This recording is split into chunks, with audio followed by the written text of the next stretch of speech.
find stuff because I've suffered through the part of finding it before. Right. Yeah, that was what I did every time I was in the PDF and I was looking for something. I'd create a bookmark.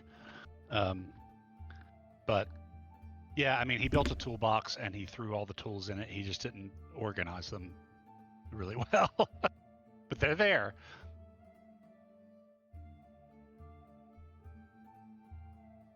It's like that with any, in my experience, it's like that with any rules dense or mechanics dense system. It can be very challenging to parse it all, but once you get a well-designed system, or at least a well-designed toolbox, eventually things start making sense, and you're like, oh, okay, and you're able to find stuff quicker.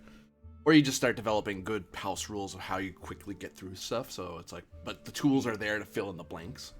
It's one thing I've always liked about, at least T5. Even Classic Traveler was like that, but Classic Traveler had editors that were willing and able to contain Mark. I post in multiple places. Where do I put the other thing? Right, Modiphius. Modiphius people might want to know.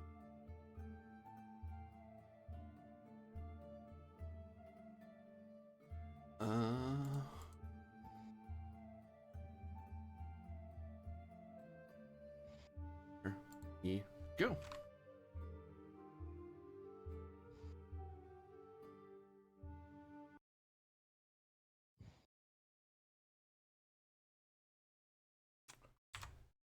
Hello everyone, I'm AD Springer, also known as Corbinian. This is the Electric Metropolis video game tour, and today we're playing another session of 2D20 DUNE in the adventures of Silvanus, Agrestis, and Salutaris. And from the Silvanus Chronicles by Wendell Berry Sky. In the heart of the Sylvani wood, beneath the ancient boughs of Sylphiriith Ylindor, lies a sacred space where tribes unite, stories intertwine, and traditions endure. Here, amidst the whispering leaves and shimmering light, the Conclave stands as a testament to the resilience of the Sylvani people and their enduring spirit of kinship. May its legacy echo throughout the ages, beacon of unity and harmony in a world ever in need of such sacred sanctuary. So, currently, there is a conclave of the Sylvani tribes. It happens semi-irregularly, but at least once a year, if not 4 times a year, but generally at least once, even in times of war. And the House of Beleza has been invited to the recent conclave. All the actual houses are invited. For example, the cult isn't invited. To send representatives to enjoy the festivities and take part in some ancient rituals and celebrations that were done over 10,000 years ago.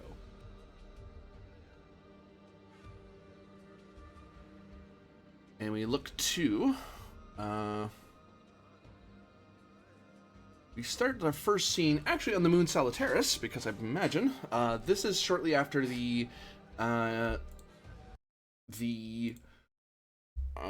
house management has happened, so everyone has gathered in their aftermath and exchanged their thoughts. But a little bit of time passes, and you know that the conclave is coming. You know that at least the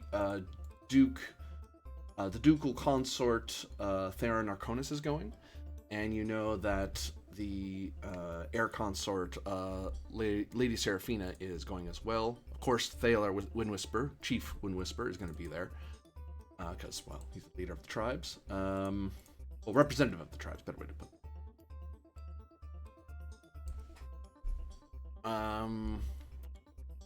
The question is, how often have any of you attended such a thing? Like, this is something that's happened semi-regularly. Since it's one of the ancient traditions that's persisted before the houses were a thing here. I don't know how often you moon folk and came down to the planet to go here. Because usually the people who are allowed to go there are the people who are almost always invited, are nobles. Especially since the Great Convention.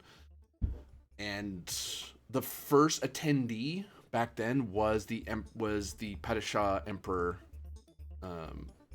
When he first made an imperial edict recognizing the Sylvani tribes as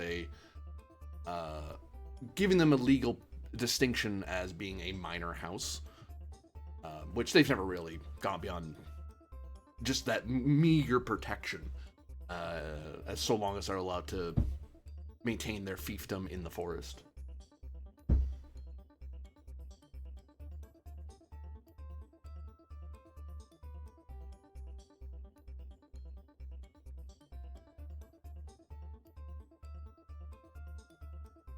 Yeah. How often did any of you ever go to this?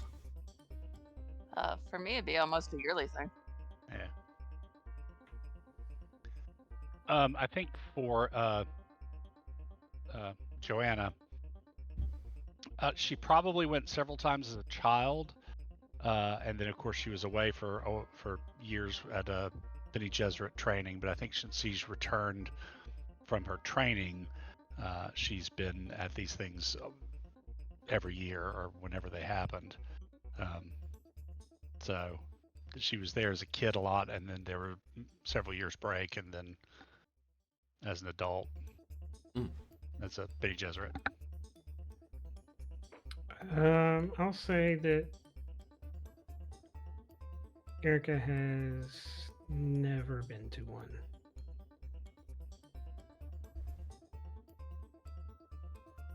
Her dad just never brought her, or she just never had an interest? Because it's not a thing the houses would require their heirs to do. It's a nice to do thing, but not a house requirement.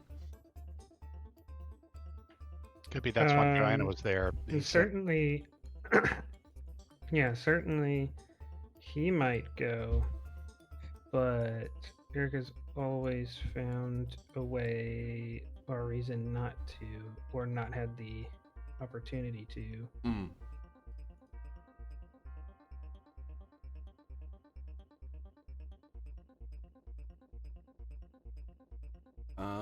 So yeah.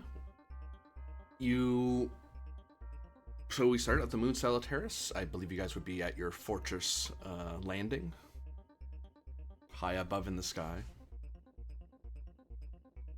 Sounds good. So has the conclave started? How is it about to start? What's our timeline here? It would have started as of midnight today. So you like by the time you guys wake up in the morning, there's a lot of things that would have happened just among the tribe, like for them. But then by the time morning is rising over their part of the world, that's when other people start filing in, because a lot of the early stuff is like technically it starts at midnight.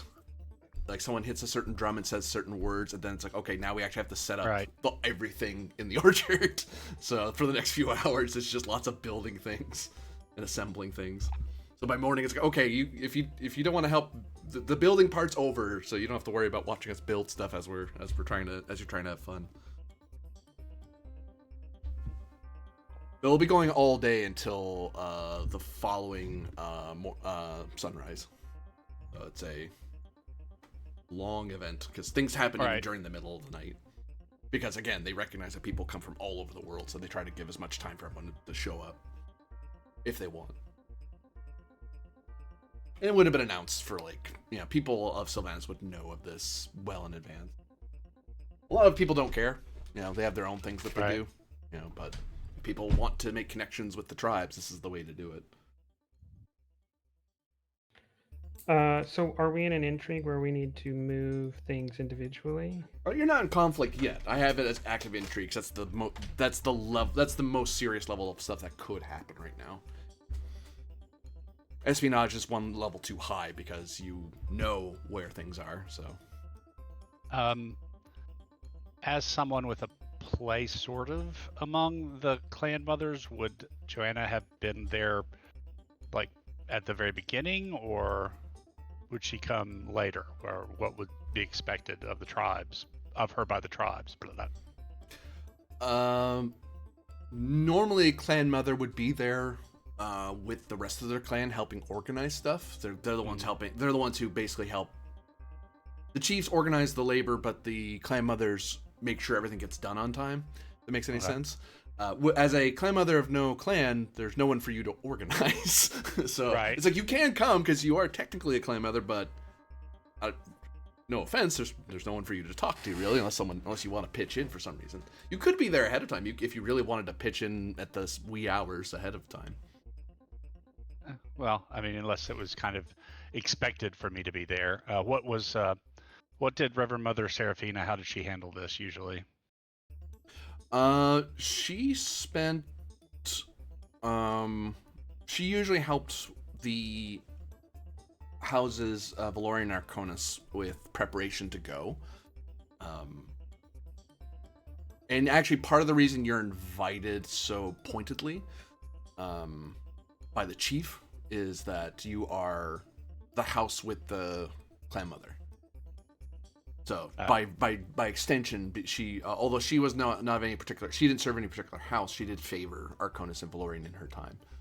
So her time was spending with them first, and then going in the morning. Okay, so yeah, that's what I will do. But only I will do it for House Beleza. Help me kind of organize all the preparations for us to go. And working with Millie to figure out security, like maybe we take multiple shuttles that all look exactly the same, whatever. So that nobody's exactly sure where the Falls Graffin is until the last moment. Definitely the Falls Graffin and the Air don't ride in the same boat. All that kind of stuff. He's only 7. He's not coming. Okay, fair enough. But yeah, but basically just organizing and preparing the household and whoever we're taking for the festival. How big a retinue is going to the conclave?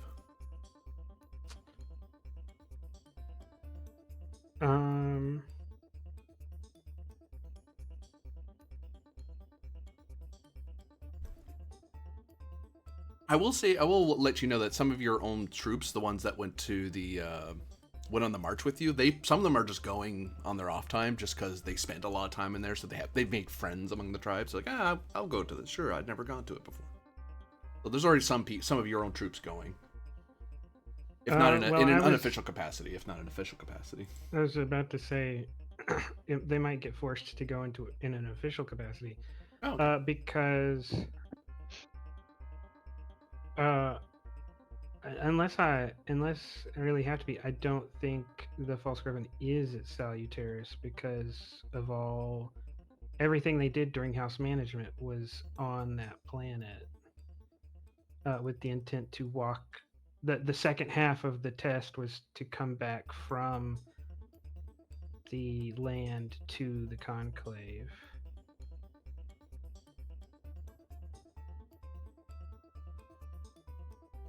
Well, you guys had your house management meeting up on the moon, though.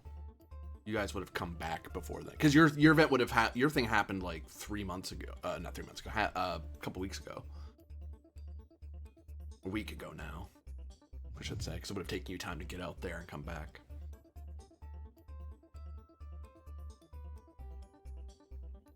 Because that's when you had the talk in the briefing with Joanna and learned all those inconvenient truths, shall we say?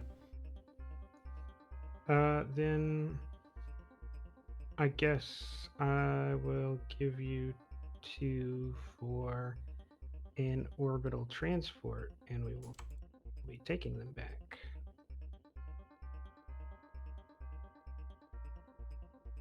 So yeah, I don't think there will be any of them going there on leave because I'm taking them all. So there are none on leave, but they're all going to be there anyways. Oh, that's good. That's a pleasant, like, oh, we're on duty again? Oh, come on, I wanted to go to the thing. Oh, we're going to the thing officially, but it's like, oh, well, that's still good. We still want to go anyway, so that works out. Yeah, instead of going and enjoying it as a holiday, you get to go stand around in uniform and just, like, stand. Hey, people get lunch breaks. Maybe. And they don't have to pay out of their dime. You're paying for them to ship. That's awesome. So, between the house management meeting and this, is there time for Millie and Joanna to carry out their counter-infiltration operation against any further Redeemer infiltrators in the house?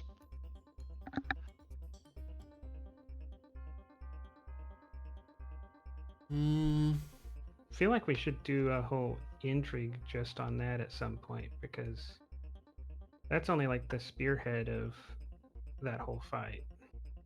Right, but I can do. The way I was looking at it was like an espionage conflict to root them out, and then Millie could do I don't know what kind of conflict to actually round them up or whatever. It's like espionage to find out who they are, and then another to deal with them, just within the house. Any infiltrators in the house, not the larger thing. I'm just trying to, clean up our own house first. But if there's not time between, then there's not. But it wouldn't be the worst idea. And maybe it'll work out where Millie can assist with mine and I can assist with hers.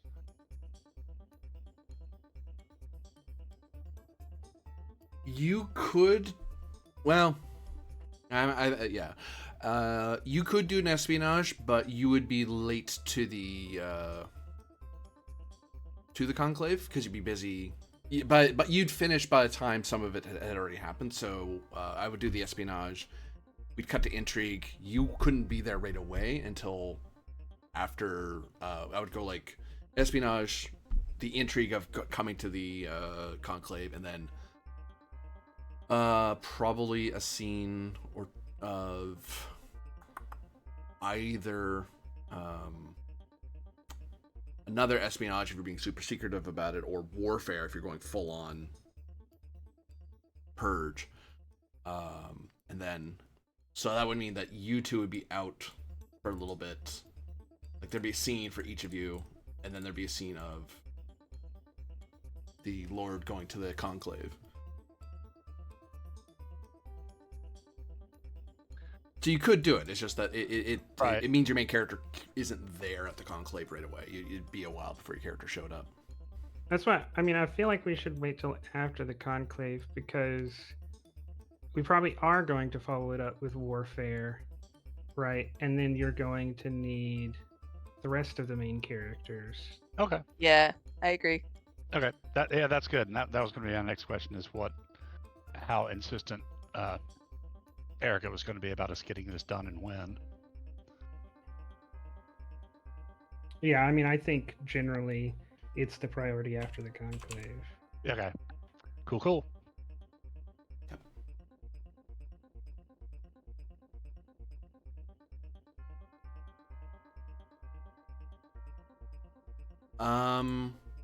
How much of the because Falsgraf and Sebastiano wants to go. Because he hasn't been to this since you guys came back from the war, so it's one of those. He knows it's a local thing, and he knows that House Beleza has interests out there, so he wants to make the rounds, as it were, be seen as the Falsgraf. With you definitely being the ruler, but he's your married partner, officially. So he wants to be seen. Though he doesn't think the heir should go if you're going, because that's a great way for both of you to be attacked at the same time. Heir is also only 7. Yeah, exactly. He's gonna be pouting about it for a while. Like, he's not gonna be happy because kids go to this too to do fun things. I was like, well, sorry, you're an heir now. You can't just go off when your safety is paramount. That's Alfonso, I believe. Yeah, was the heir? Yeah. I had the order right. Yeah. Erica doesn't intervene here. Right.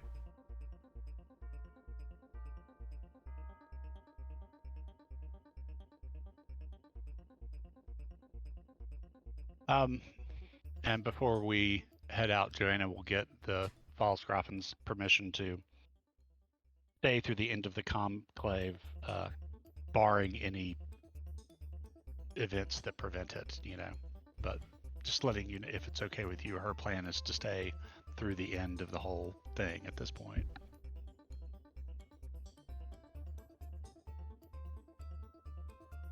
I assumed we all were. I didn't know, so. Yeah, I mean, I don't know what possible scenarios, so it's I don't know that it's worth asking or giving any kind of permission. Fair enough. When if a situation comes up, right, it's going to be so unique as to cause us to reevaluate this anyways. Right, fair enough. Are you bringing the Lady Galia with you?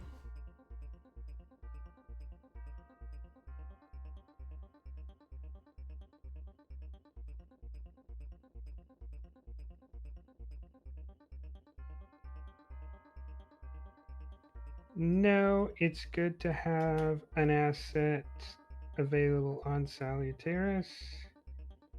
And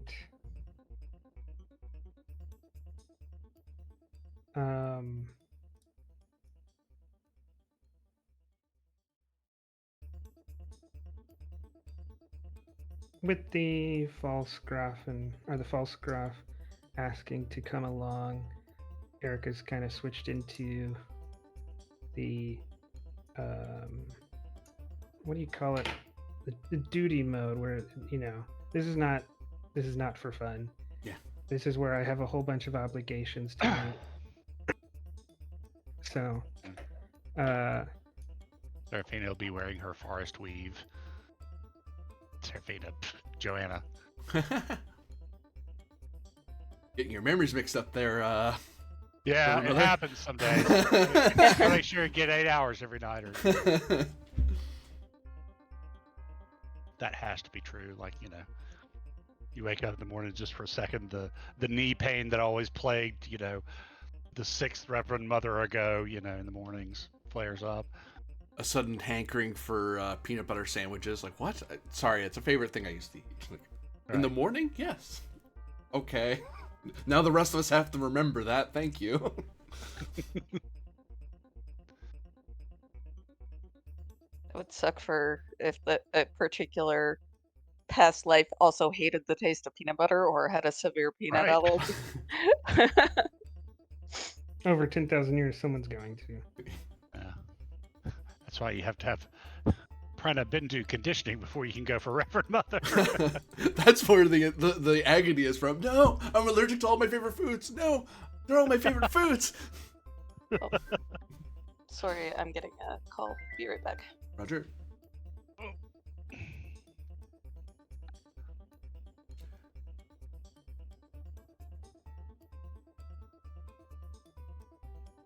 And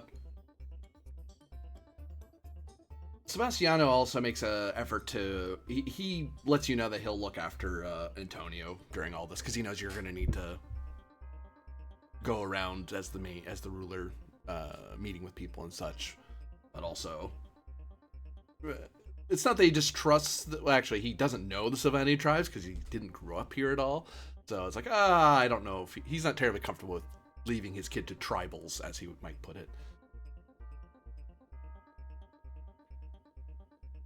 Yeah, Tony's just excited because he gets to go because he's heard of it and he's never gone to it before, so his other noble friends are all talking about it.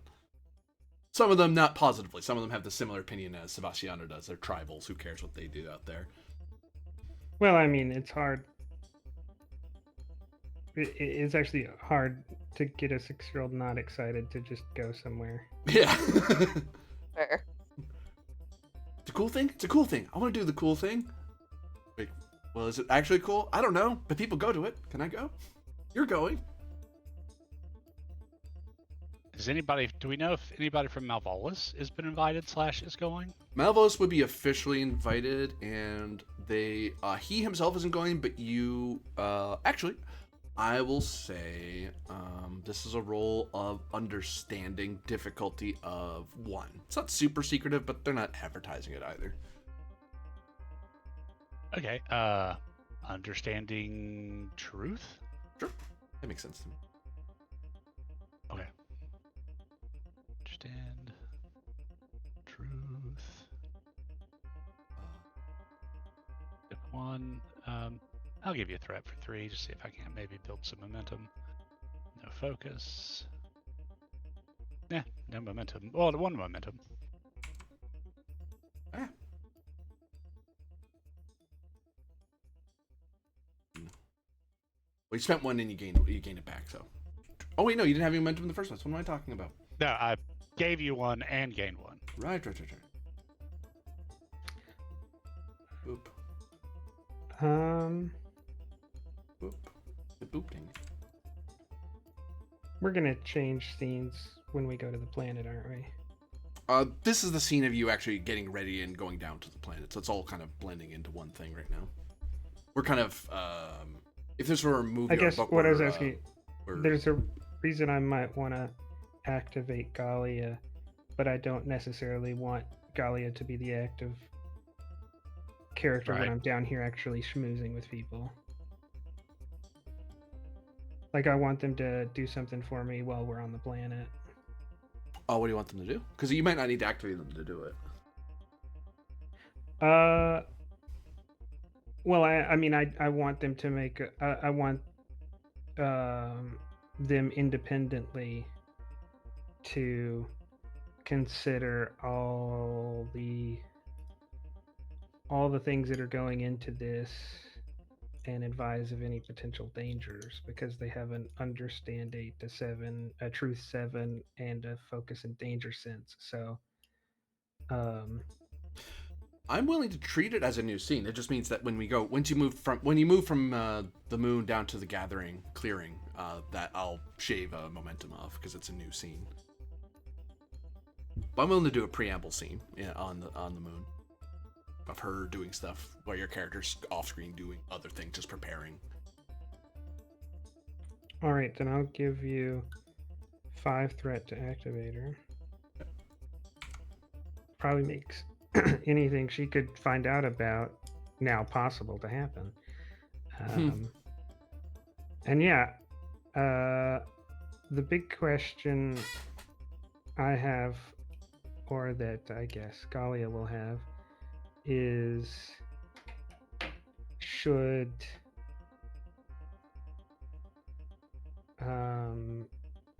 the false Graffin intervene to prevent any family members from going, or should the false Graffin actually take all of them? Like, where is the most secure place out of the moon, Salutaris, and the planet, giving everything that's going on?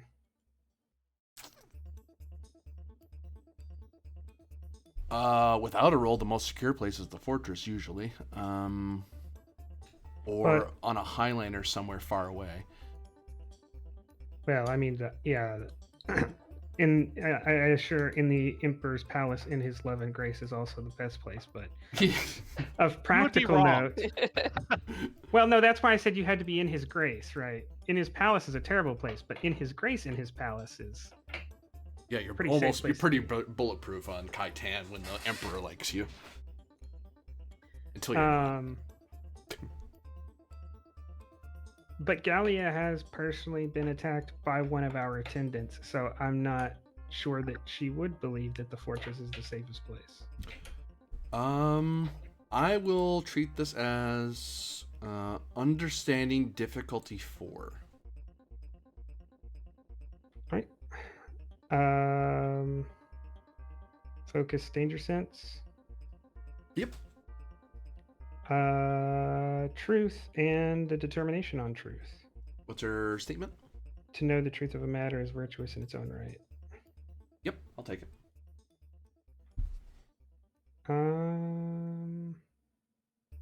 To any help from the personality trait inquisitive.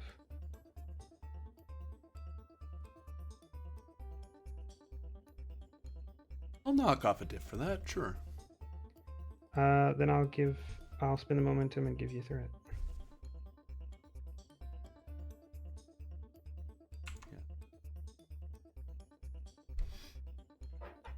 5 successes. 5, so gain 1. He's knocked 2, down. you knocked it sorry, down, 2. yeah. You're right. So where's the safest place for them?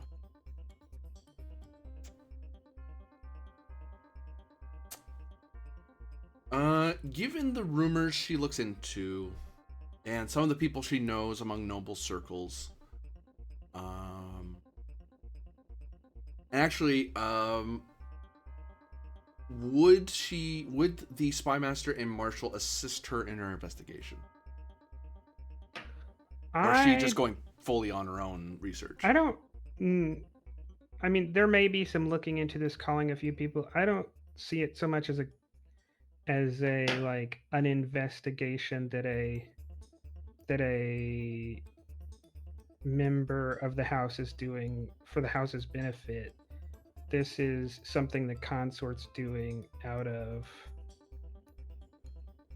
personal attachment to the ruler. So I probably would say not. This is not even them asking for help. Then the informational frame is that, as far as she is aware, there doesn't seem to be much abnormal activity on Salutaris.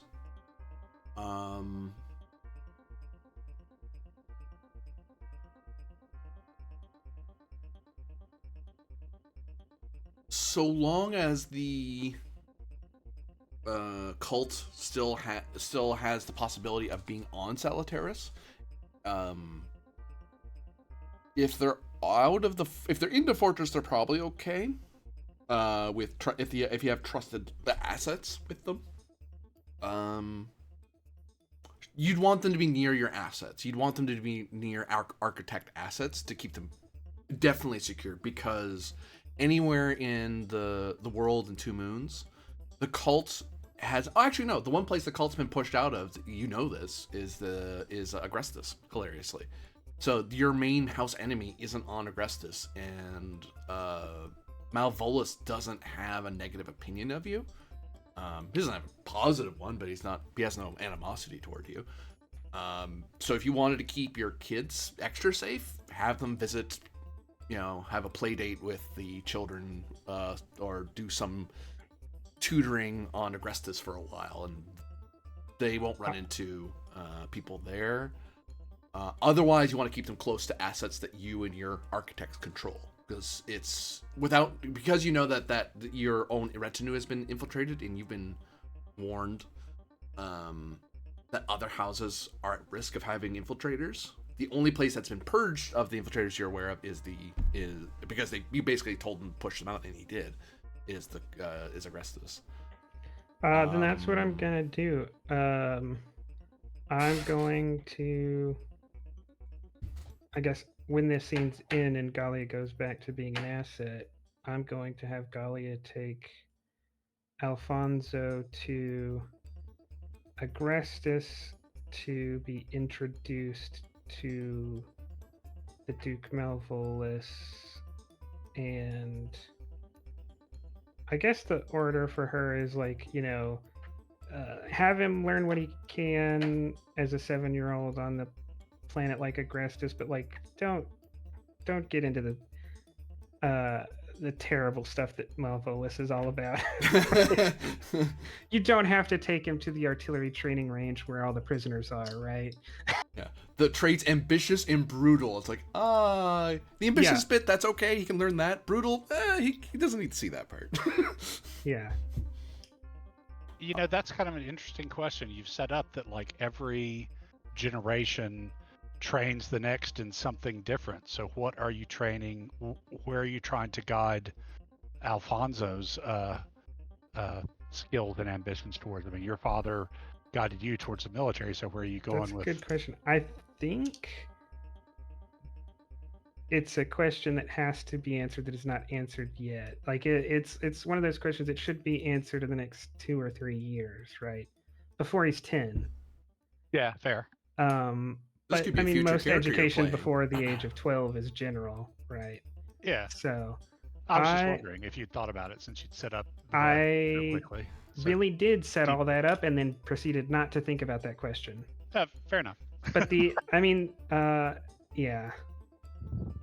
The answer is what House Belissa needs its ruler to be in 20 or 30 years, right?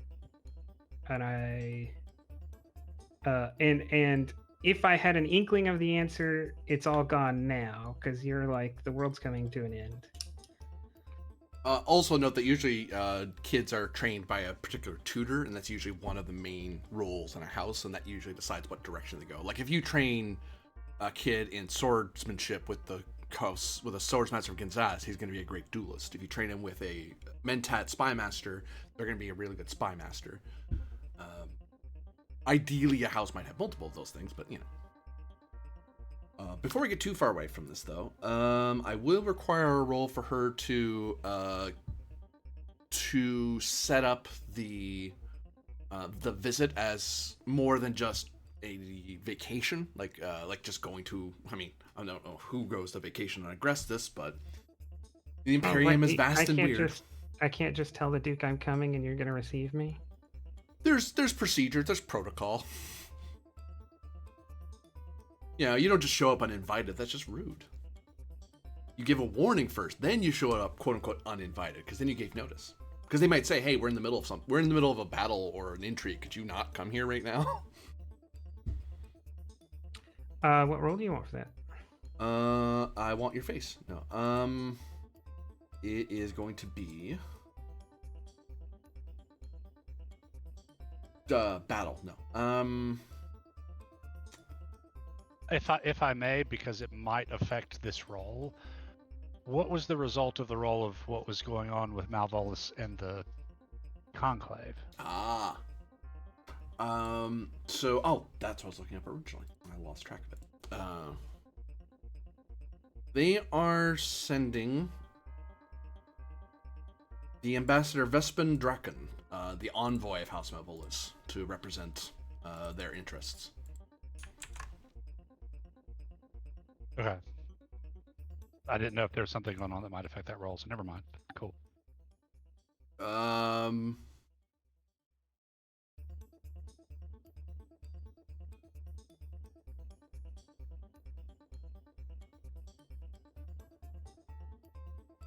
The result that you could ask follow-up questions, but you'd have to give me threat to ask them to follow up on the ambassador and House Malvolus' intentions. Sure, I'll give you a threat to ask, do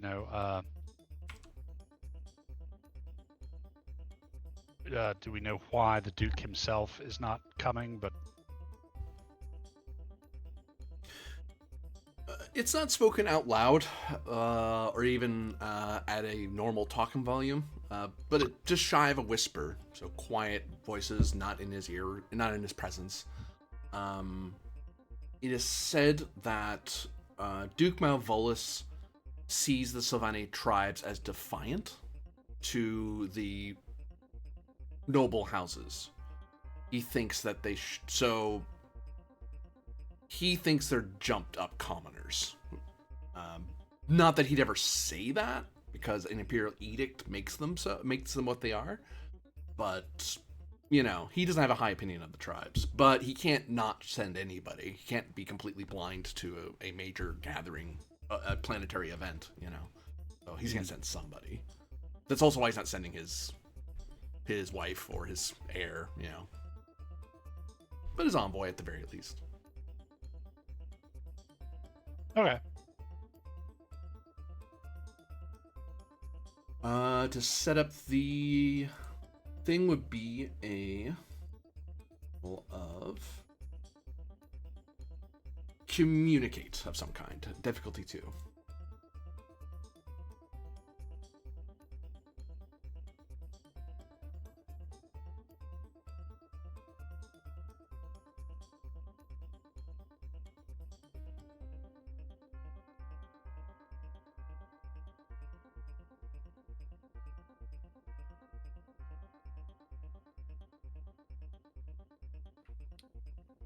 Right.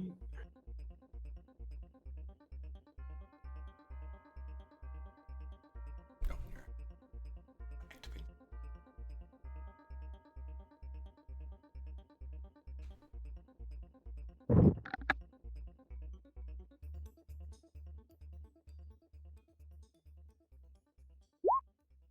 Grab their name.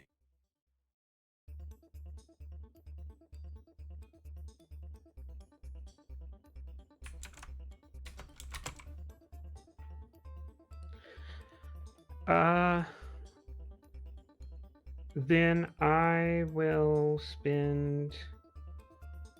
I'll have Galia spend 2.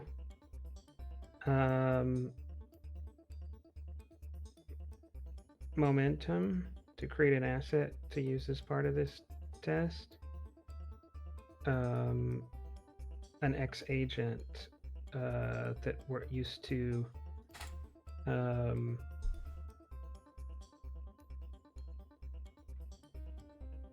be a major component of the house's spy work and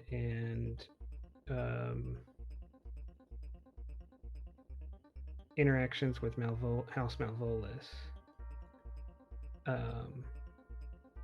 No longer like an active spy, but someone who has safe houses and knows things about maneuvering on Agrestis, if that's fine. That works, yeah. Pulls the diff down to 1. All right.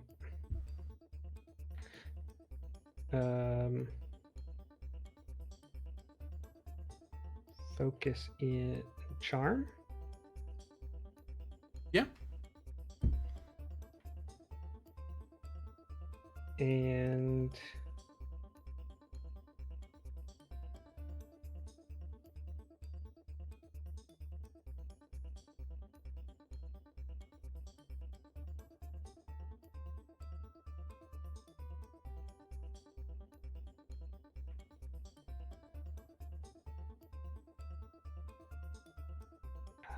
I mean, I can see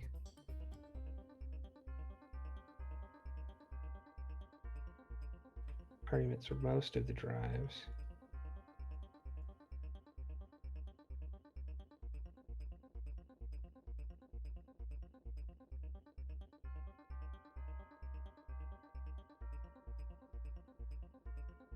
But probably duty. It's her duty as a consort to some degree to ensure the safety of the heir. Mm-hmm. Not her primary responsibility, but certainly a minor one. Yeah. It's the heir's responsibility to learn and encounter the other houses. So Makes sense to me.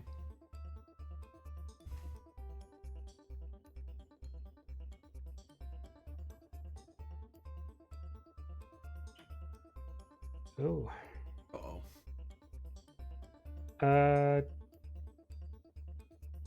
Are you not allowed to use determinate? How does determination and rerolls work? Is that a thing? Not a thing?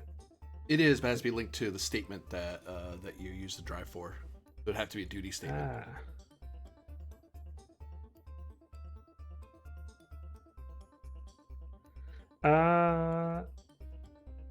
Then only thought to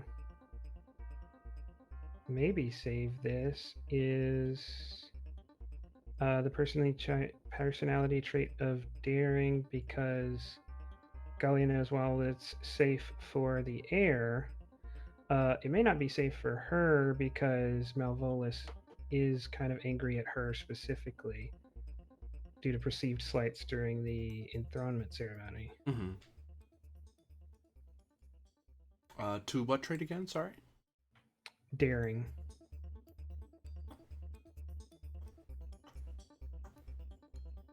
You know, other houses may sniff at such a thing, but Agrestis appreciates a daring courtier, so he'll be okay with it. He'll let it go. Well, then, still, I guess, succeed by virtue of it being a diff 0 task. Yeah. Yeah.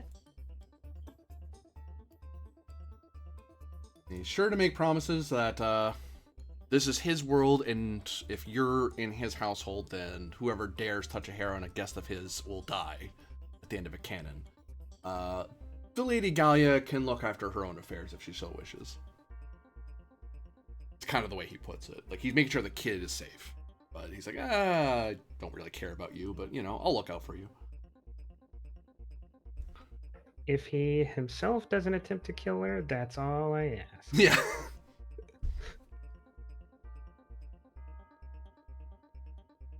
Any other preparatory steps on the moon Salutaris before descending to the gathering clearing?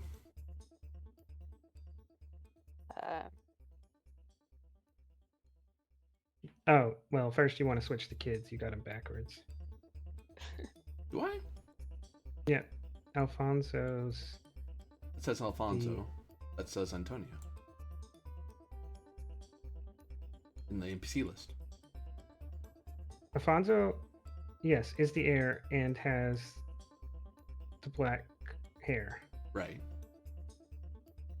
He's... Oh, sorry, no, you're right. You're right. I was getting confused on who I was sending to Agrestis and that. No, you're right. I was losing track of reality. Well, reality, the fake reality we're all playing. Marshall, I believe you were planning something. So I would firstly make sure that honor guards are assigned to the official house VIPs, by which I mean the Volksgrafen and others who may be vulnerable, either on or off the planet. So, an honor guard around her kid while she and her partner are down on the planet, for example. Well, Blessus Condemned is going down. You could assign your own marshal service to assist, or you could scrounge up a levy of personal honor guard. If the Condemned are going down, that's okay. I would focus my efforts on our moon in that case, because this is my cynical side speaking, but when the major house VIPs are on the planet and therefore attention is distracted on planet side, seems like a really good idea for people who want to get up to something untoward to attack our moon. Or a really good time for it, rather. So I want to make sure our backside is covered. Do you want to have your elite marshals handle that, or are you going to scare up some agents to hold Salutaris in safety? I'll scare up a few agents, and I'll keep the marshals in reserve, ready to be deployed if I use my emergency transponder with the transport. To that end, that way they're able to be agile.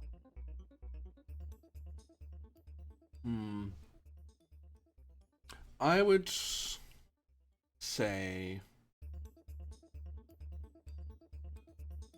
how do I want to do? Yeah, I'll make it an understand roll difficulty 2. As you think about certain courtiers in the fortress landing, or even within the house's service, that you're like, who do I know that I can trust to do this quietly? Okay. And I'm gonna say it's a power drive in this case, more so than duty. Oh. Interesting perspective. I won't fight it. Interesting perspective, though. My reasoning being that it's more my ability to understand the machinations of powers at play here. Does danger sense apply? I'll take it, yeah. Okay. Do I want to? We have no momentum, do we? Nope. People spent them on you. Alright. Sadly, take a threat then. Thank you very much. Okay.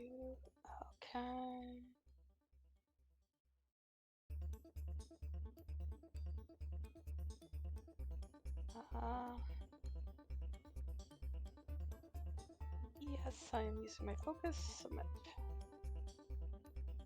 Oh, oof. Crap.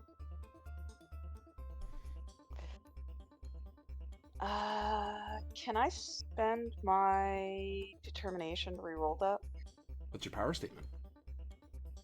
Power must be used wisely and cleverly. I think that applies here, yeah. Great. I'll reroll the 2 that did not succeed.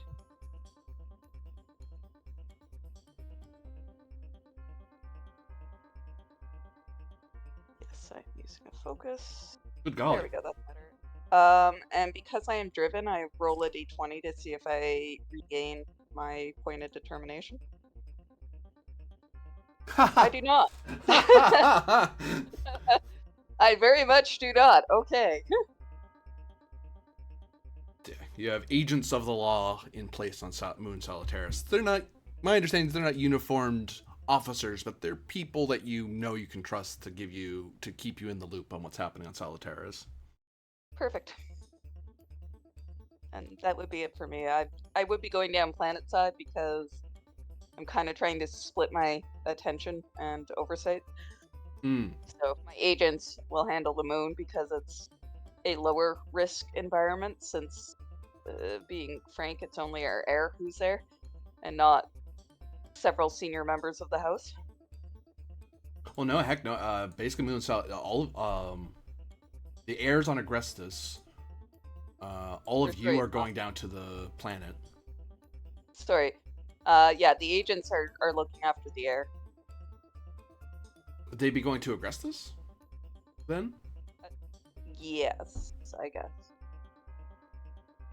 Because the other child is staying on the moon, or is the other child going down planet side? He's coming with his father's taking him down. Okay, perfect. Yeah, if people make mischief on the moon, as long as the house VIPs survive, we can probably recover, is my reasoning here. Mm-hmm. But if people off one of our house architects or key house assets and future architects, that's gonna hurt. True. And yes, nobody has openly called Kenley against us, but that doesn't necessarily mean there won't be attempts. Yeah. Well, they also they haven't done it because the only people who'd want to are not legally allowed to do it. But I think probably would have already done it if they could. The cultists, yeah, because at least then it'd be Yeah. legal. Yeah, so that's what I'm doing. Any other preps off before you set off from the moon? The Moon Salutaris, I should specify. That's it for me.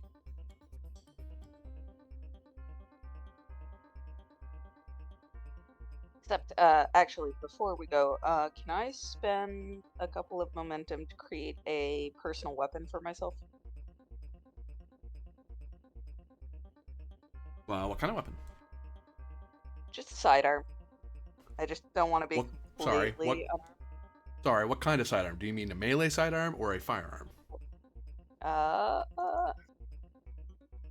that's a good question. Or lasgun? Definitely not a lasgun. Aw. That's a little overkill. I'd say melee sidearm. Do you take like a traditional, like a standard sword, Imperium style sword, or are you taking like a Silvanus spear of some kind? Club, I guess, it's a sidearm, not a full arm. I'd go with the sword. We have a Marshall's saber. It is rating 0 because it's something you basically grabbed out of the armory. But you have an asset of a sword, basically. Yep. Alright, that's it for me.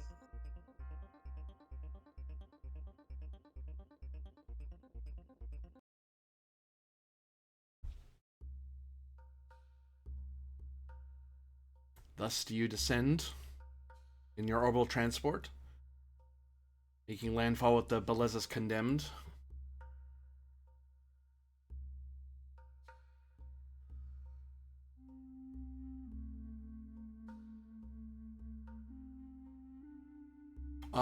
In the main orchard, like that, you would see this massive, the massive Sylvani wood with all its light blue leaves, and then it would look to anyone else as they're flying over the horizon, they would see just this massive, dense forest that almost seems to cover like a massive comforter across the planet.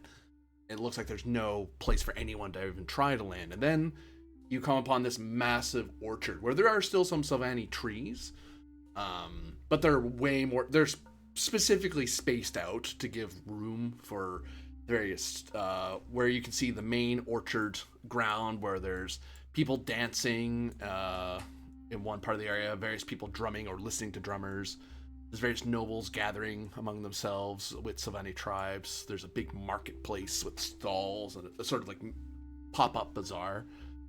Deeper in the wood, almost at the edge of the orchard, you can see that there are two places. A glade that has a sort of bluish smoke and whisper of light, where people seem to be not moving very much, but they're seated in a very particular way. And then there's a place with little banners that have like that flag for them. They actually have that flag like planted at the four corners of the council grove, which delineate, you would know without rolling, that's where rulers and clan members are allowed to go. So that's not, this is meant for official gathering, but because technically a lot of this is just all the tribe leaders talking to each other. But rather than just go by themselves in a grove, they're like, well, let's make it into a whole thing. Let's have a party and do all this other stuff while we're here. And by extension, because they are treated as part of the Landsrad, they invite any ruler to visit the grove as an observer if they wish. Technically, Atreides could come here. Moritani isn't really... They could come here. They're not terribly welcome, given their war with Akaz. But, technically, anyone of the Landsrad can come. As long as they're a ruler.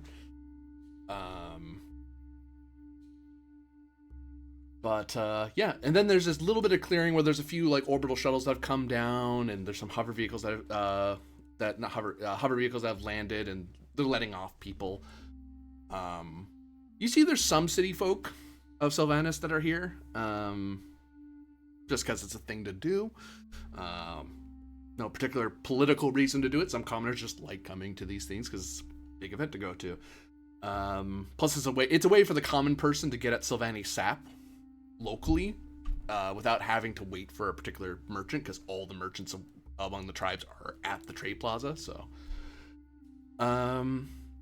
as your shuttle cuts down, your Belezas Condemned in their finest uniform and arms, because these people are, with the quality forward, they are impressive to behold. They attract attention.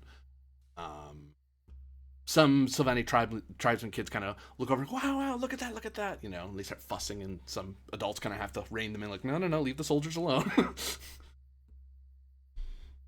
A few people kind of look and wave at your troops or nod approvingly at them.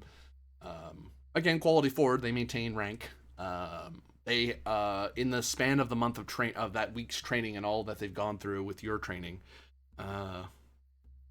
they are a beautiful representation of soldiery that Belez's ever fielded. Probably the highest quality they've ever fielded in their history, short of the earliest days. And even then, the earliest high-quality people were pioneers on the moon, not soldiers. And actually, I probably would add the... Actually, you tell me. The Belezas Condemned, do these still stay in the very Imperium-style uniform that that regular troops would be, like the shield infantry was? Or do they have, like, the... Actually, their qualities would say. I can answer my own question with that.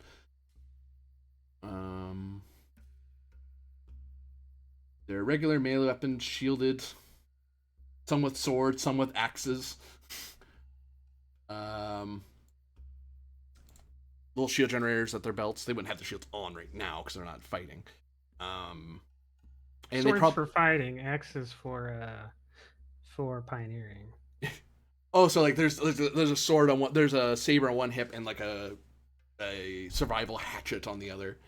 And then there's probably like, when you reach sergeant, you aren't expected to like be a frontline fighter anymore. Like you probably carry around like a two-handed axe or something as half a sign of office, half like a useful tool. Yeah. It's like, hey, Sergeant, could you help us with the thing? Sure. And also I imagine they have like, I'm thinking like a side cape, like not a full-on flaring cape, but like a side cape of like of the forest. I mean, I was thinking more like, yeah, a standard Imperial uniform with all of its accoutrement, but um, kind of like how I don't know if they still do it, but it used to be a thing that some uh, German and Austrian soldiers, to prove how martially capable they were, would climb above the tree line on the Alps. And there's a flower that only grows up there, and you'd stick that on your uniform.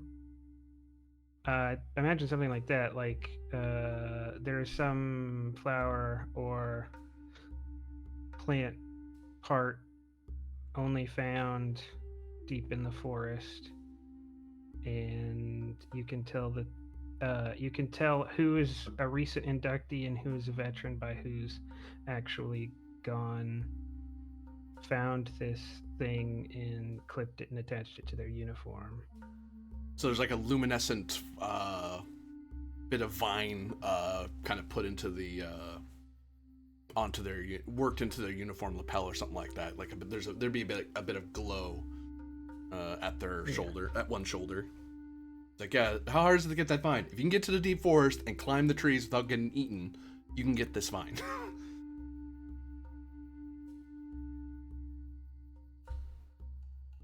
It's like part of what forest weave is made of.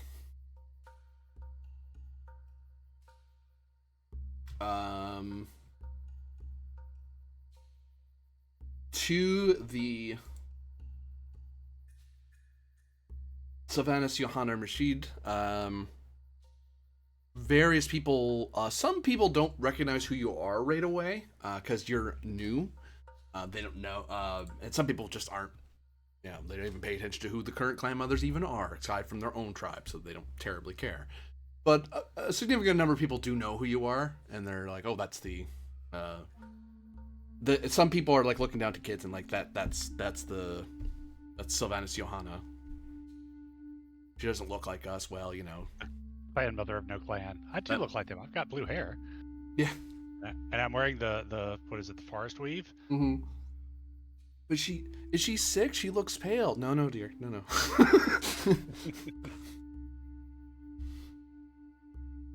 So yeah, Joanna will, with Erica's permission, go forth and kind of act as the in her position here as Reverend Mother and Clan Mother of no clan, and smile and talk to people, and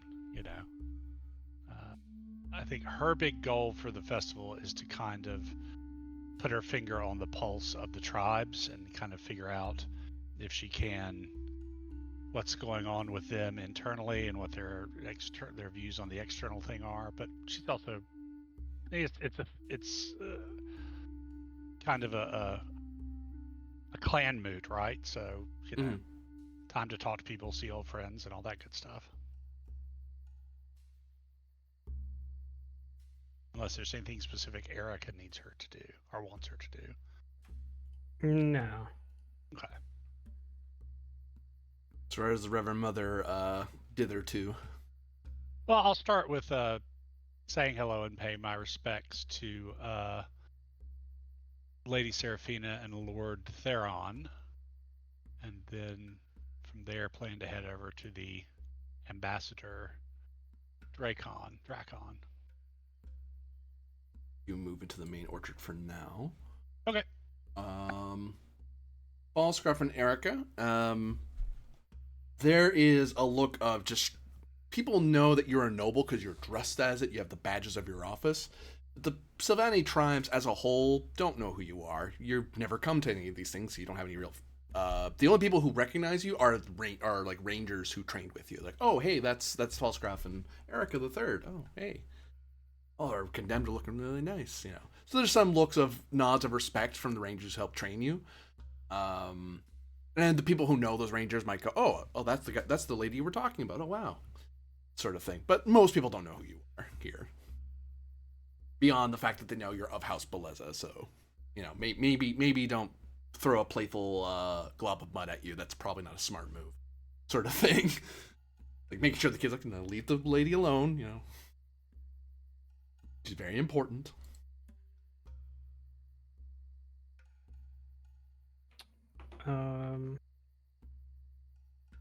Meanwhile, your kid looks absolutely enthralled, just looking around. Wow, because you know he's little and he's seeing the Conclave, which is a rather impressive sight for a person of the moon. Like all this nature without none of it really crafted in a particular way. And yet it is, sort of thing. Your spouse is doing his best to answer his questions, but Sebastiano is well out of his depth. He knows academically stuff, but like never cared about forestry, especially Silvani. He only cares about Silvani forestry in so much as how much Solari it earns the house, but beyond that, he doesn't know. So it's a lot of no, don't touch that. Very much city boy who's now on a camping festival, on a country festival sort of thing. He looks very out of place at the moment. But thankfully, he's not the only city folk who has that look of where do I go? What do I do?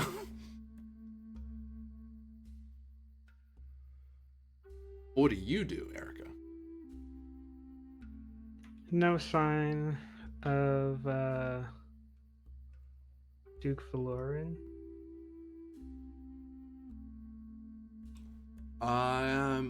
No. When you look down into the orchard, you see there are House Valorian soldiers, guards, to put it more softly.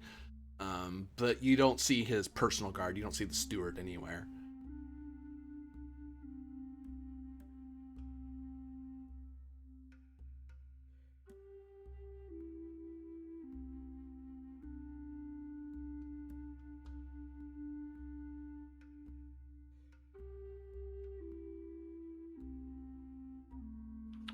All right.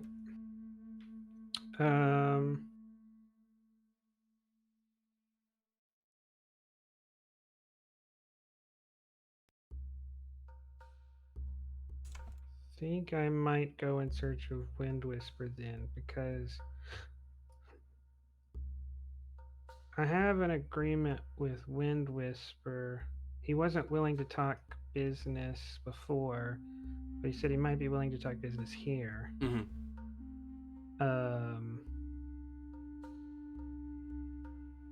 Duke Valorian's whole thing was if you can find a way to increase sap production, that was his thing to stand out of the way and accept being the minor house and not the major house.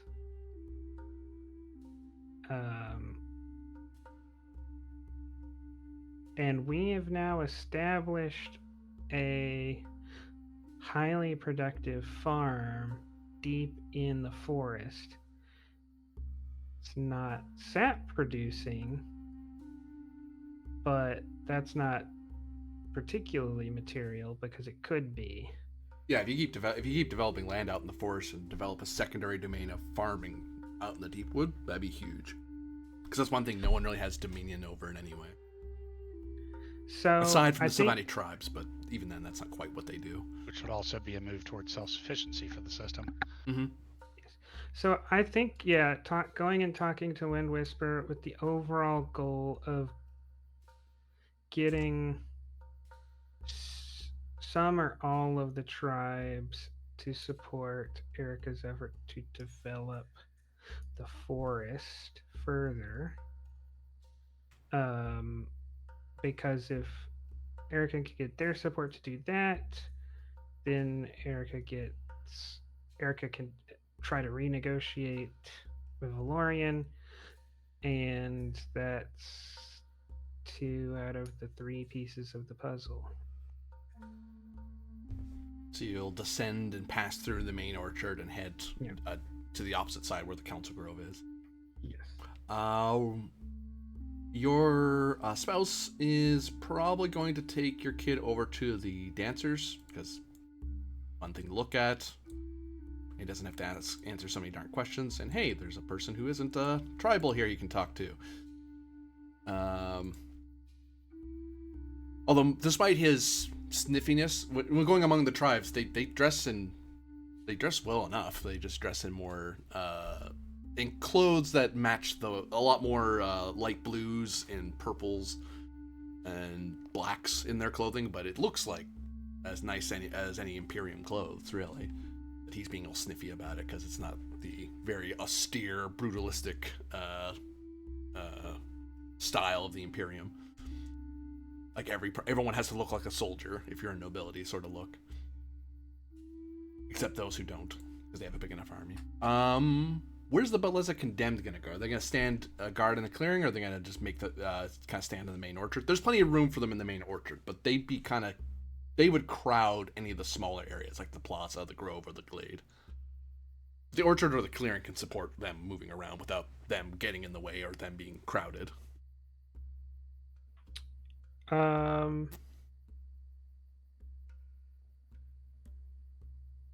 Can I have a roll to determine where they would be most effective if this place was to be attacked? I would say battle roll, difficulty of 2.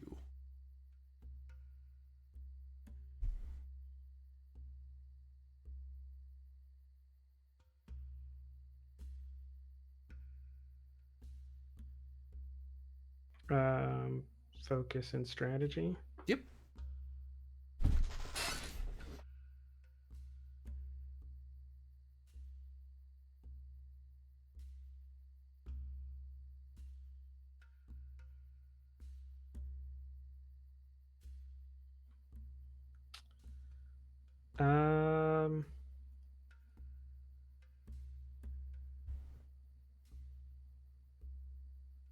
Power, I think, because wherever I want them to be, I have probably the best soldiers here, so I can put them there.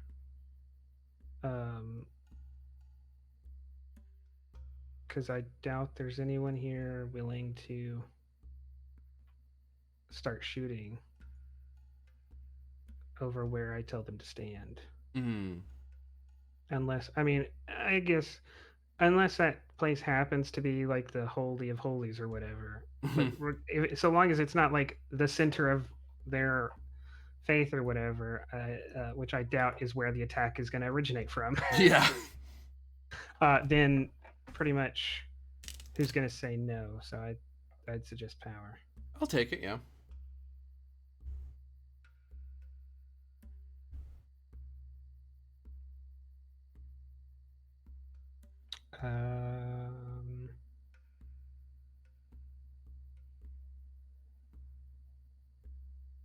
Sure, take it through it.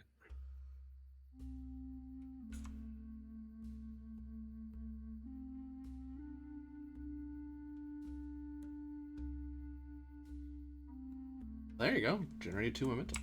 With a comp, though, do you want to give me threat for that, or do you want something bad to happen?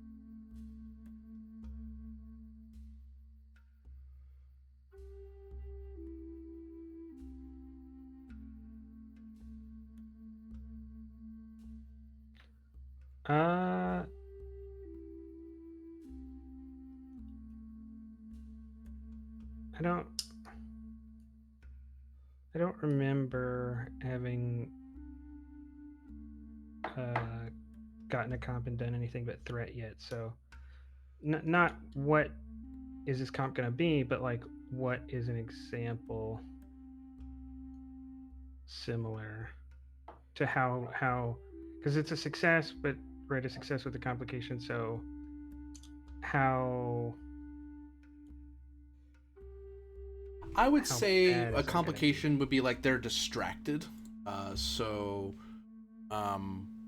That would either that complication would increase difficulty of them doing things because there's a lot of things to watch for in the orchard. So they kind of get a little drawn around by a lot of unstructured movement.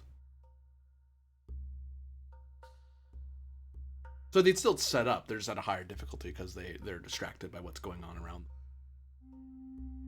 Because a lot of the other battle-looking ones don't make sense because they're not fighting yet. It's more of a...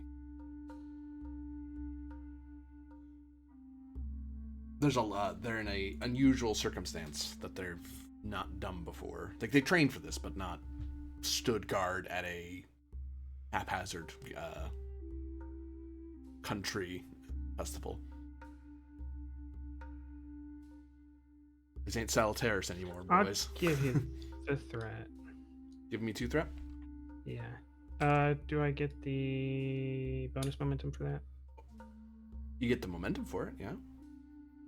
Oh, using them, you mean? Yeah, because they wouldn't have made it easier. Yeah, you have 4 bonus momentum because you succeeded using them. All right. The first one, during their setup, did they come across anyone who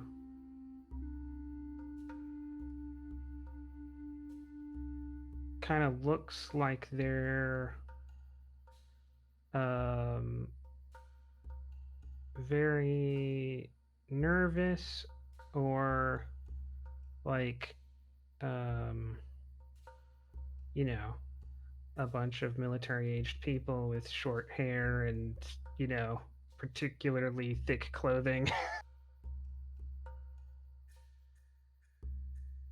I would say that they see more city... They see a lot more city folk attending than would be normal. But they don't look lost. Like, city folk who come to their first conclave have that bewildered look because it's not like the city. But these people act as if they've been to these things before. And usually when you keep coming to these things, you might dress more for the occasion. You might dress a little lighter. You might dress in a robe. You might wear a cape. You might wear something you bought from the last conclave, that sort of thing. Okay, so lots of people who look like they know what's going on, but they don't match any of the markers that you would expect for someone who is in that position. Yeah.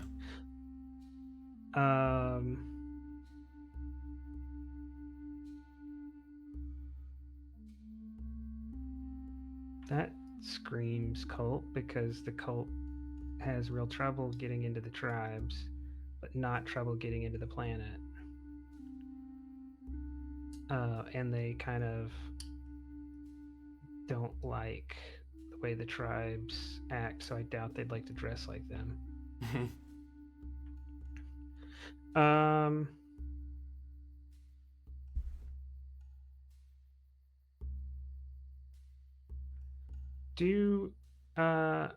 From all of our encounters and the fact that there are enemy, do I know if the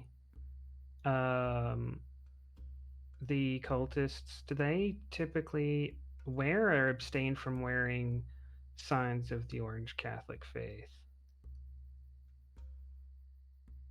I can tell you for free. I won't charge you for that. They are, if you're of the clergy, then you would wear the vestments, or at least some article of the Orange Catholic faith. So, whether it be of the more Jewish style, or the more Christian style, the more Islam style, there'd be something that would be an obvious indicator that they're clergy in some fashion. The average lay person of the cult, they would wear it, but they might wear it underneath their clothes. Depends how vocal of a cultist they are. The less vocal cultists are people who sympathize with them, who essentially are cult, they just don't know it. They would be wearing it like as a pin underneath their clothes or under their shirt or something like that. But others that might wear it wouldn't be openly. any different from a normal citizen, because normal citizens take part in the Orange Catholic faith too. Yeah. Okay. But theirs yeah. have a slight difference to indicate they're of the cult. But that you'd have to like look at the holy mark, look at the mark to know that. You'd have to get up to it and examine it, because there's like a little emblem on it to indicate they're of the cult of the Redeemer in particular, rather than the general, or the other sects, the manyfold sects of the Orange Catholic.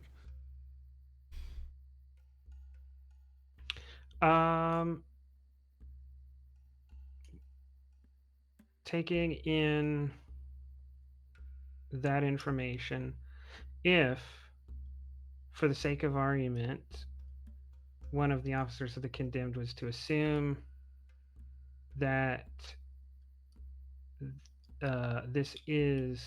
these are members of the cult, based on the reports he's getting, how would someone like him, who has, the trait irregular, how would they inflict maximum damage given their current distribution? Like, I'm not even asking for 100% are these cultists. I'm kind of assuming that they are, and then. So you're asking if they are cultists, how could these irregulars damage these guys? If they are cultists, given the fact that the troops who have given this momentum are irregulars, how would those troops, if they were in the place of these assumed cultists, do the maximum amount of damage?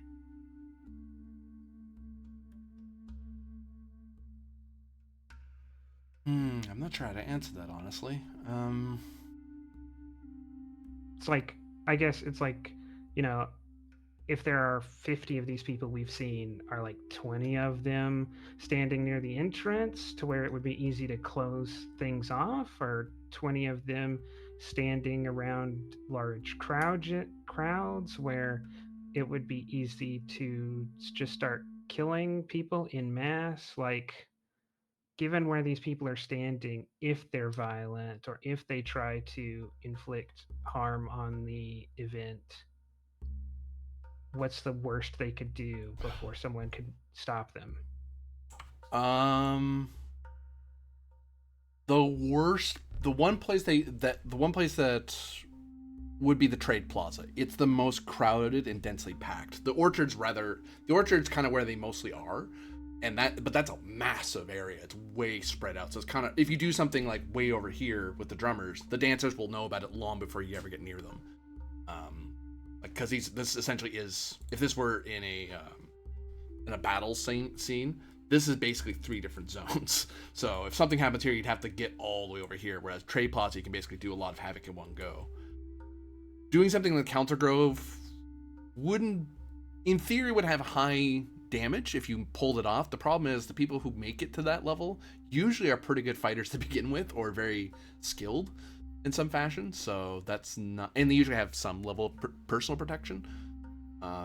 Spiritual Glade, they could do damage there, but it's, as you can see, they're rather spread out. They give each other a lot of space.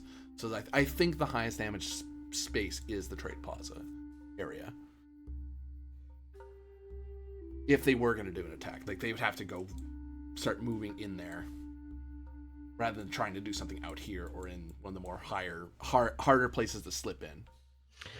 Can I spend that 2 bonus to create the advantage of something like split deployment, so that if a warfare scene breaks out or something, that's when I get to decide where the bulk of the condemned ended up? Did they end up in the Trade Plaza or the Orchard? I'll give you that, yeah. Like, they kind of have people they're split up a little bit so they can quickly reinforce the other one.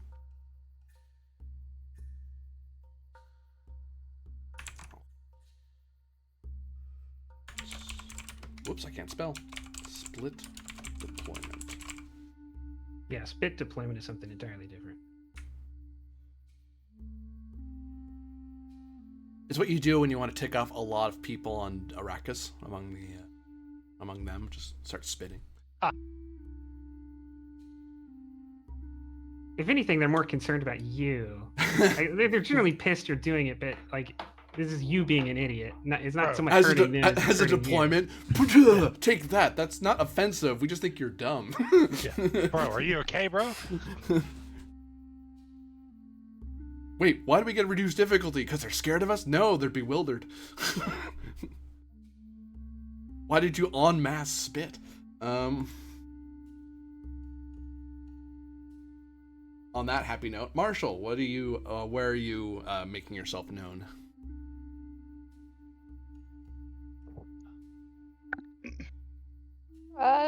For me,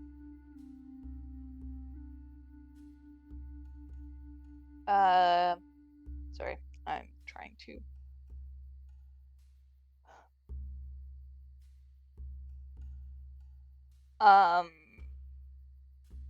So this is a setting question. As a member of the Moon Shadows, would I traditionally be in the main orchard or in the glade or the grove? The moon shadows are where they are needed. Wherever it is dark, they are made known. Unlike, say, but most of them, most representatives, well, the chief would be in the council grove, but the moon shadows generally are spread out in the main orchard or the trade plaza. Like, they won't be the people doing the dancing or the drumming. They'll be the people watching them, because they're kind of making sure everyone's safe, sort of thing. In that case, I would bring myself to the plaza, because I am assuming that the condemned can guard the folks in the main orchard. You assume wrong. Might end I mean, what? That assumption, but I hope not.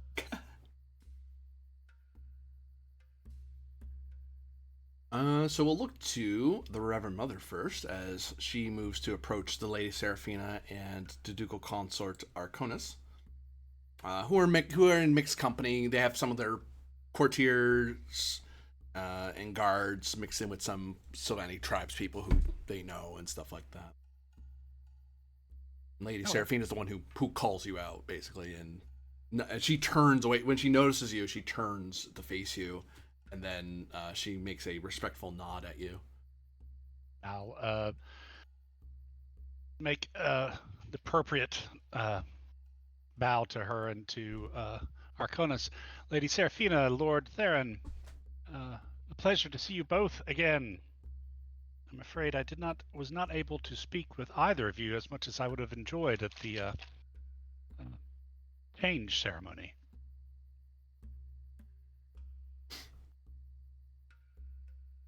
Oh, it is quite all right, Reverend Mother. Whoa. Arthur, thank you for continuing your subscription of 24 months. Blow up a star. I'm not sure how they'd blow up a star here or there, Arthur. It would require them to break the Great Convention. So they'd blow up the star and all their hopes. I guess I could try to blow up Kaitan's star. Even okay, then, I don't know what the hell was think going on there for like 3 seconds when you started talking to Author in chat. I was like, what the hell? Even then, I don't imagine House Blaze's stock of nuclear weapons is enough to do anything to a sun. Not with that attitude. But yes, Lord Theron says, Reverend Mother, it is no trouble at all. It is...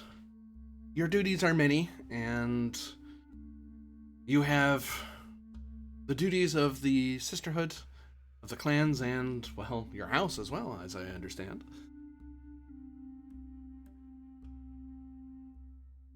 Well, yes, but my primary duty is to all of us in the system, and with the Reverend Mother Seraphina's memories now part of my own, I feel as if I should have made more effort to at least speak to you both. But you are correct. There's much to do. But at least we see each other again at this joyous place.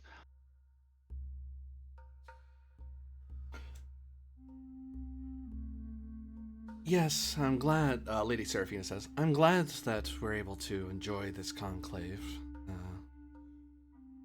once more. I mean, with everything going on with House Akaz, it is important for us to remember that we are together here, even if we are four houses.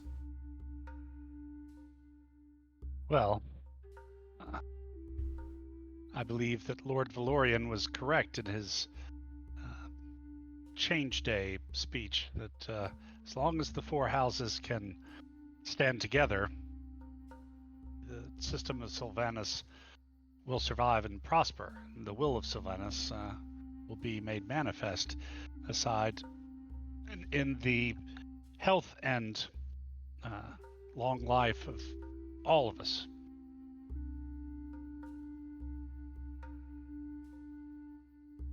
Theron says, that's a rather interesting position for a serving member, shall we say, of House Beleza. My understanding was that the Lady Erica was not terribly impressed. But then again, we're not at war or in Canley here, so things are a bit softer, if not just as deadly. Well, the Pfalzgrafen, you must remember, is still relatively fresh from the sharp edge of Canley between Moritani and Ikaz. But I think you will find that while perhaps a bit impulsive at times, Erica too sees the value of a unified system in the face of a universe of troubles. And the importance of all of us working together and realizing our interconnectedness. I think it is only together that any of us can look forward to peace and prosperity. A shame we can't organize like the tribes do. I mean, but what can one man say against the will of the Landsrod and 10,000 years of history? Indeed. But perhaps we are not so different from the tribes after all. After all, the Orange Bible too teaches the sacredness of life and the interconnectedness of all things. And, of course, the importance of upholding moral and ethical principles, particularly in our treatment of one another and of the world around us. The idea and faith in unity for the sake of all is somewhat universal. Were that were true, Reverend Mother, says Seraphina. Some seem to embrace dogma over the spirit of the Bible. Selecting the passages that fit their narrative the best. Well, you see her make a more Bene Gesserit look of, well, we do that too, but you know. Right. Well, such has been the state of things throughout history. It saddens me that we have such a heresy among us here in the Sylvani system, but I'm going to ask you something. Are you calling them a heresy outright? This is a meta question. What are the implications of that? You're the local religious leader openly denouncing them as a heresy. Because they haven't been clearly called that. They've just been seen as the generous opinion of them is that they are a rather enthusiastic sect of religious people. But declaring them a heresy kind of puts them in a different light, since you're a Reverend Mother. But part of their fundamental belief system is the genocide of the tribes, right? Essentially, yeah. Well, I mean, is it essentially, or is it? They would never say it that way, but, read between the lines, that's what they mean. let me read. Let me see those lines that I'm supposed to be reading between here. Where's the little blurb on? There they are. The Redeemer Inquisition. Yeah, because Bear's Guy's written about him. He does not have a high opinion of them at all because he's of the tribes himself, so he doesn't like the cult at all. Okay. But he tries to write about them as academically as he can. You talk about Wind Whisperer? I mean, Barry. I'm blanking on his name. Wendell Barry Sky. Barry Sky. The guy who writes the Silvanus Chronicles. Yeah. Or is writing them currently. They're not written yet in their entirety. I suppose they'd be added to over time, sort of like Encyclopedia Britannica, same idea. Well, let's see. I mean, fundamentally, yeah, they're talking about wiping out the tribes. Joanna sees that as a genocidal aim. B, they also seem terribly interested in just sort of pretty much getting rid of the ethical and environmentally sustainable harvesting of the sap, and using violence and terror. Plus, my liege lord has pretty much declared Canley, although can't really technically call it Canley since they're not actually a house. So yeah, just as if it were an obvious kind of thing, she will say that it's disappointing to find such heresies among us. Give me a communicate roll. Difficulty of 2. You're basically taking a swing at the cult here. On an espionage level. Communicate. Hey, cult, this is why you should have people here so that you can defend yourself at the orchard. It's like, well, you can't really fight back here. You have no assets present, so none that could openly oppose the Reverend Mother anyway. Okay, Truth Drive?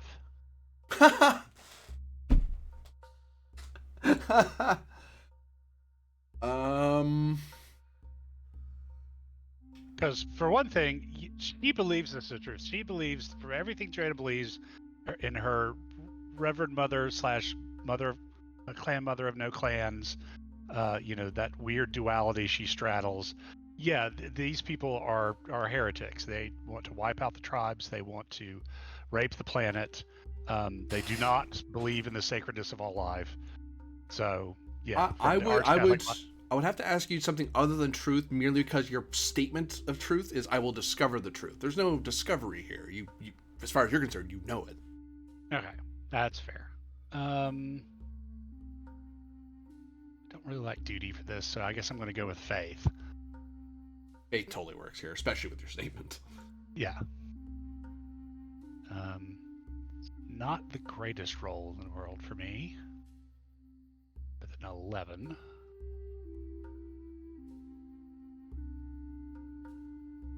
And I'll note that neither Theron or Seraphina are assisting, but they're certainly not opposing you either. They just aren't openly saying or agreeing with you.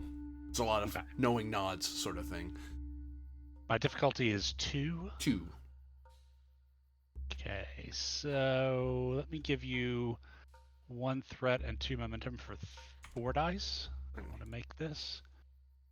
Focus of neurolinguistics. Yeah. I'm just trying to implant this in the minds of the people around me. Yeah, they're heretics. Okay, well, here goes nothing. Well, okay. I'll take that. So 2 gained. You make your, there's a little bit of extra sermon attached to that, I imagine, even offhandedly so. Because one is not a holy figure without all your words being taken as scripture. Seraphina and Theron diplomatically stay shut up and let you have the floor. But the people around them, there is a look of surprise that you're openly calling them out like that. And of the faces who are more at the edge of their retinues, so none of the close confidants of Arconis or Seraphina, but they're of Arconis and Valorian. There's sort of a look down at their chest and sort of an uncomfortable shuffling of like, they're reconsidering what they think of, because you said this isn't okay. So I don't know. Our Reverend Mother said it wasn't okay. That's the only person who outranks her is the Reverend Superior. I'm not sure I want to oppose her, The tribes just nod, like, there was no convincing the tribes. They don't like the cult, for obvious reasons. To them, it's as obvious as day, but, Of course, we are all blessed because there is a cure for heresy, and anyone, no matter what mistakes they have made in action or belief, there is grace available to all. Should they merely turn from improvident, let us say, acts and return to a true faith and realization of the interconnectedness and sacredness of all of us together. As your talks continue, we will slide over to the Council Grove. Hope you're okay with that, Erica. I just started the religious aspect of the Canley. The steps you have taken are the least severe we will visit upon the cult. Erica, as you enter into the Council Grove, you notice familiar faces in the crowd, because you would have seen a couple of some of these people are like the personal attendants. Author, there is a cure for heresy, Spanish Inquisition 1478. No. No Spanish Inquisition. It'd be a Salutarian Inquisition. It's different. The Inquisition. It's a lot prettier. The Inquisition. Here we go. But yes, Erica, as you enter into the Council Grove, there are a few faces of personal attendants to the various chiefs who were there because their chief couldn't be there. Who see you and whisper into the chief's ear. Chief Wind Whisper himself stands up as everyone seems to be seated on the ground on like a bit of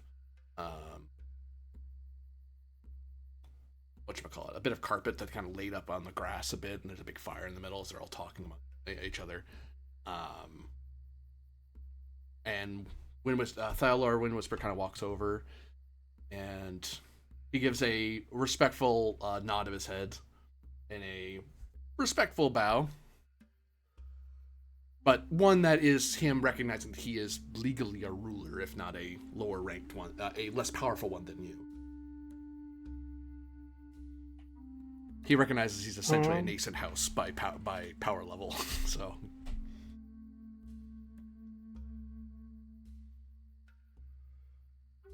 I want to indicate to him in a way that would be obvious to those who spent time in the courts of great houses, that you may introduce me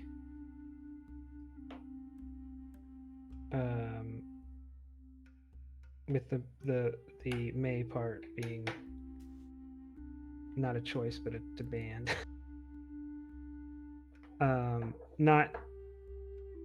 I don't think it would be like saying that. It would be like a hand gesture of like, you can proceed. There'll be no roll. He was intending to. So he just kind of recognizing it as sort of among nobles a rather universal noble gesture. If Thaler is offended or pushed at all, he doesn't seem to indicate it one way or the other. He looks to everyone. Chiefs of the Silvani clans, I would like you all to meet the Falsgrafen Erica III of House Beleza. She is the ruler of the moon Salutaris, and is fresh from the distant defense of Kaz. There's some respectful nods from the Stonebarks, who are just kind of like, oh, like these guys over there kind of look very Oh, actually, he actually goes around. I just realized you can't see them.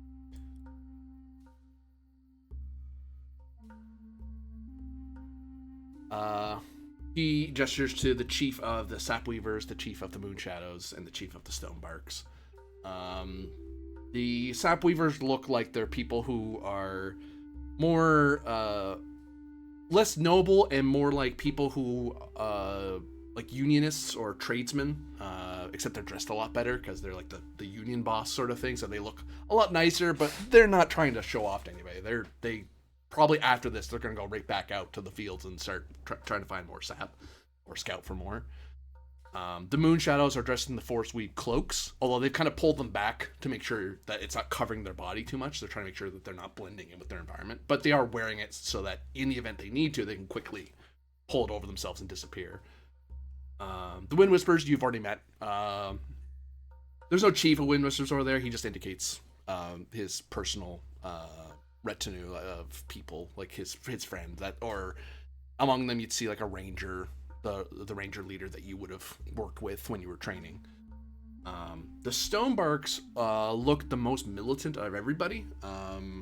They're wearing, you actually see among the Stonebarks, they actually have shield generators at their belts, and clubs at their belts. But you also see a bit of where your guys, the Condemned, have those pioneers' axes.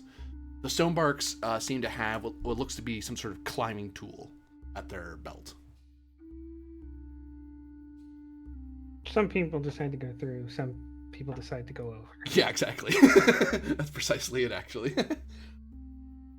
The chief of the Azure Leaves and the Ashra are currently attending to the rituals.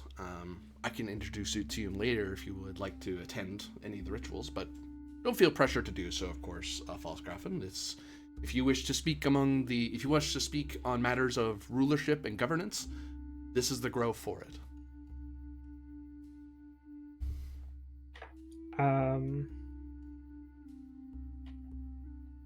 Eric will say, then let us begin.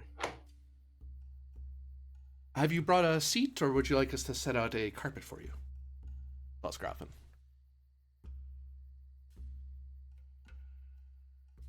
Stonebark mutters something to someone next to him, and there's a chuckle over there. Windwhisper gives a look, and then they stop whispering.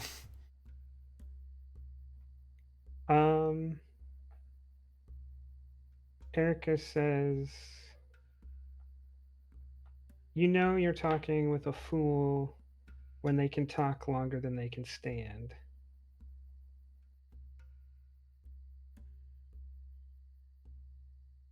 Indicating that brevity is a gift.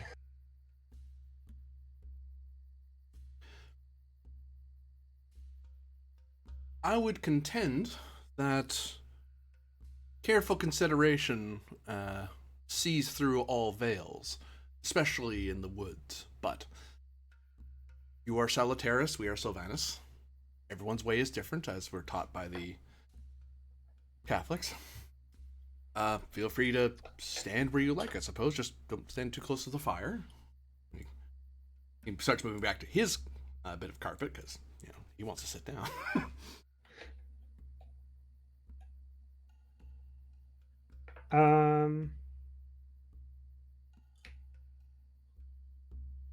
To some degree, this is what Erica wants. Now, anyone who talks to her is physically lower and has to look up to talk.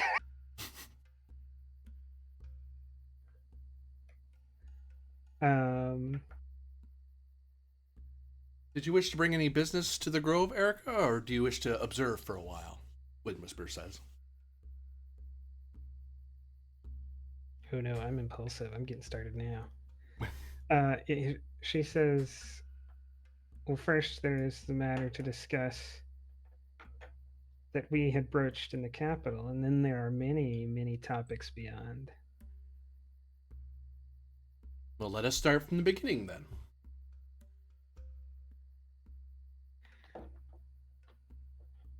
Eric will say, well, what I had asked you in the capital, I no longer am interested in.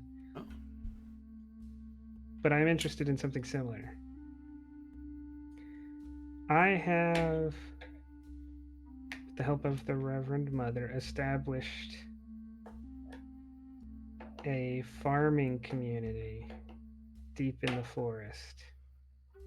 It is not the first to be out there, obviously, but it will be the wave of the future. And I wish to treat with the Sapweavers Chief on an Sapweaver kind of perks exchange up. of their knowledge, which we will soon require.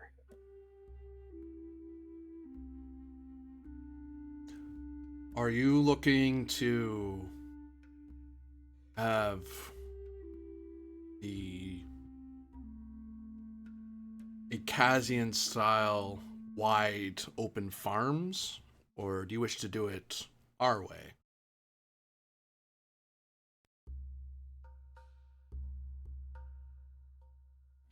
Erica looks back and says, I wish to do it the right way. Nod. I'm hoping that your way will get me there to some degree, but I don't discount there's always chance for innovation so long as one does not get wrapped up in a desperate need for innovation.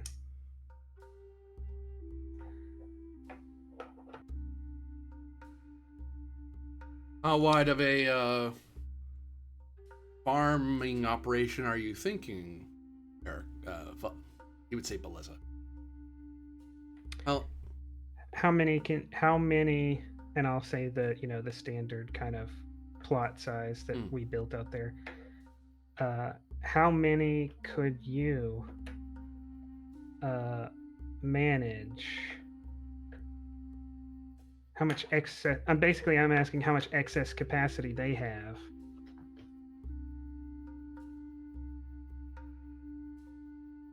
he thinks. He kind of whispers to the people around him. Someone takes out a tool to kind of look at a map. It looks like some sort of surveyor map.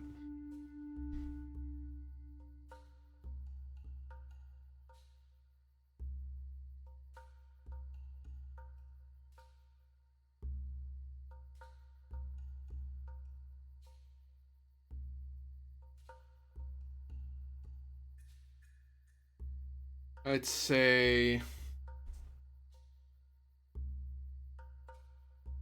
Yes. Yes, I can count. It's fine.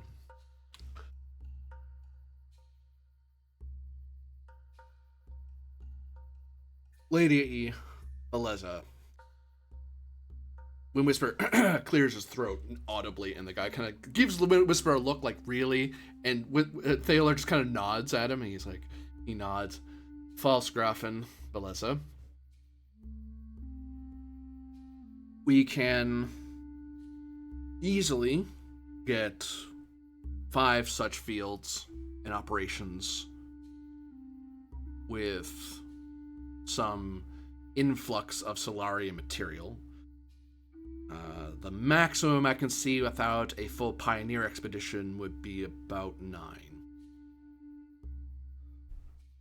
Beyond that, we need to actually start looking for areas that won't impact the wood. Without going into the deepest of deep. Okay. I think that's a good thing to know, but that's not what I was intending to ask him. What I meant to ask him was, how many fields he can staff now. Right? How many if like he only promoted like apprentices who are in the appropriate position, and made an effort to find qualified people without dropping in quality their own fields at the moment, how many additional fields could they staff if someone set up the facilities? Which I guess may be the If same answer. if the will of Silvanus allowed for it, and your Landsrad, Wind Whisper, our Landsrad, allowed for it, then I could staff the entire planet of Silvanus. But it's a matter of finding the places that don't offend. But given the chance, we could weave the entire planet together. Is it that because they've got this special acknowledgement for the Landsrod that they also have limited rights to land?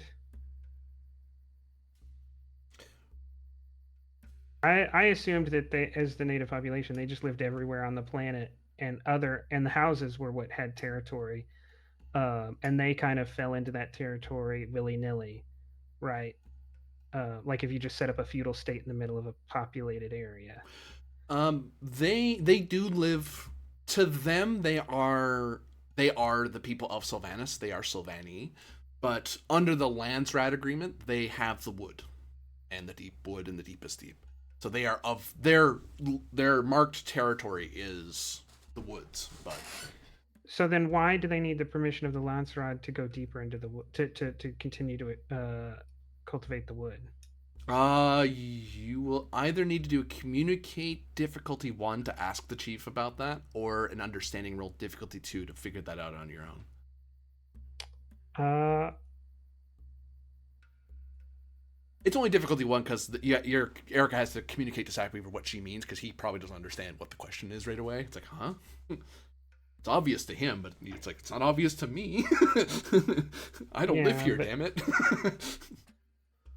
Erica wants to appear knowledgeable.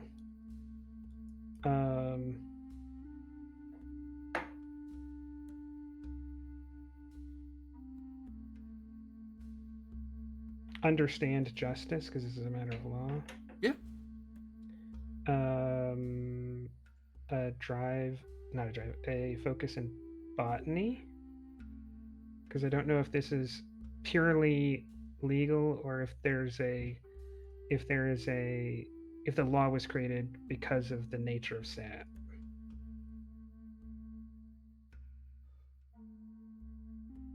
I'll take botany, yeah.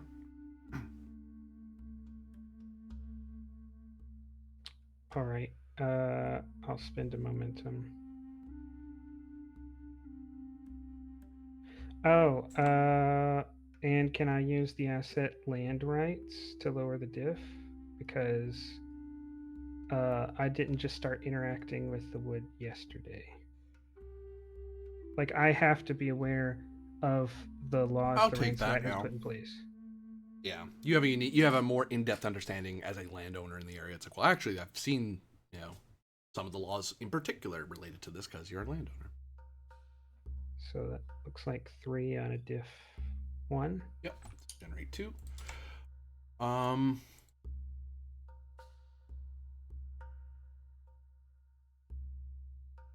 So if the wood, so actually I'll cut to the map. This will a little faster for we.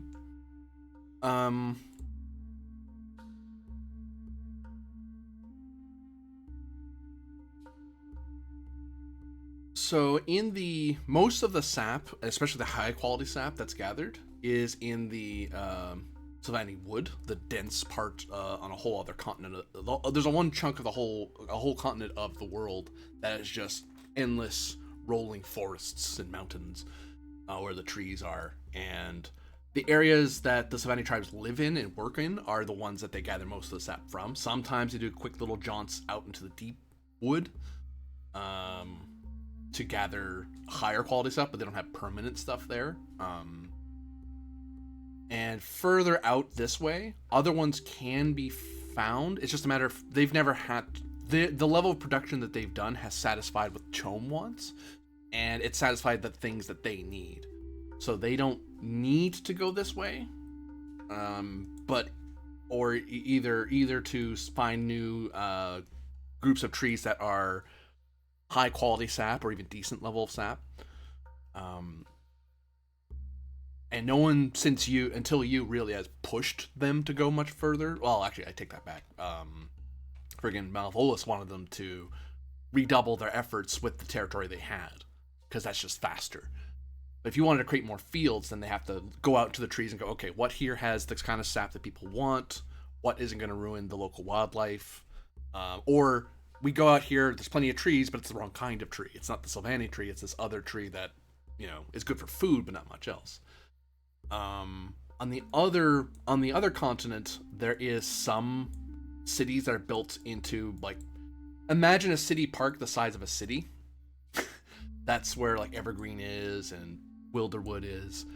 Those are areas that could be developed, but no one's really done that, because it's one of those things people think that the only way you can get decent sap is in the woods the Silvani themselves cultivate. But if they were allowed to be the primary cultivators in those major cities, they could theoretically pull from there. But you would need the permission of House Valorian and House Arconis. Because that's their territory, yeah. For them, they've only declared the wood.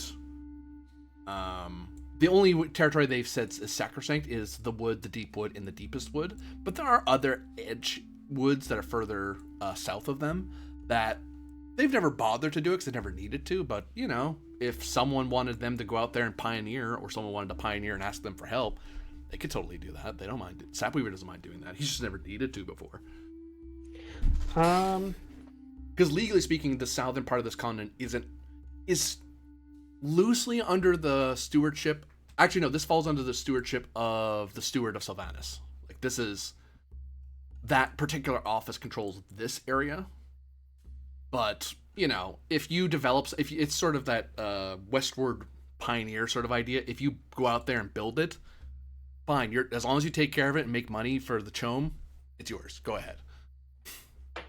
Yeah, this is one of those things where I really wish I had Kareem here, because my next question is, like, knowing his answer, if we decided to finish the current Highliner, sell it to the guild as contractually obligated, right? Take all that money and not use it to start building another Highliner, but instead start selling off our orbital platforms and using all the combined wealth from basically abandoning the primary domain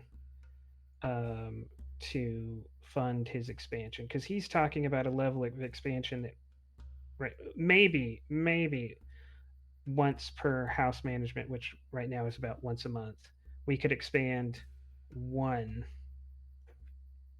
tile. Mm-hmm.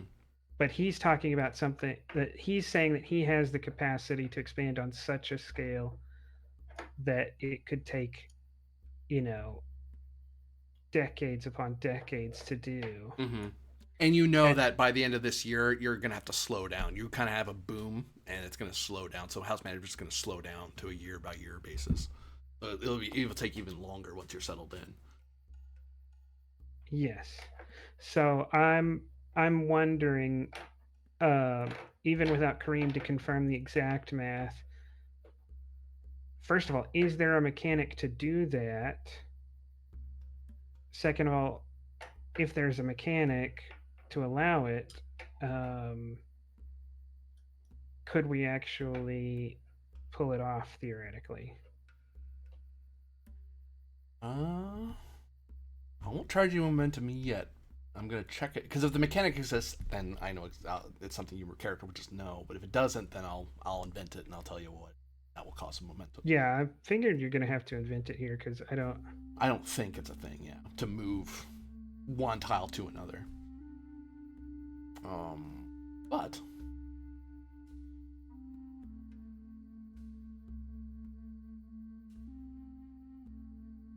which book is that? Is that Power and Pawns or Houses? Houses. If only they had named the books something relevant to what's in the books.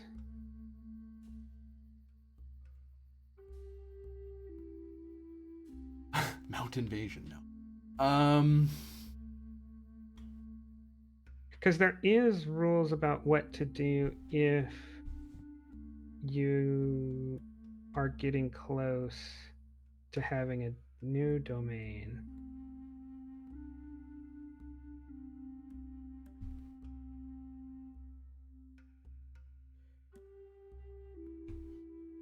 Okay, yeah, if a primary... Okay, so there is rules for handling how to handle what happens when a primary domain or a secondary domain lose too many facilities.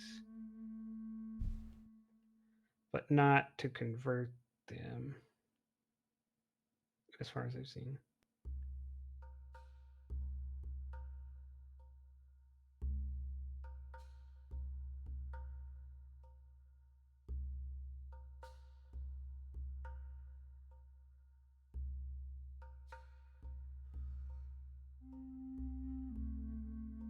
I'll take momentum. I have an idea. Okay.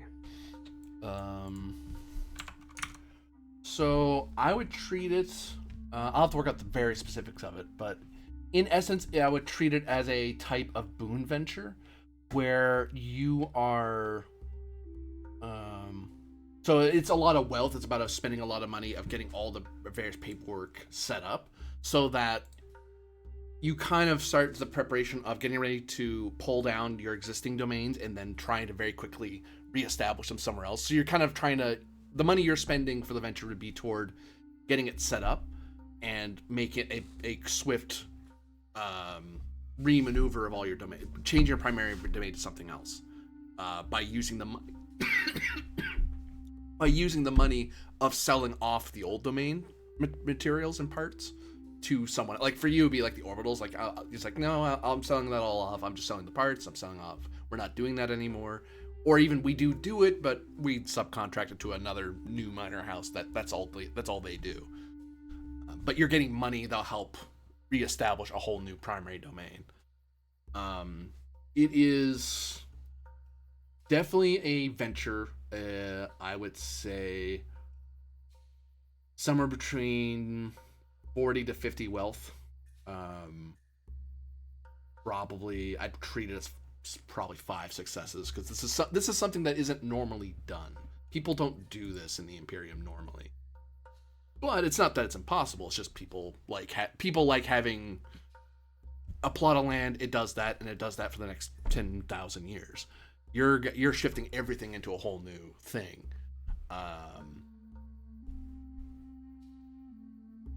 So it's something you could do, but it'd be expensive and difficult to do. But you could do it, especially if you have the Sapweaver's help to set up on the planet.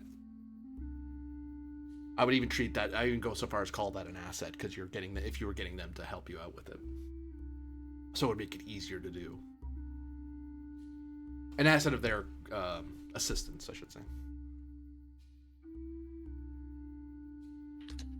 Yeah, 50 wealth is gonna be hard to come by, but I mean, possible, definitely, but definitely hard to come by. Yeah, you don't know. Yeah, you think it's about 50 wealth. It might be less than that.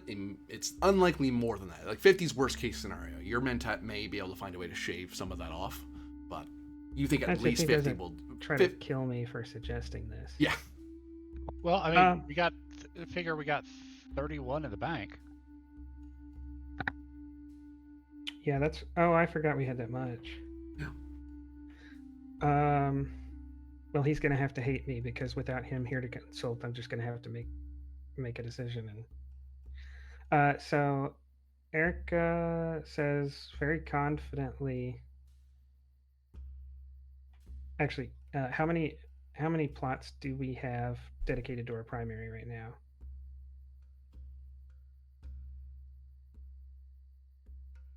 Together. 2, 3, 6.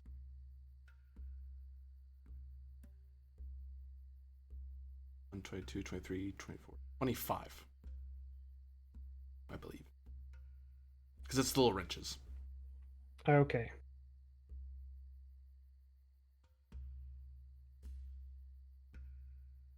Oh, I mean... Yeah, 25, I'm right. Actually, this would almost wholesale be us migrating the majority of our. Okay, how is how's that going to work from like an unemployment standpoint? Am I basically going to have crowds of unemployed workers chomping at the bit because I abandoned all their jobs and then like hired a bunch of native farmers on a different planet? Kind of. You'd want to have a venture set up ahead of this operation to make sure that either you're establishing a new nascent house under you that's going to take over those things, like they're basically some other noble's going to buy it off of you, and they're going to work the area, or you need to somehow resettle the economic situation for your commoners. Because otherwise, yeah, if you just do this whole new shift, you're going to leave a lot of people in the lurch. Countless people without a job. Which won't make you friends on Salutaris, because that's the majority of people who live on Salutaris who are shipwrights. Or some shipwright-related occupation. I mean... So I was going to ask, actually, off the back of... Plus the Spacing Guild will be kind of pissed with you, because they'd lose a shipyard. Well, I mean, the whole part of the venture is selling the shipyard to someone else, selling the contract to someone else, right? Yeah. Well, yeah. So their needs are going to be covered. They may not like it, but it's like I'm not going to violate the contract, right? I would only do this if there was a way to do it that still, like, as the letter of the contract says. You would want to either. So the shift is one roll. To make sure you control who it goes to, because if you just do that roll, you could just do that roll by itself. But if you just do that venture of shifting over, you don't really you're just kind of selling to whoever's buying. If you want to control who specifically is buying from you, you'll need to do a different venture to get some sort of agreement with Atreides or Kaz or the Spacing Guild or the Bene Gesserit. Like, you're making sure or you're saying no, I'm going on my way to establish a nascent house under me that's going to take that over from me. Which that's the more common way to do it, because that way you don't have to worry about an outsider to do it. Like, so you're thinking about shifting the house's primary domain to farming, essentially? To sap collection, yeah. And Sap farming. collection. Because, right, you've put Erica in the mind that, right, Khitan will fall soon. If Khitan falls, who in the hell knows what happens to Arrakis? But it's not going to be... Without someone on Khitan, whoever ends up with Arrakis is going to be not a judicial legal contest. It's going to be a force of arms, which means the spice stops flowing, which means we get cut off. So if what yeah. Okay, so my question is, like, in with that strategic view, why sap production rather than foodstuffs? Because it seems, with that in mind, it seems like what's going to make the system more self-sufficient is growing edible food rather than sap.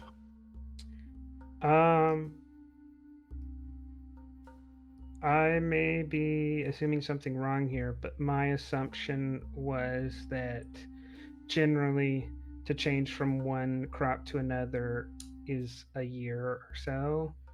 It's one season. So it wouldn't take long to switch from sap production to general food production. And no one is going... If I just did go to food production, no one would buy it, because we established last week that the planet isn't a food exporter. That's not its valuable commodity.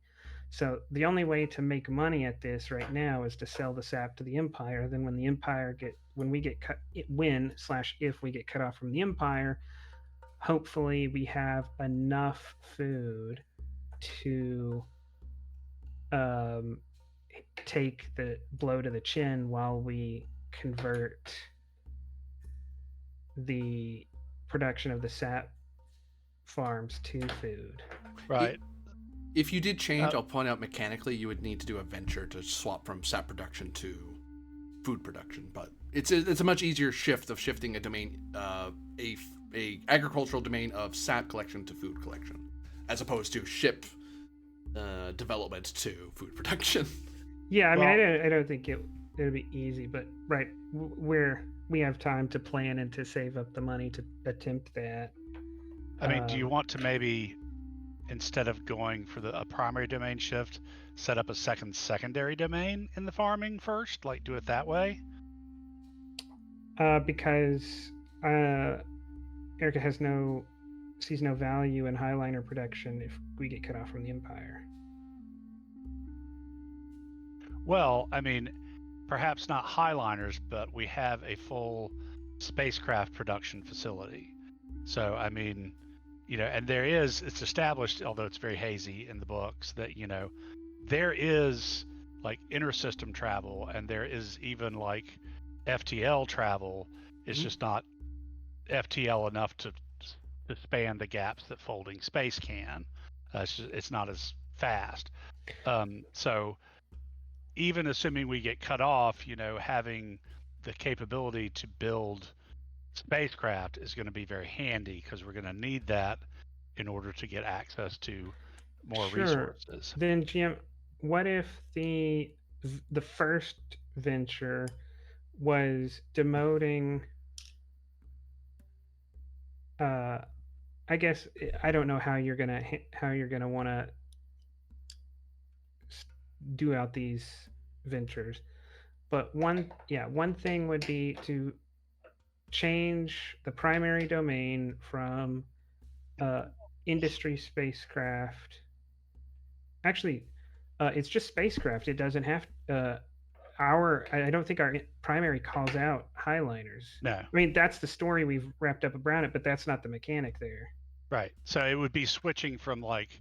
So yeah, if we change the industry spacecraft from primary to secondary, and we create a new primary that will take up some of the slots on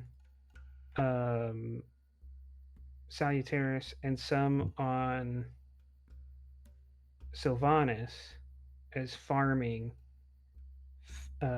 right? Because we can farm sap on the moon. It's just not going to be good sap. It's not going to be the highest quality one, but you can still farm sap on the moon technically. And that'll provide jobs for those people on the planet. I mean, that part of the venture, I assume, is changing their understanding over.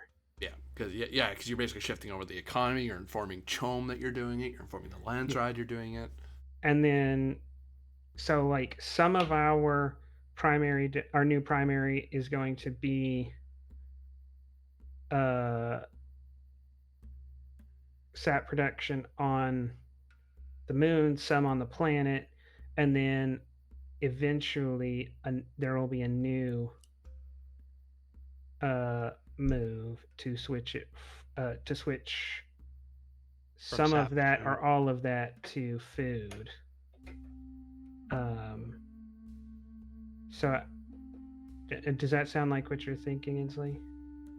Well, I guess, because it just feels like switching primaries is a huge deal, and might draw unwanted outside attention, since this is what our house has been doing forever, while as creating, as first step, a new secondary domain in farming would not be that unexpected, honestly, for a minor house at our level, because that's kind of setting ourselves to move up a notch, and it's not as potentially attention gathering and in a way threatening as suddenly flipping primary domains. We've had that same primary domain for 10,000 years or whatever. And it's like, when it comes to domains, I mean, we're really fundamentally interested in being able to feed the system. So I'm not sure. So yeah, but my understanding would be that people would accept sap production rather than food production as a reasonable thing to switch to. Yeah, So, yeah. I really wish Kareem was here because he could do. Because honestly, I'm also wondering if current levels of sap production are meeting market demand. well, there you go. If we are doing Yeah. more, are we driving the price down? Are we creating a surplus? So, And I mean, to answer this, Jim, is it possible to do a venture which wholesale starts a new secondary domain outside of the once a house management building a domain facility until you get enough, right? Because if we can only develop one new domain slot, one new estate once a month and then once a year, then a secondary domain is going to take us a considerable amount of time to cultivate. let's see. Right, there it is. Okay, so we could do a secondary domain within a year because we would need to do that domain facility 9 more times because you need 10 for a secondary domain, and we've done 1. So if we do it at the next 9 monthly meetings, then we've got enough there for a secondary domain, and then at the 10th we can do claim domain.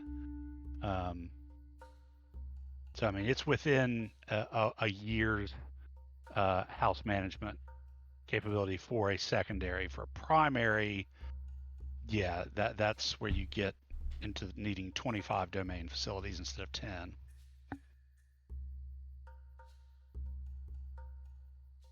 I have a heavy cat on my shoulders now.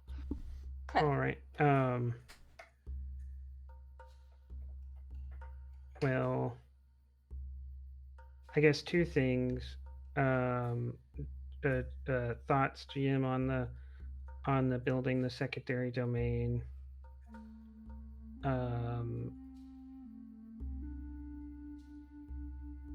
And is Kareem here? Yes, I'm here. Well, I mean, in the room with Erica. No, I haven't gotten to Is him this Kareem in the room with us right now? yet. Yes.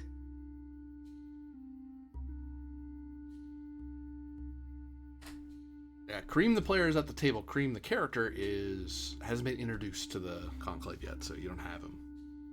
Hello, everybody. Hello. Sorry for being late. Hello. I'll take. Okay, so You do know he's coming soon. Like you do when you think on it for a moment. You know this is around when he's done with with finishing up house management stuff, and he's going to be able to come down.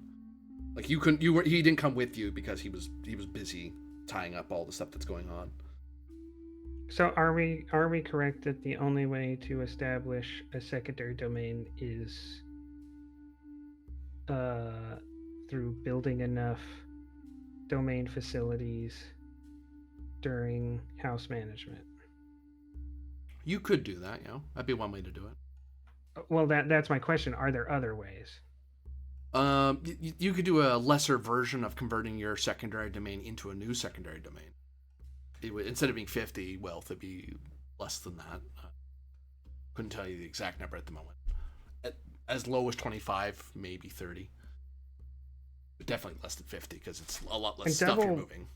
Double primaries is gonna make everybody look at us really badly, right? That's one of the things that pushes us up into that like prestige or whatever it's called. That Great house. Great houses usually have a great house either has a lot of secondaries or 2 primaries and some secondaries. Having multiple primaries is huge because that means multiple people know. Because primary means that you are the person to talk to regarding that in the Imperium. Where secondary is you are one of the people who sells that thing.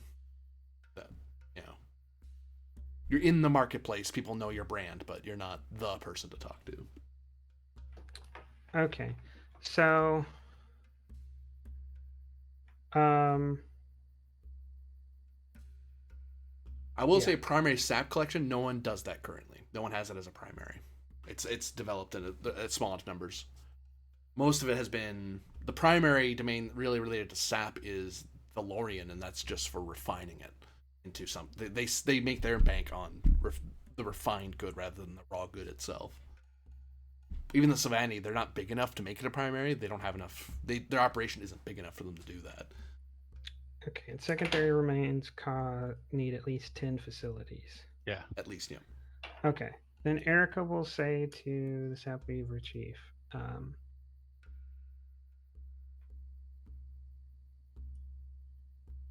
what would you need to manage 10 new fields in the next year?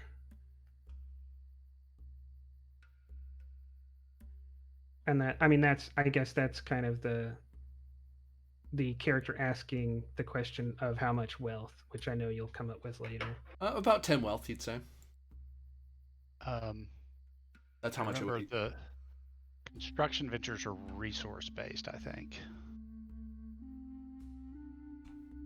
If you're building something, yeah. If you're doing the big switch, I treat it as a boon venture because you're doing a massive. Okay. Because a lot of it is just paying the paperwork at the land on Kaitan and in Chom to let them know what's going on, and then firing people, rehiring people, buying land, selling land. It's a lot of wealth trading, as opposed to building stuff and keeping the stuff you already have. But you're right, though. Usually building is resource-based. And to reiterate the answer, it would be about 10 wealth. So he says about 10,000 Solari would be enough to make sure that you get the best people to work with your people without diminishing our existing operations.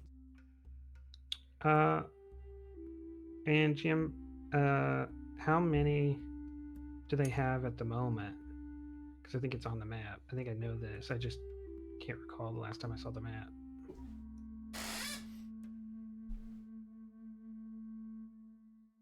So they have 10 right now. 10, yeah. Okay. Okay, I'll say to him, this would be a doubling of the work of the Sapweavers, and it would put half of your tribe in direct service to House Beleza. Does that concern you? Or if you find yourself working 30 fields, 2/3 of which are mine, would you find yourself resisting my authority? Right? Can you, if I can deliver this to you, can you work it with the understanding that that makes you a vassal to me? Or is the idea of being a vassal to me so revolting that, right, you don't want this opportunity? You hear some chuckling among the chiefs for a second when you're finished.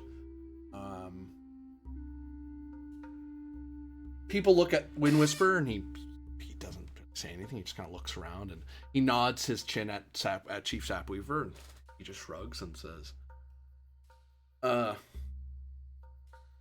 Falsgraf and Beleza, I would not take all of the people, all the Sapweavers from our fields, or even half of them from our field.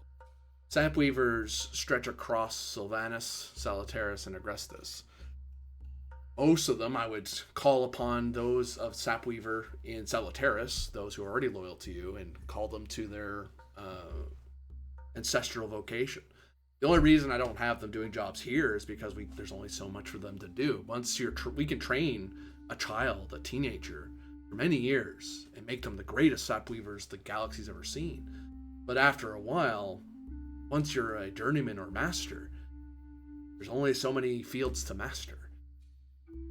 And we choose the best of the best.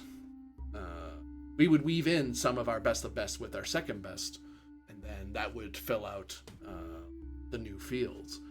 So I would be offering some of my masters into your service, but a lot of them I'd be pulling from your own populace.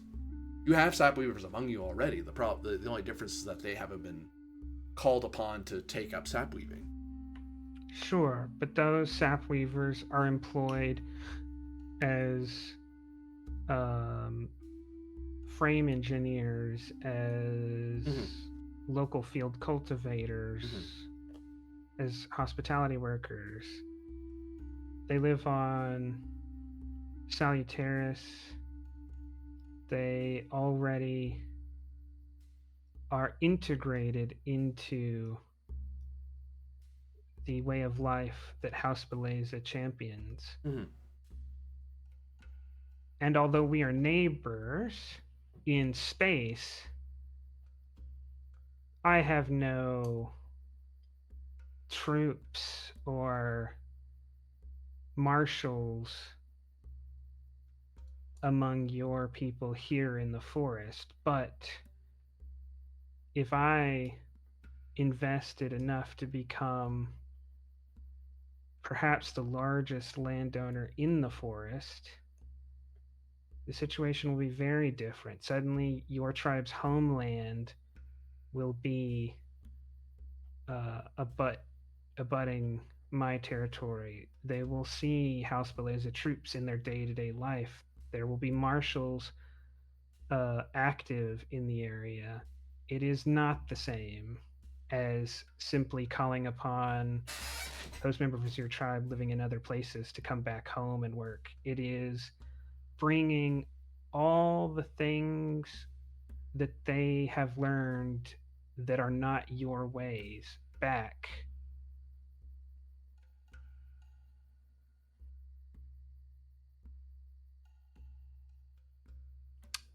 And if suddenly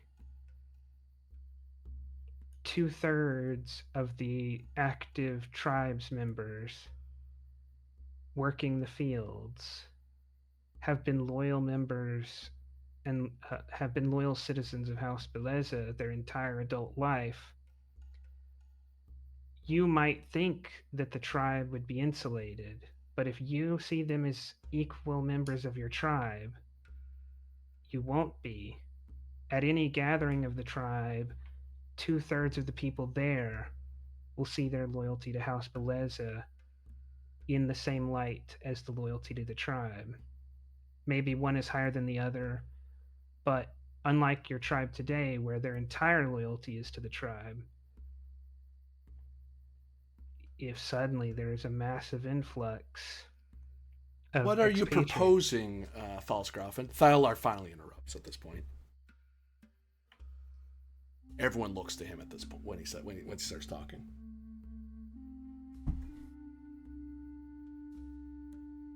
My economic proposal we've already discussed. It is to expand. Are you suggesting dominion over the sapweavers, the delusion of their tribe? You misunderstand. I have every intention of developing the forest, but if the sapweavers help in the way that they suggest they intend to help, my dominion over them is not something I will have to attempt. It is something that will just happen. What has changed in the difference? Sapweavers are still sapweavers, Belezas are still Belezas. You'll simply have more land. Except that sapweavers would no longer speak directly to the steward. They don't, Falsgrafen. They speak to me. I speak to the steward.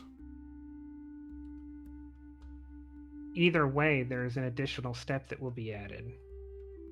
Why? You already have sapweavers who work for you. This changes nothing. They know their loyalty to you. They are still sapweavers, but they look to you as their chief, not me. But they do not live in their homelands. If all of those Do you think living in a homeland means they forget their sapweavers? That they forget their traditions? They stop being of Silvanus? No. But if they return to live among the rest of the tribe, they will outnumber the people that are here today. But they won't live here. They'll be living south in your new fields that you keep suggesting. That doesn't change Yes. what we already hold. But culture knows no boundaries. What you call the tribe today will be expanded by them returning, and they will become the dominant force in that tribe. What are you talking about? They are loyal to House Beleza. They are always of the tribe. That hasn't changed, but they've made their loyalty clear. They work for you. They continue to work for you. The fact they're on the planet or on the moon changes nothing. We have people here of Wind Whispers and Moon Shadows who live... Well, we have a Moon Shadow. A Moon Shadow works with you. She's still a Moon Shadow to this day, but she serves you because you're her chief. The fact that she happens to be on your moon doesn't strip that of her. The fact that a Wind Whisper works in the Palace of Silvanus doesn't strip them of being a Wind Whisper. But their loyalties are to who they serve. If enough Sapweavers stop living in the forest, then sure, they would simply dissolve. But your gaining of land doesn't automatically surrender the woods they already hold. Perhaps it is a cultural difference that is impossible to explain. What I simply wished to ascertain is that if in 10 years you woke up and more than half of those who call themselves Sapweavers were directly loyal to House Beleza and lived in the forest, if you would find that so revolting that you might engage in violence. If that idea doesn't sound terrible to you, it doesn't mean anything to you, then that's an acceptable answer. I simply wish to avoid the part that concerns us, I think, is that you floated the words of vassalage of the Sapweavers as a clan having vassalage to you. I believe we may have misunderstood each other there.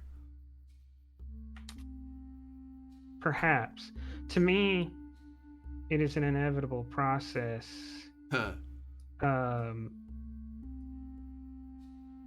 But you may not see it that way.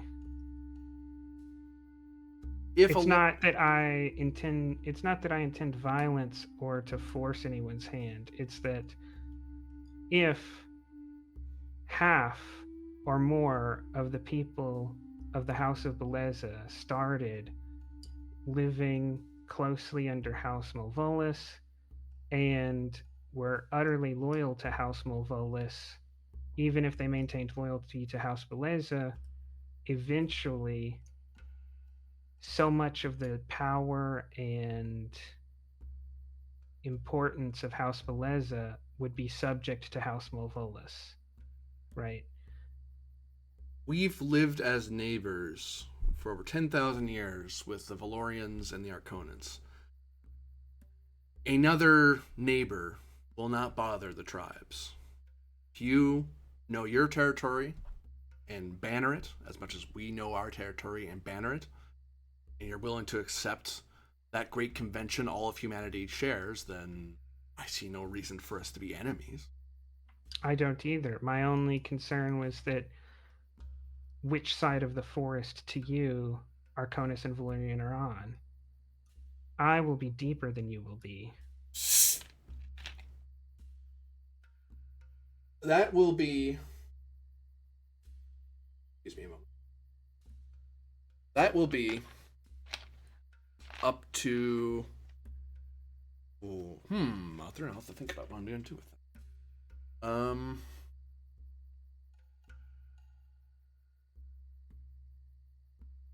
Thanks to author's intervention, I'm going to take 2 threat and think about something.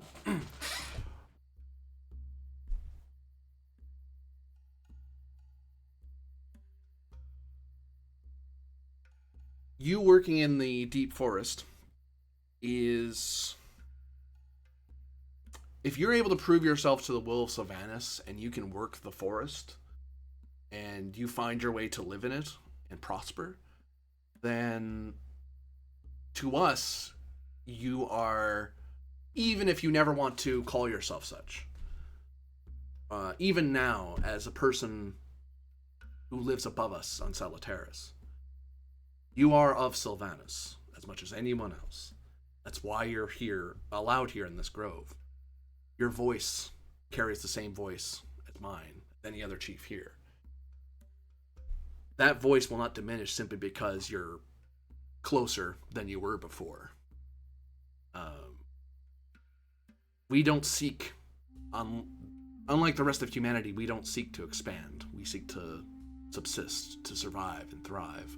And these past 10,000 years, we've done that. If you wish to brave the forest and find a new way to live in these woods, and you succeed, then you've succeeded.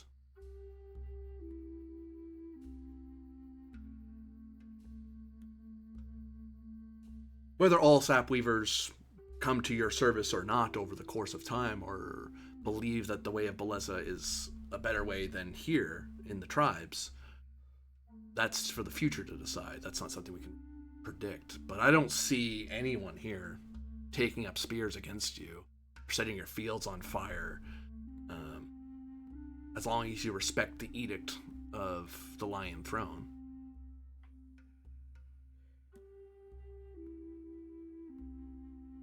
That's what I wish to know. There are some in the Empire who would do exactly that.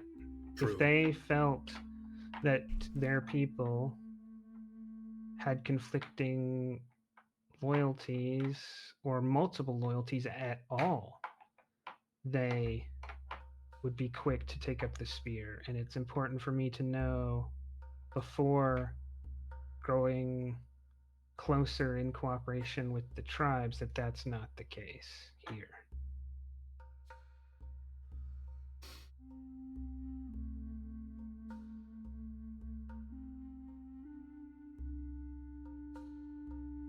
Among the chiefs here, I'm fairly certain, he looks around.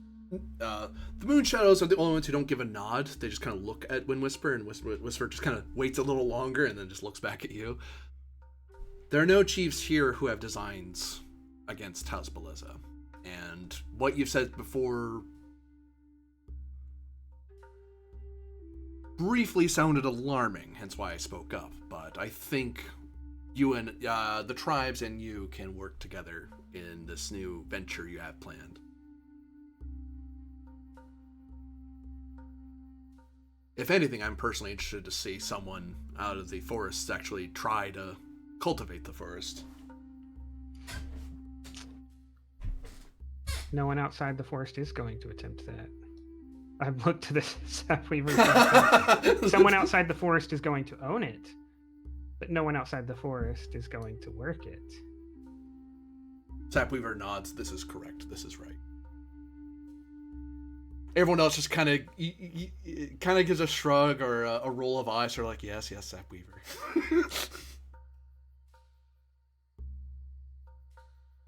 Well, I think this deserves a bit of Blue Moon tea. Claps his hands and he starts gathering. He starts getting some people to gather some tea to have everyone calm down and cool their nerves for a second. I do want to think about what they've talked, because, I don't know if it's their particular culture or me misunderstanding, but I want to run something by you as the GM before. Sure. So my general concern is that eventually, if there are more sapweavers that have sworn oaths to House Beleza than have not, then the sapweavers have in effect become vassals of House Beleza. For momentum, I can try to clear that up. Sure. So to them, as long as there's a single family of sapweavers who say we are Sylvani tribes, then there is a clan of sapweavers. To them, their voice becomes a lot quieter on the grove because now they won't have the same seat they will before. Some other tribe will probably take their place. as sitting in the Council Grove. There are other tribes that could be here, but the Wind Whispers, Moon Shadows, and Sapweavers and Stonebarks are the ones that speak the most at Council Grove. They're the ones that bother to go. The Azure Leaves and Ashra don't send their chief there. They have other things they worry about. So the Sapweavers probably would diminish in the Sylvan tribe, is what likely would happen if they were if there were so many of them not in the tribe anymore among the tribes. Then it's like, well, technically yes, you're still a tribe, and yes, if you want to come to the council, you can. But honestly, no one's going to listen to you because you're so diminished in voice that it's not, asking you isn't really worth it. Well, they'll treat them as a envoy of yours, and not even then, because you have a certain envoy for them. They look to you. The mass of former Sapweavers or current Sapweavers who under House Blizzard, if they themselves wanted to be the representatives of the Sapweavers, that I guess that's what I'm getting at, right? If there's like 2 families of 50 people who are the only ones outside of Beleza control, but there are like 700 families living under Beleza control, right? Would the council here only recognize those 2 families as the Sapweavers, or if one of those 700 families wanted to send someone to be the chief here, could they, and would they be recognized? That's, I'm just assuming that the people who swear loyalty to House Blizzard don't stop seeing themselves as Sapweavers. Yeah. They're gonna want to partake here. I'm wondering if they could, like, if all the Sapweavers who served under you, the problem with them, the problem would be less them. They wouldn't mind having a chief of Sapweavers going. Like, they could vote, because all they do is they vote among themselves. Who's our chief? It's that guy. Oh, who's our clan mother? That's who our clan mother is. Okay, well, our clan mother and chief go to Conclave. The problem they recognize is that in the Landsrad, or in the Farfel Fetches system, it is unlikely you as a ruler would recognize a second ruler.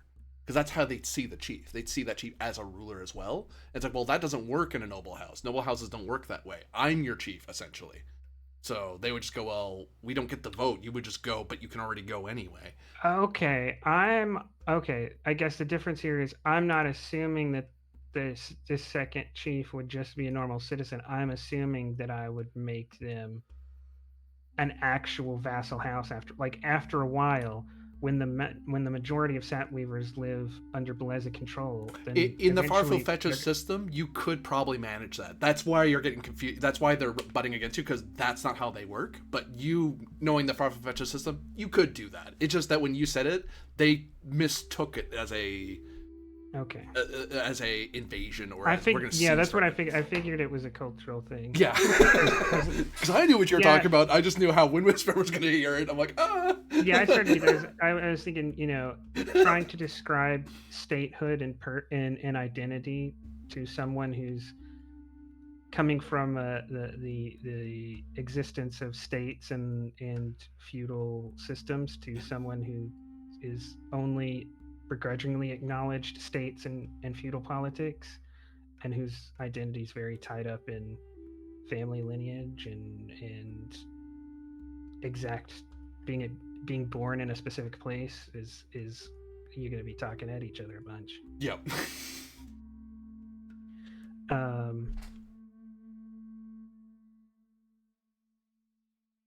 Okay, then yeah, I mean, if they're getting out tea, then I'll get out tea, but I do want to actually not get platitudes, but a hard agreement and a plan forward. Like that is a venture you'll have to engage in. But I can tell, but you've gathered from them what kind of venture it is, because you were able to talk to them. Well, no, yeah, okay, so yeah, I just meant I wanted to have.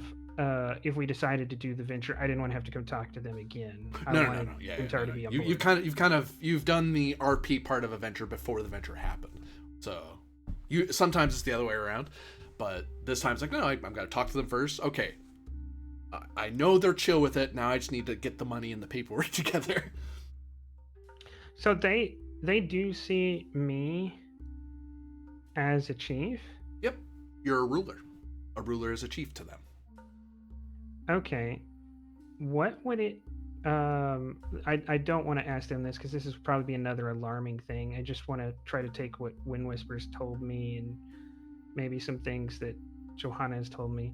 But is it possible, however unlikely, that with enough politicking they could and would be allowed to choose me for the position Wind Whisper holds?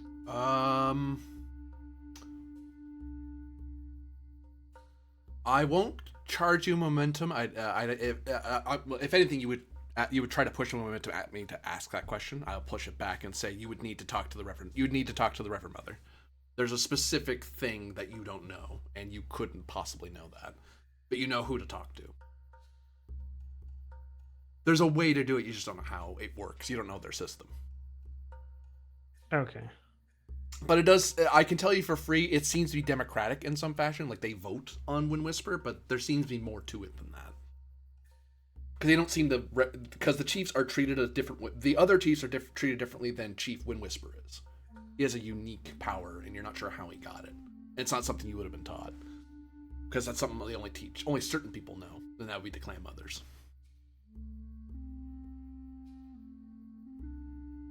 No, I was going to switch to you, Moonshot. That's what I was leading up to. Actually, I can switch to the treasurer. Yeah, you could get my treasurer here, because I need him. I'm doing... Hey, you're the one trying to sell things. snow cones to the Inuit.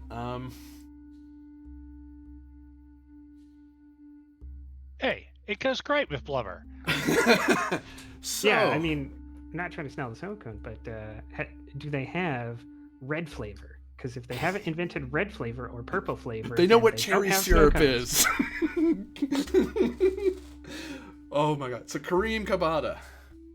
Yeah, hi. Hi. Am I the most normal one here? I don't know about that. So, to give you a quick timeline update, of course, is that this is happening after the house management meeting you guys had on the moon Salutaris. Mm-hmm. And this is the conclave of Sylphiriith Ylindor. It's where all the tribes meet together and have their big powwow, essentially, to celebrate, but also it's a way for the various tribes to kind of talk to each other in a more official capacity.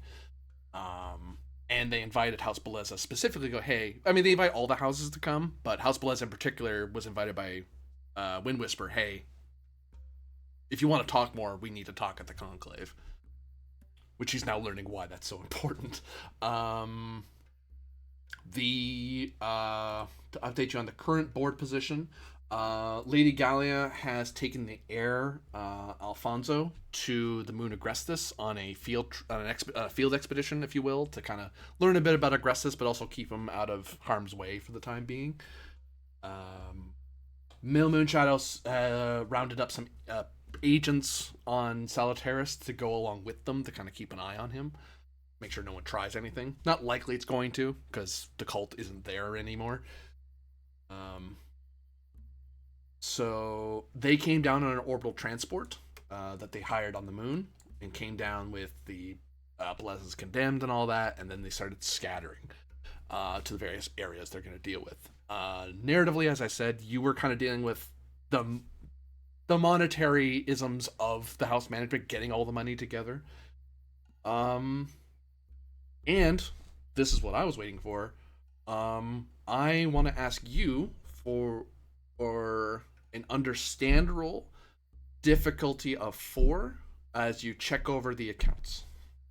You might notice something. Well, truth, because my drive statement is the numbers don't lie. Yep, that makes 100% sense to me. Cherry red flavor, get away with it. Damn it. That bothers me. Focus and data analysis? Yes. The blue flavor is the best. It is, actually. It's the sap. Is that a comp? No, you're short. But okay. Is that a momentum? Well, the difficulty was 4. You only got 2. Oh no! Why didn't you tell me? God! Did you mean to do that? Was the difficulty actually 4? It was 4, yes. Yeah, then no worries, bro. I'll take the L this time. Well, on the plus side, that's an AP. Yeah, baby. I'll write that down right now. All right. Well, don't worry about it. Everything's fine. You're able to pay for everything. Hot diggity dog. Other thing to note is that the false graph, Sebastiano Frioli. Oh wow. Frioli. Blah, blah, blah. Aioli? The false grafen of House Beleza. A false graph, not the grafen. False graph. The baby daddy. No, Hey. That is technically his official position. Are we a noble house or are we the hood? Well, you do live on a moon instead of a planet. No. So we are the hood. You're gentrified hood. Sebastiano is looking after Antonio because Antonio Beleza really wanted to go to the Conclave because he's 6 and party. Can I go too? And he's keeping an eye on him and showing him around and being thoroughly not happy because he's a city boy at a country festival essentially. So it's a bunch of I don't want to be here. I assume someone told him Elmo's going to be here, and that's what got him all excited or something. Yeah. Elmo. Damn. So yeah, is there anyone... it's one of Chom's new inventions to get kids to buy things. Well, it's Leafy the bear. He's the protector of the Savannah Wood, and he tells you how to stop forest fires and things like that. I bet the tribes love that. Yeah. When their sacred figures turned into a mascot, that's well, it makes money, so sure, why not? You want merch? We'll make merch. Is there anyone here that we have to kowtow to? Considering this is, thing of the thingy for the tribes, is there anyone here that we have to pay special respect to? For your sake, the only there is, of course, the Duke heir, the ducal consort. Sorry, Theron Arconis is present. He's attending because all the rulers are invited, and he's representing. Lady Seraphina is here, although you already know her. The highest ranking. Yeah, I do. Among the you've also would have learned that Ambassador Vesper Dracon is here. He represents the House Malvolus, but he's of equivalent rank to you. He's not more. He's the same rank as you are. The more important people, like the kind of people that would outrank you among the tribes, are in the Council Grove or in the Spiritual Glade. So as long as you're in the main orchard of the Trade Plaza, you're among. There's some nobles here in the main orchard. There's some nobles in the Trade Plaza, so watch your step. But generally, it's a lot of commoners essentially celebrating together. And they just want nobles to come because, well, we're having fun. You can have fun too. It's fine, Let's move ourselves over to the main orchard then. Can I have one of the senior officers, the condemned, tell Kareem what they have learned? Certainly could. What do you want to tell him? Then I guess, some captain of the condemned will tell you, Kareem, that they have eyes on a few dozen city dwellers that are dressed suspiciously for the way they're acting. Nothing that they can act on, right? Because first of all, the condemned aren't police, and second of all, even if they were, these people haven't really done anything. They just look suspicious. But that, as an important person, you should be aware. Duly noted. There are suspicious people in here. Where are there no suspicious people? I ask myself. The ambassador looks like a lovely person. I should like to speak with him. Actually, as you start moving his way, Lady Seraphina actually comes over. She excuses herself from Theron and the Reverend Mother and goes to meet up with you. I'll give her a quick bow and a peck on the hand.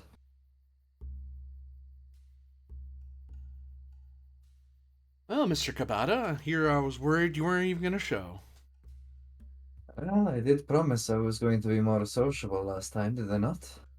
In fact, I faintly remember making that promise to you, my lady. Well, it is good to get away from the numbers once in a while. Yes, and I see this place is full of people. Big event, I presume, for everyone here? Not often that these fests must manifest themselves, right? At least once a year, even in wartime, but ideally 4 times a year, once a season. It's great for fun, but also it's political. Think of it like lands meets, really, just for the tribes.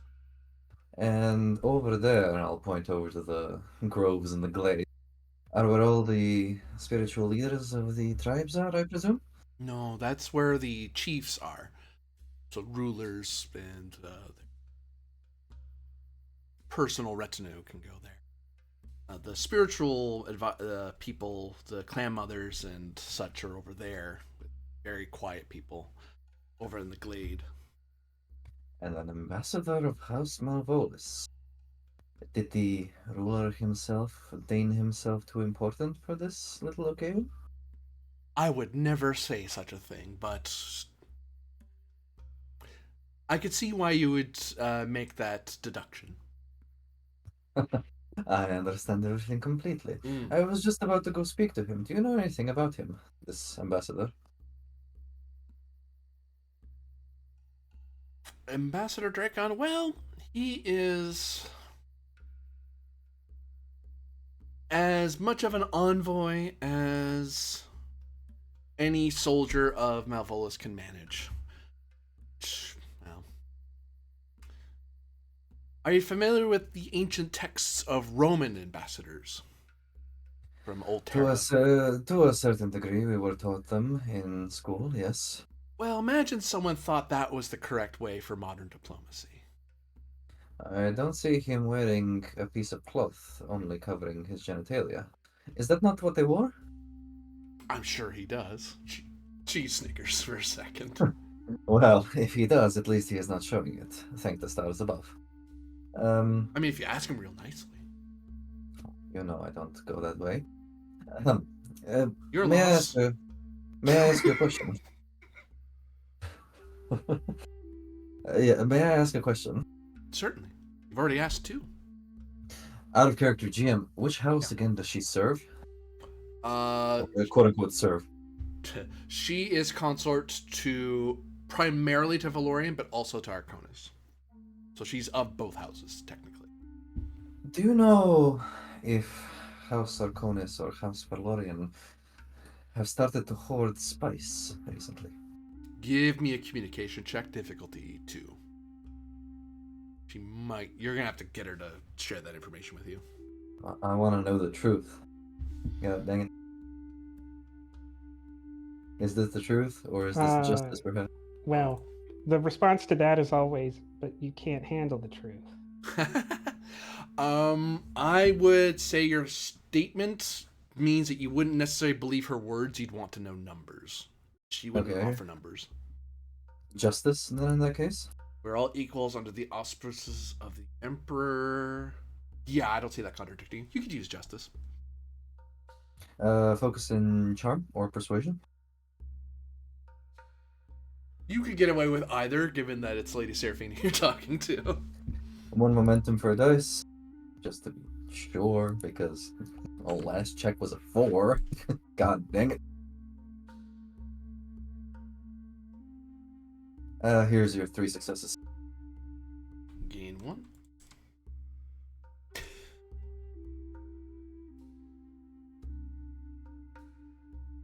She leans a little closer and speaks quieter. They are...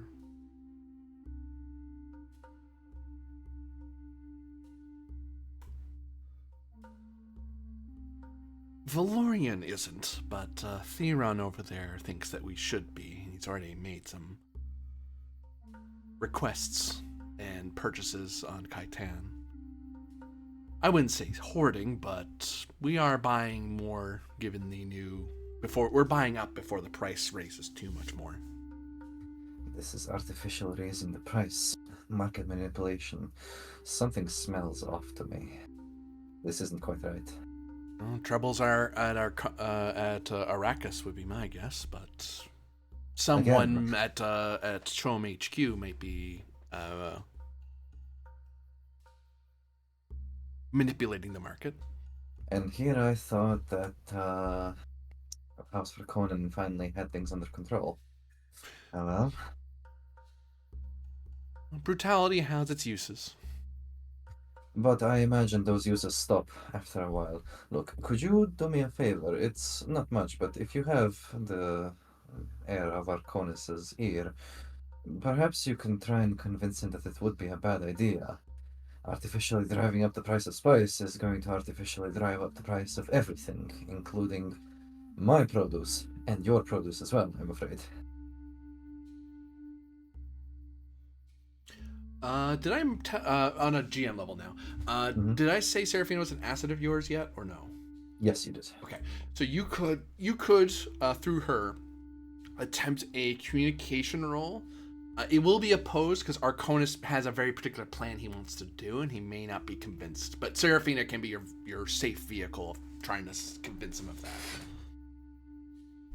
Okay, I mean, I can at least, because she has his ear at the very least, I want to tell her to try, next time you two are alone, in bed or whatever, whisper, it might not be such a good idea to be buying all this spice. I can give her a couple of arguments, from an economic side, like this is but why it's such a good idea. Oh my god, it's such a good idea. Oh my god, he's spending a full med. That's another AP. It is, yep. It's another AP. As Duke Arconis is very convinced his idea is the right one for Arconis and Valorian. So is this a straight up failure, or are you making it difficult for me? It's a post roll. He's rolling his own dice.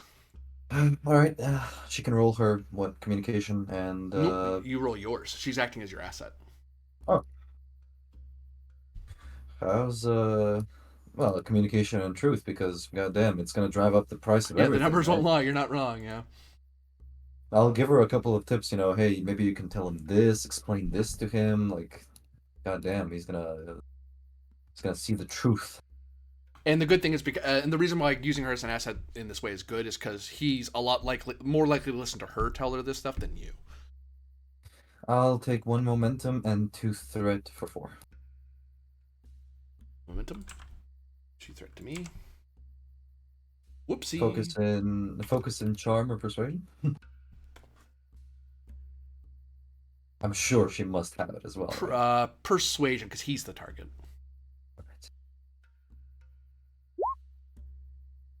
I got 4.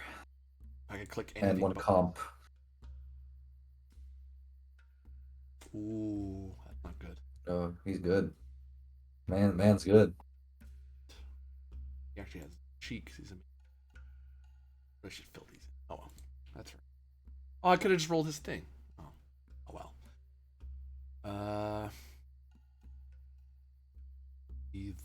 This. That's another AP.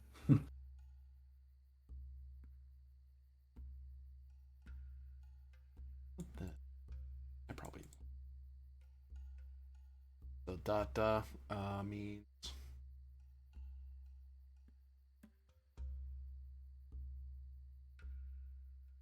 That is 7 hits on his end. Oh, wow. Take 2 threats so this comp doesn't end up leading back to me. That's probably wise, yeah. And he got 1, 2, 3, 4. I got 7, so 2 threat is generated. And you're back at where you began. Look at that. As Seraphina, you see her go off to talk with him for a bit. But eventually she comes back. Theron is thoroughly convinced of his position. I may be able to try again, but I don't think trying here during the conclave will be wise.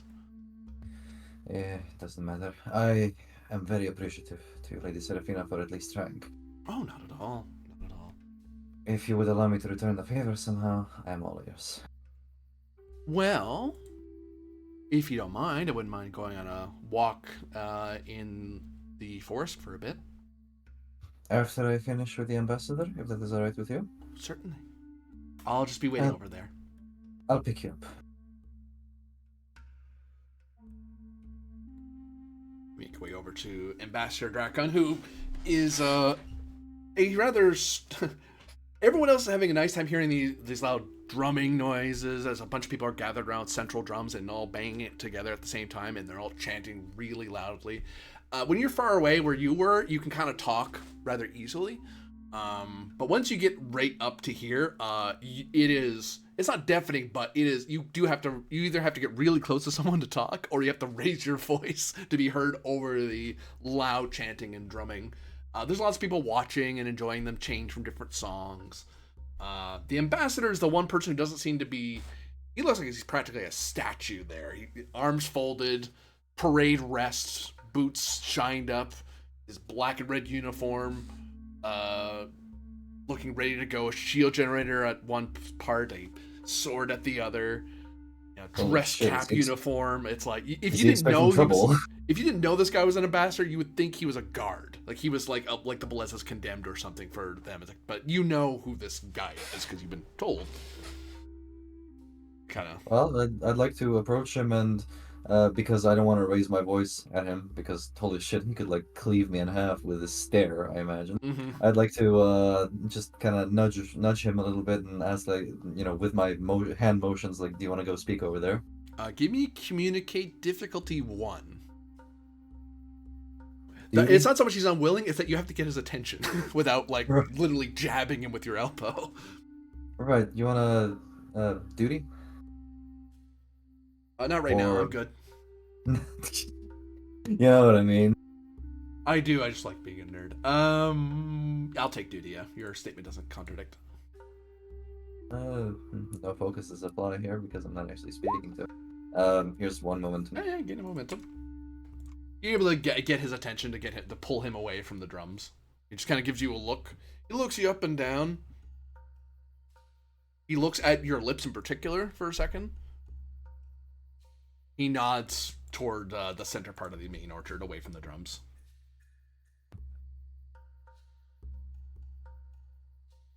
Ambassador Drakon, it is my most esteemed pleasure. Please allow me to introduce myself. My name is Karim Kabada Mentat, and treasurer of House Beleza. Always a pleasure to see an ambassador of the great House Malvolus. Careful, we're not a great house, treasurer. Oh, it is merely my superlatives. I'm trying to flatter you, ambassador, in case you haven't noticed. I don't mind being flattered, but certain houses would kill you over that remark. We won't. Good thing certain houses are not here, eh, ambassador? Indeed. What do you want, off-worlder? Oh, merely to take a moment of your time and inquire you as to how you are finding this whole event. He looks around. It is an interesting diversion. So it is. Have you been enjoying yourself then? He looks over your shoulder at the drummers, looks at the dancers. It is educational. Right.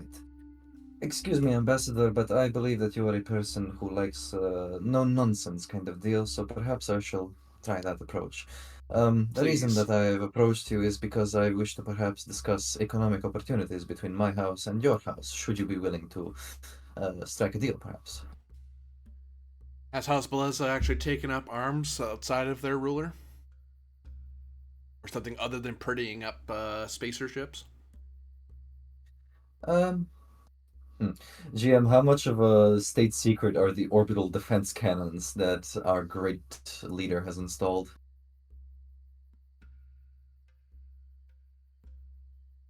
I'm sorry? Do you remember we paid to have orbital defenses like a your military spending. Yeah. How much of a state secret is that? I will relay that. I'll relay that back to the council. How would the architects feel about that information getting out? Because you guys know that more than I do. That's more your guys' decision than mine. I don't think it's ignorable. Yeah. If they have anyone visit the spaceport, the fact that there's a couple of cruisers in dock is not is right. I wouldn't It's a state necessarily want to secret. advertise it. Yeah, it is a state secret when they set out from port and who's serving aboard them and what their exact capabilities are. But any old schmuck walking down the starport can see that there's like, warships Ships there. with guns. Yeah. Okay. I'll relay that in that way then. Yes, my. Well, don't call me schmuck. And we're The- combat now. No. The Feldgrafen has recently, with my assistance, of course, procured some orbital defenses, which you can, of course, see in our spaceports. If that is, of course, what you mean.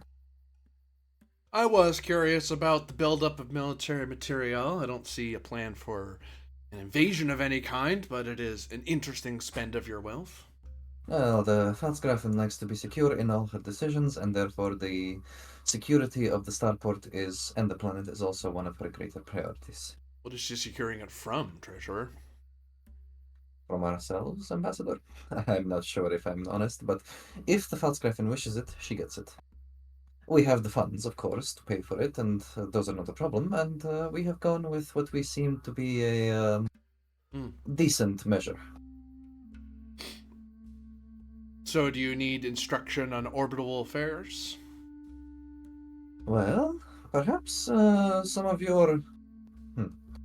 Would you mind speaking to somebody in House Malvolus if they would be willing to lend us a couple of officers for military training with our officers? Set up some war games, perhaps? Give me a communication check, difficulty 2. You're merely trying to convince this guy it's worth House Malvolus' time, but he's not opposed to the idea. You just need to sell it to him. Right. Duty? I can see that. Momentum? Single momentum eye? Yep. Focus and charm or persuasion? Persuasion, yeah. Here's 3. Hey, 1. Gain back, rather, I should say. Yep.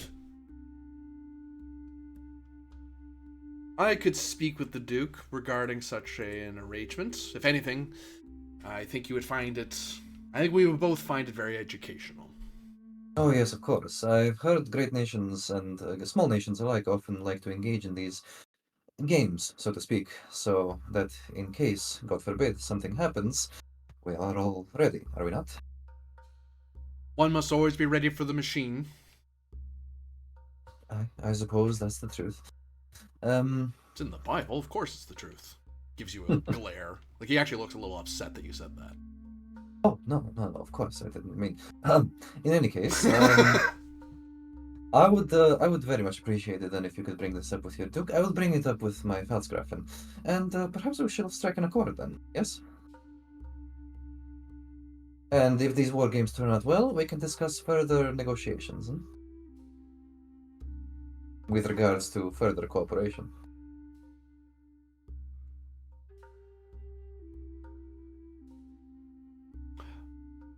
The words will be spoken, Treasurer. Ambassador, you have my deepest respect and my deepest thanks. And I do hope that I have not taken up too much of your time this evening. Not yet, you haven't. I see. In that case, please, I will allow you to get back to the party. Enjoy the rest of your evening. And away he walks. Dick. Malvolus, not known for their That's as diplomatic as they get, honestly. I got something out of him. Okay, I'll go take the Lady Seraphina for a walk. Okay. You can move on to someone else. Marshall, are you present? Yes. So you go into the trade plaza, and hoo boy, it is. It's not the drumming that drowns you out. It's the woodcrafts for sale, woodcrafts, cure all your ailments. You know, it's just people barking out into the crowd, people going over and trading and talking among themselves, looking at things. It's a full-on bazaar just right here in the middle, which given who you are, I will not increase any difficulties because this isn't news to you. You're of the tribes. That's what a market looks like to you. This happens at least 4 times a year, so it's like, yeah, this is what happens. There's a few people, like some city folk, who are very like, oh my god, what is happening? Because Sylvani are known for being very quiet and thoughtful and careful in their movements, and then this. This is like the entirety of a commercial district crammed into a small convention area. So yeah, you see there's some CHOAM representatives, there's some ladies who are here, there's some city merchants who are trying to do what they can. Various Silvani woodcraft. The primary things being sold here, you can find lots of things here, but there's like Silvani woodcrafts, herbal remedies, moonstone jewelry, which is actually stuff that they buy like bits of Salutaris, like precious gems from up there, or just simple stone, and they will polish it down and then make various jewelry, Salutaris style jewelry, but in the Silvani style jewelry using materials from Salutaris. Neat. There's various silk and silken garments made here in the Silvani wood. Although silkworms aren't exactly... They're Silvani silkworms, but they're not any more better at making silk than any other silkworm. Yeah. There's various musical instruments they sell. Drums, flutes, wind harps. Actually, I believe... Asset I've highlighted... Oh, sorry, I got that backwards. It's the Silvani Echo Flute, which is which is one you're kind of hearing. It's usually used in spiritual rituals, but they do sell it to people. This is also where they sell whispering wind devices, but it's also something people use here. So the flutes are used usually by the Azure Leaves in the Oshra for rituals, but you know, Catholics can use it for like singing, playing hymns or songs and stuff like that. Some people just like the flutes because they look cool. The wind communicators are a moon shadow thing, but they do sell it to outsiders because it just looks like a weird sort. It almost looks like a mouth harp with extra strings on it or something. So it looks weird and exotic to them. But you know, it's a way to communicate over vast distances to other people. This actually gives me an idea, so I might get one. And of course, they sell local fruits and produce for people to buy, because you could buy it all the way in the city, or you can get it here at farmers market prices. So you want to buy it here, or do you want to wait back till you get home, sort of thing. For off-world, for certain off-world merchants, this is a way to get local food a lot cheaper. Yeah. Than it is to go all the way to the CHOAM market back at the capital, or wait all the way to Kaitan. It's like, oh my, the further away you get, the way more expensive it gets. On the just out of the interest of nostalgia, I'll buy some local carnival foods as I wander around the area. Yeah, you'll find like snow, like they have like snow cones covered in like a bit of the Silvani sap, which is a very favorite treat. So you get these very blue flavored snow. Staring over at a certain Falsgrafen. Don't worry, they have it in red flavor too. It's fine. That's just spice melange flavored. That costs way more. All I'm saying is the peak of human flavorings are not associated with actual natural flavors or colors. But they also have certain quick fried meats and stuff like that as well.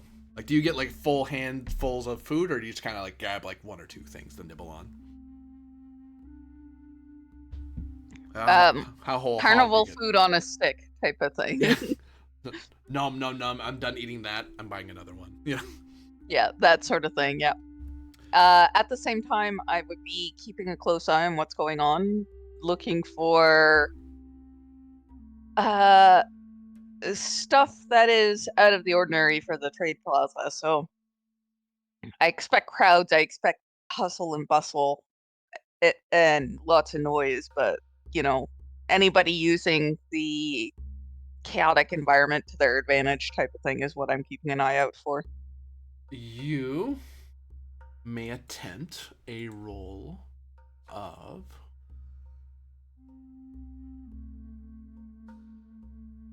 understand or battle. We'll say there's two different ways you can come at. Opposed.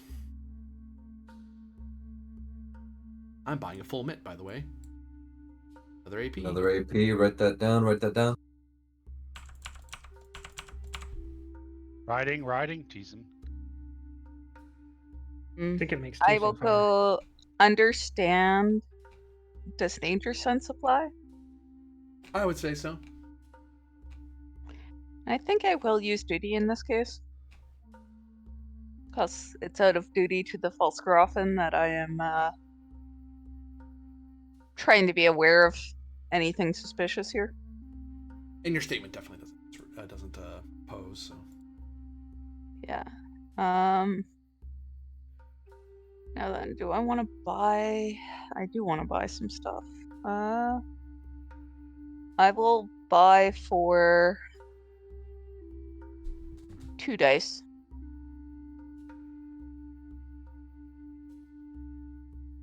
Using a mix of momentum and threat. So I think you get 2 threat, and I use the momentum. Very good.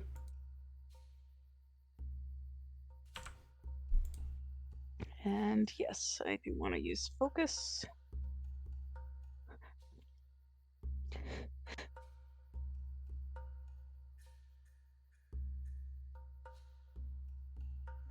Okay, hopefully I hit mute quickly enough for that.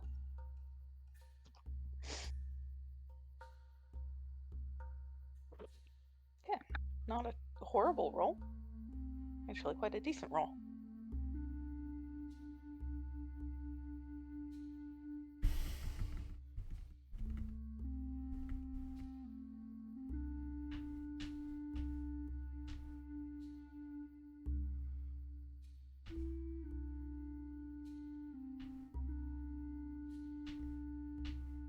Wait, no. Yeah, no, that math works out. Oh, is it worth it to me to spend? Is it worth it to me to do that?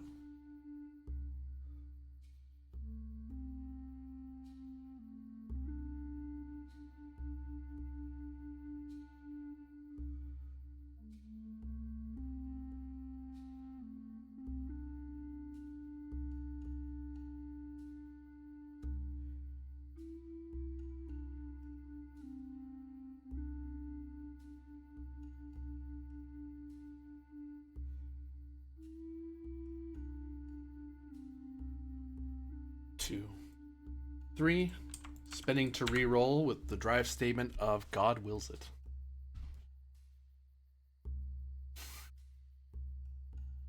Yep. I'll re-roll 2 of them. Oh god, it's always trouble when somebody the Deus Vault written goes up. Don't worry. The only thing that's going to happen is a 10th century pope is about to pop in. I have 6 hits to your 5. I'm actually over you by 1. So be it. Unfortunately, I can't spend because I have no determination left.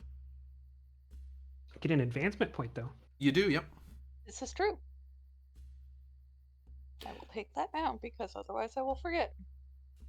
Yeah, you look around and there's a lot of people here. No increased difficulty, as I said. But if there is anything going on, you can't tell. Okay. Well, I will keep watch here, and once I'm convinced nothing of significance is happening here, I might head back to the orchard.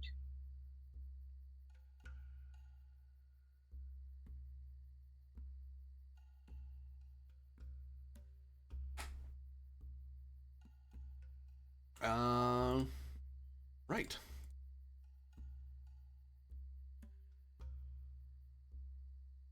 A new scene has begun. No momentum is lost.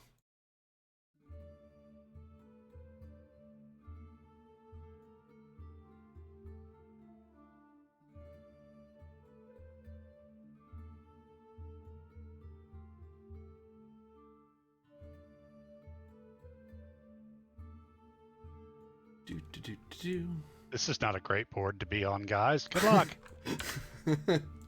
Oh no, combat.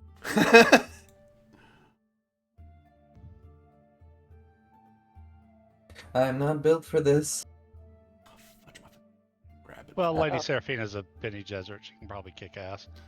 Oh yeah, she can voice everyone. If nothing else, I'm pretty confident that despite getting stabbed, she can keep the blood inside pretty well. Yeah. Always remember, running's an option.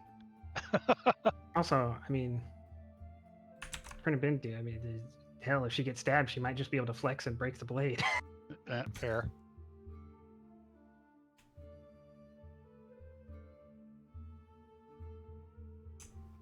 One has to watch out for these witches in combat.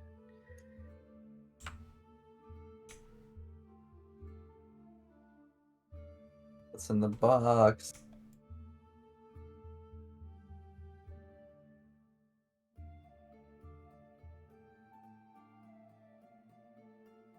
Oh, actually, I have the wrong music going.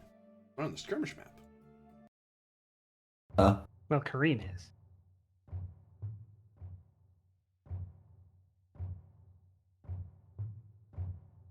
Oh, that's why. So you and Lady Seraphina go on a nice leisurely walk. You're not going to. You can still see all the way here. You can hear the drums and the chanting. So some people are doing what you're doing as well. It's a way to kind of have a private conversation away from the main orchard. But you can still. You won't. There's no risk of getting lost. You just go back, follow the sound of the chanting. That's why they're doing that, so people can go off and. One, it's a way for people to find the place in the woods, but also if you want to go for a walk, this is probably the safest you're ever going to do it, right? Mm-hmm. As you and Lady Seraphina are walking, Seraphina very quickly, with a almost inhuman level of speed, wraps her arm around your neck and shoves you away. So you're kind of, it almost feels like an attack. Like it feels like, but you feel it kind of come short of hitting you in the neck. It's actually it's like she's slapping her arm across your collarbone, and she slaps you back, and you stumble out of the way, and a bunch of little darts hit her in the shoulder, and she kind of groans and kind of slumps to the ground. Who was there?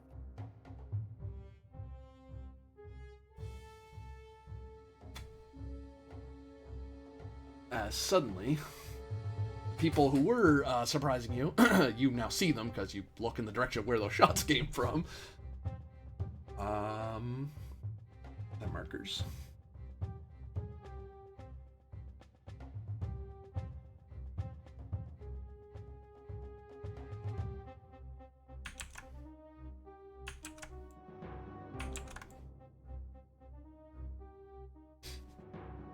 As you see 4 cloaked figures with pistols in their hands stepping out of the wood.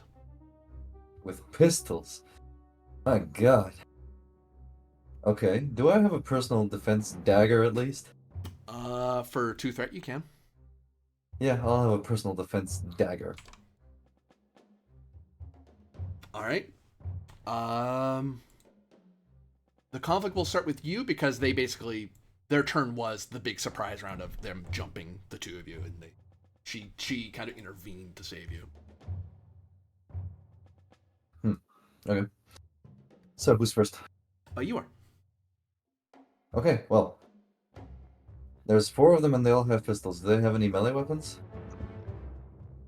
Glancing over them, they do look like they have small blades at their belts. That's not what, but they don't have that in hand at the moment. Who do they appear to be? That would require an understand roll, I believe. Would that count as my turn, or? I won't take it as your turn, no. Okay. Understand truth? I don't think numbers come into this treasure mentat. Understand justice? Yeah, I'll take justice. Difficulty, I'll say 3. They are making efforts to hide who they are. Okay, 3 dice. Purchase with threat. 3 that to me. Show 'em bureaucracy as a focus?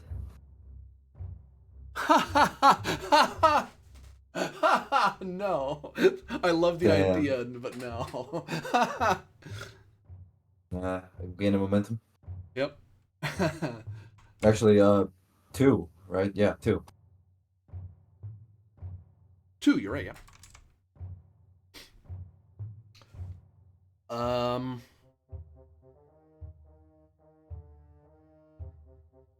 You see at their necks the cross of the Orange Catholic faith, with a very unique etching into the crossing part, which indicates they're of the cult rather than just faithful. Of course.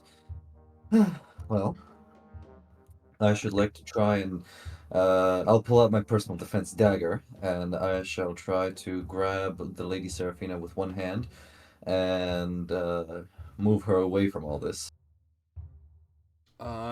Give me move difficulty 2. Power? Sure. Because I am just trying to brute strength it, I guess. Buy 1 extra dice with momentum. No, sorry, buy 1 extra dice with threat and another extra dice with 2 momentum. Roger.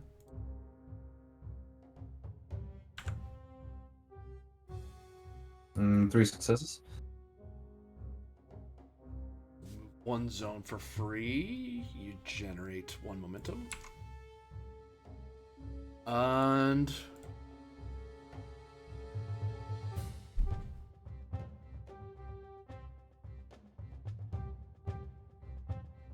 just double checking something.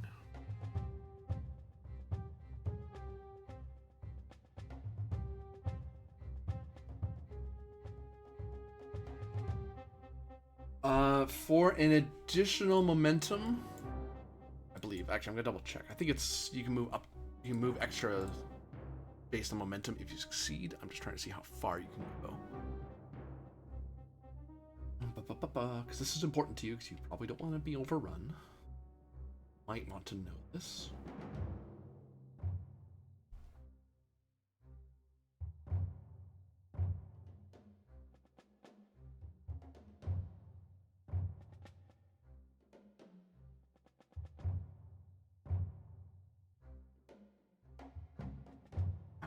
For 2 additional momentum, you can move yourself an additional zone. So it'd be momentum. You don't threat. have. Oh, okay. Yeah, 1 more. Yeah, I'll give you.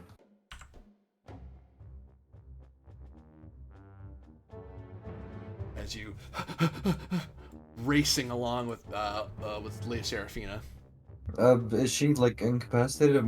Do I have her slung over my shoulder, or is she like leaning against me, or what's going on? She is out cold. You are literally you're kind of you have her over your shoulders. Okay. If we're at some point safe, I would like to give her a medical checkup. You're still in combat. They could still just chase you. No, well, idiot. Okay, fine.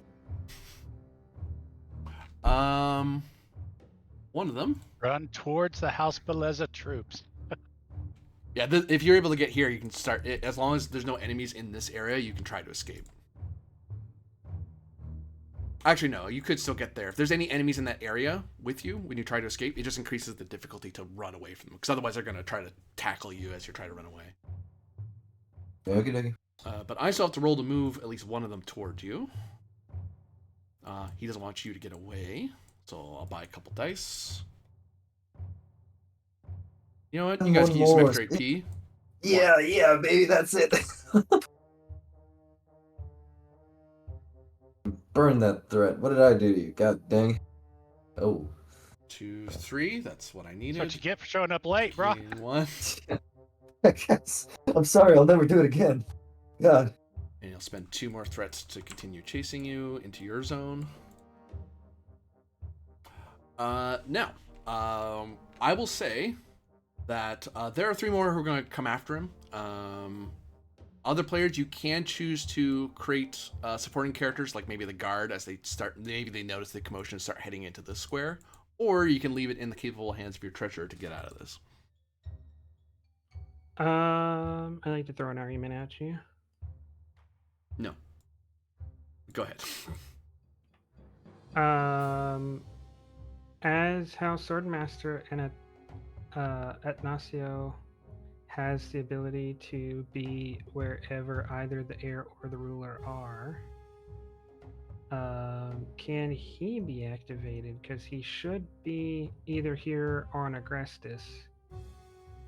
So he could be here. Yeah, if you want to spend for him, it makes sense for him to he was probably with your troops, just hanging out with them for a bit. And it's like, where'd the treasure go off to?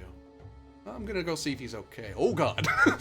All right, then the dashing swordman will jump out from behind a tree, ready to give these ruffians a what for. How much does he cost to summon? 5. Any more soldiers? Because you can bring regular house guards into it. And they don't cost anything, right? Minors, no. I don't think so. I'm gonna triple check that. I could bring in a minor character. You could bring them in from your marshals, and if your marshals have any like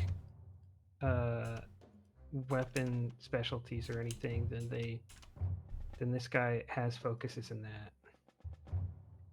In fact, your marshals, if even your marshals, I think, have a focus in something, because Pelote gives everyone I think it's swords.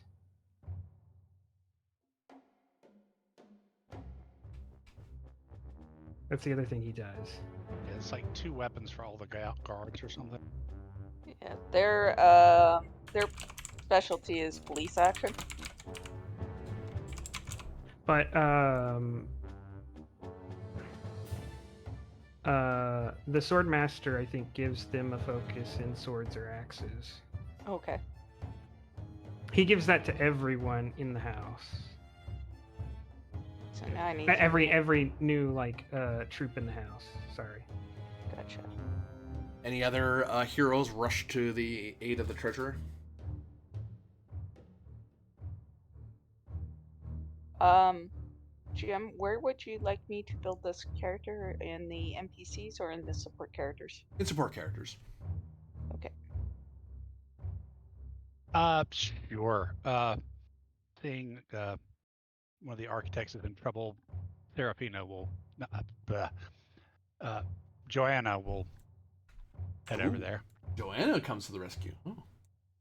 Because she probably, you're looking around, it's like, where's the swordmaster off in such a hurry? Why is the marshal off in a Or where is this? Where is Lady Serafina, the fellow Bene Gesserit? And then it's like, wait, I also have those an idea of if somebody's making trouble, who it's probably going to be. Yeah.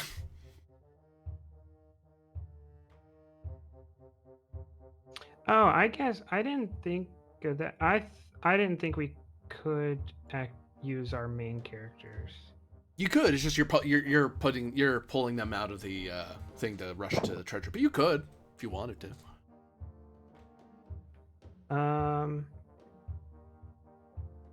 Same with you, Marshall. Moonshadow could be rushing off because a marshal might say, "Hey, I saw the marshal and the lady heading off that way. Might want to look into it." He might just be casually walking there, and then once you see him, especially since he's in this square, someone might see him racing away from pursuers. A dagger in hand. Yeah. So you could bring the elite marshal along, or you could bring Moonshadow along. It's up to you. Bring Moonshadow along in this case. Uh-oh, these guys are in a lot more trouble than they thought they were going to be in. Yeah, I'm gonna keep Pilotti because How much was Wait, it? 5 or False 6? is not bad, but he's straight 5. up just better. So I'll refund myself that threat. No, All right. no. Hold on. No, I he's was keeping just it. I was just describing why I was keeping him. Oh. Darn. Because also, to get a sword and a shield, it would cost me 4, so might as well just have this guy. Yeah. So the turn goes to you guys because I had a bad guy just go. That's why I wanted to highlight that. It's like, oh, well, there's a skirmish happening. You might want to... You may or may So- not jump into it. What's the distance between where we are in our square and the square where Kareem and... That's just the next zone over. This is just... it's the next zone over, yeah. So you can get there in a single move. So do we see them being chased by this lunatic? Yep. Is this lunatic in there? Yeah, you can see him. You can sort of see movement way off deep in the wood, but this guy's visible. Okay, well, Joanna will... Well, you're right, you can move or act, right? You don't get 2. I've got to keep remembering that. Yep. But it's the adjacent zone, right? Yep. So you could range Okay. attack into it. So I will throw back my forest weed cloak so I am visible, and who I am is invisible, and using the voice point at him and say, I charge you in the name of God, stop. Oh, this roll's gonna be bad. Okay. Communicate, I believe. Yeah. I'm not buying dice for this. There's no way. Drive. I don't think truth's gonna fit here. Maybe Power. justice? Or, well, I guess faith, in the way I'm phrasing it, that faith makes sense. Yeah, I'd take that, especially given who's doing it. Right. Neurolinguistics is a focus, I'm assuming. Yep. Also, suburb marhals. Is that a Silvani tribe spelling of it, or?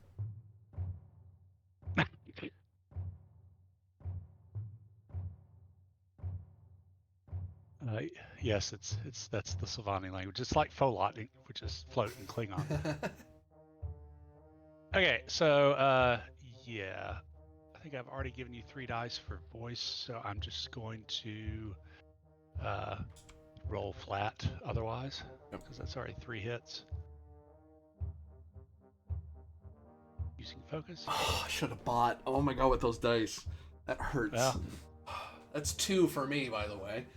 That's 5 for me. God, I could have made it. Get your 3 momentum. That hurts. I'm irritated for them.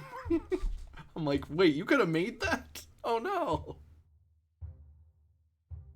Yeah, so next time they get a turn, they're gonna stop. I'll just have to waste their turn doing nothing. Keep initiative costs 2 currently, if you wish to. Let's say we go for it. Sure. Oh, 2 momentum or 2 threat? Well, Or 1 Spend and the 1. momentum. momentum. 1 and 2. Who's going next?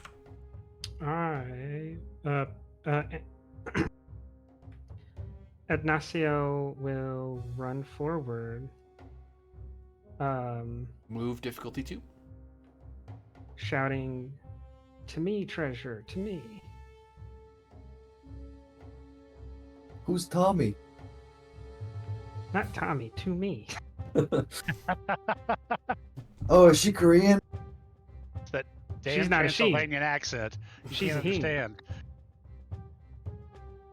Can't see underneath all that armor. All you Imperials look the same.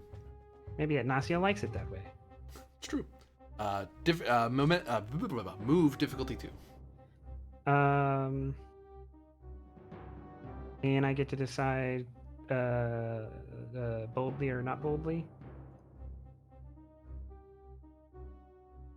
Yeah, though it doesn't terribly matter either way, because you can't move their assets around, and moving subtly won't matter. Flavor-wise, it will matter, but Well, boldly allows us to keep the initiative, right? Oh no, it's subtly that allows us to keep the initiative. Subtly makes it cost 0 instead of 2, but you've already kept the initiative. Okay. Somebody voiced before you moved, so. Actually, you know what I'll do, because that is just a mechanical flub on your guys' part. You could have had Peloti run first and then keep for free. So I might refund you guys the 2 momentum if you make this roll. Okay. I think. For those of you watching, we reiterate, this is our first time playing Dune. I'm the only one who's played Dune before. Oh no, I take that back. Inslee there has played a little bit. Played at a convention, I think. Yes. Once. Yeah. Move duty, because this is an architect of the house. Yep.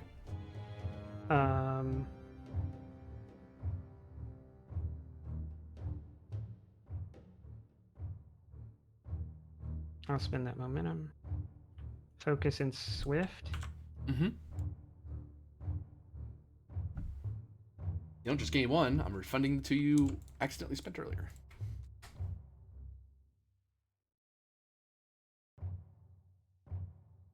So it's their go.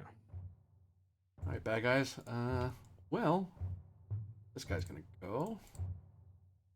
Spend a threat.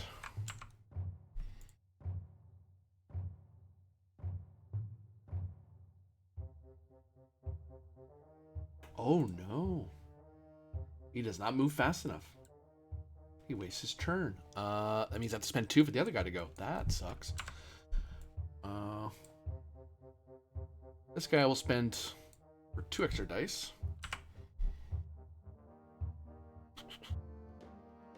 You can at least move, maybe generate something. 1, 2, 3, 4. I gain 2. Hooray. Great use of our turn, guys. Good job. This guy actually runs a bit. He will not sprint the rest of the way there, because you guys have guns, and there's a lot of people over here, so... goes to Marshall. Yeah, so...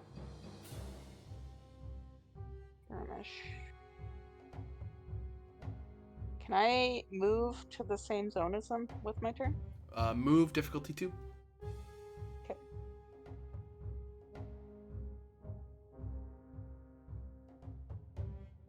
I'm gonna use duty. Mm-hmm. And I will spend the 3 momentum we have for 2 extra dice, because this is not my strongest attribute.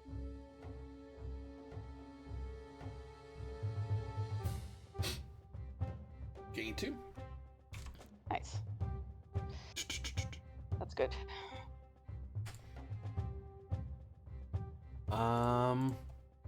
You guys acted last, so it goes to them. I will burn their turn, however, be wasted, because there's one guy whose turn was stop, so he uses his turn to stop. Wait, there's one more guy. How about this guy? He can move.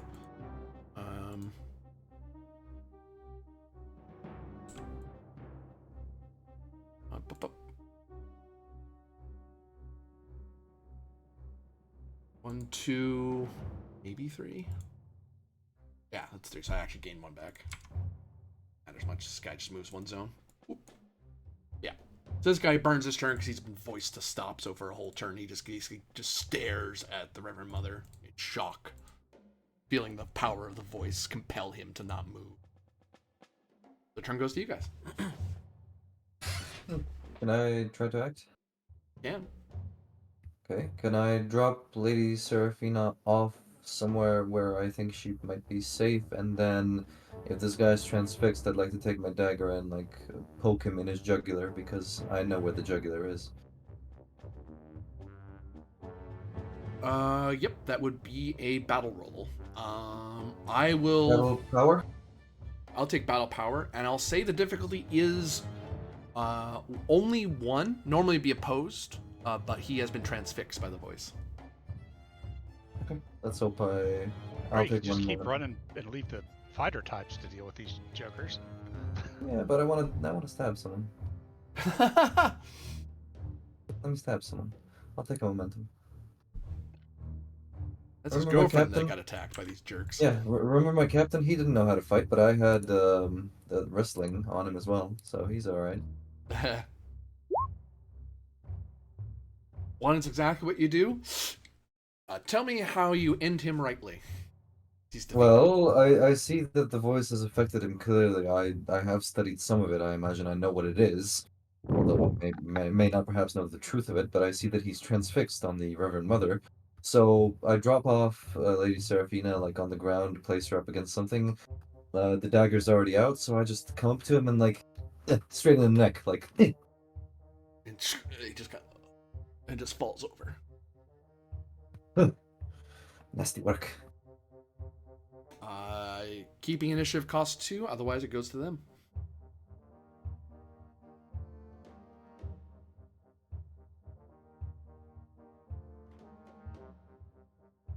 Goes to them, I guess. Yeah, we don't have anyone left, right? It's a new round. Oh, okay. Sorry. Yeah, I'll keep. How much are you paying for it? 1 and 1. 1 and 1 eye. Swordmaster. I'm continuing to run forward. Move difficulty 2.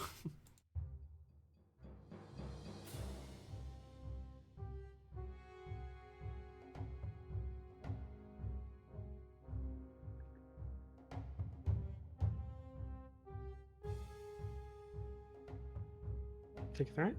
Certainly. Getting rid of my mom. It's bothering me. I'll need a... Oh well. That's for later. You know, it occurs to me I gave.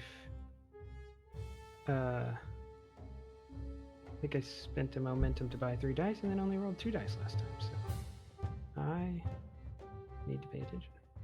Yeah. I didn't see it either, so.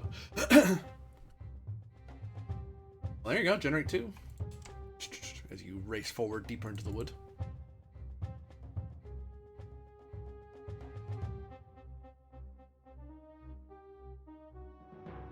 Turn goes to them because you guys kept. Well, this is bad.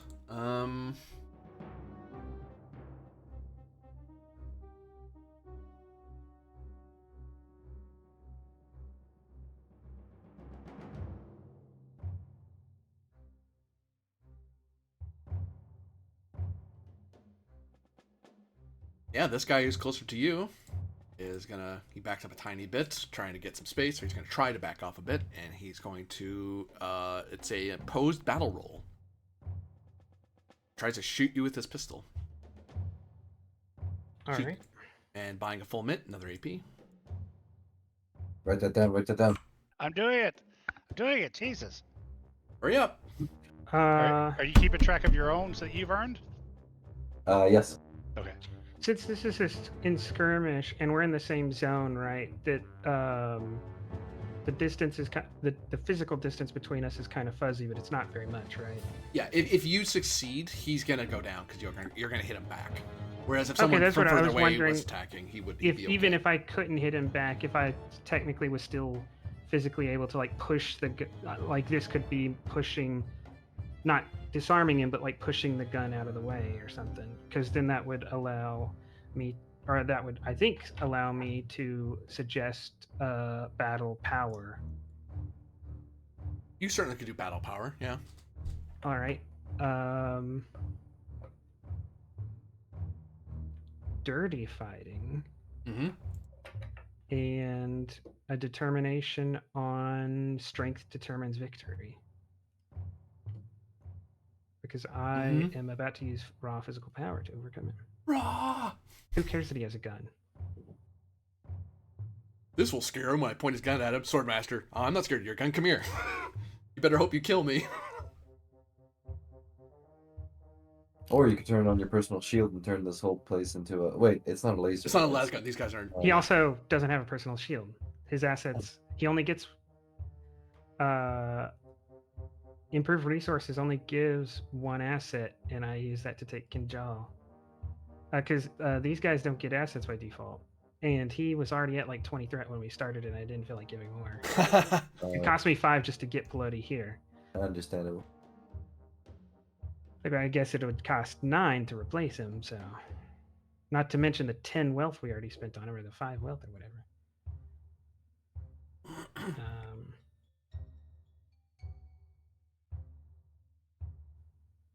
Okay, so that was one. So it costs 5 to fill out the rest of the dice. So I'll spend 2, give you 3.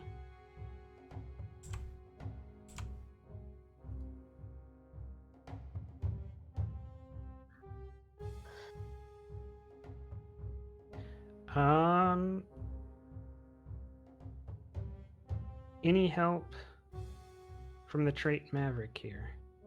Because the Swordmaster is running ahead. I'll give you a free hit. Yeah, because he's. Well, actually, I'll take that. I'll take it because he's running ahead without the architects telling him to do it. He's just going off on his own. I was gonna say a swordsman running up to a gunman. I'm like, no, that's Dune. Yeah. That's the norm in You're this right. universe. So 4 hits. Oh, that comp is badly timed. 1, 2, 3, 4. 4 hits. So beat him by 4. Gain 4. How do you end this poor soul?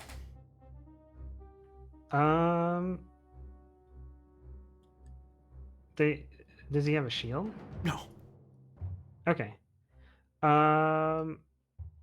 Pelotti is very much used to, one swift, massive strike to confirm whether the enemy has a shield or not, and then you take the slow prodding strokes, and you get into the dueling mentality. But sometimes that first strike just works because they're not wearing a shield. The brief So moment it's of like- holy crap, that worked. Yeah, he's like this is supposed to be the first step in a long duel, but sometimes, it just goes through. When you're cutting down commoners, shields don't really come into it. Generally. Thud. That one goes down. It goes back to you guys, because that was their turn. Mr. Gunman did a very stupid thing and shot at a melee person in the same zone. Alright, I think I will attack him using my sword asset that I created. Who are you attacking? There's no one in your zone. Oh shoot, damn. Alright, then I will move to try to back up Pilati. I will point out you could spend 2 to have a gun. Sure, actually. Why not? 2 momentum, 1 threat, 1 momentum. How do you want to buy it? 2 momentum. I don't need to give you more threat. You've got lots.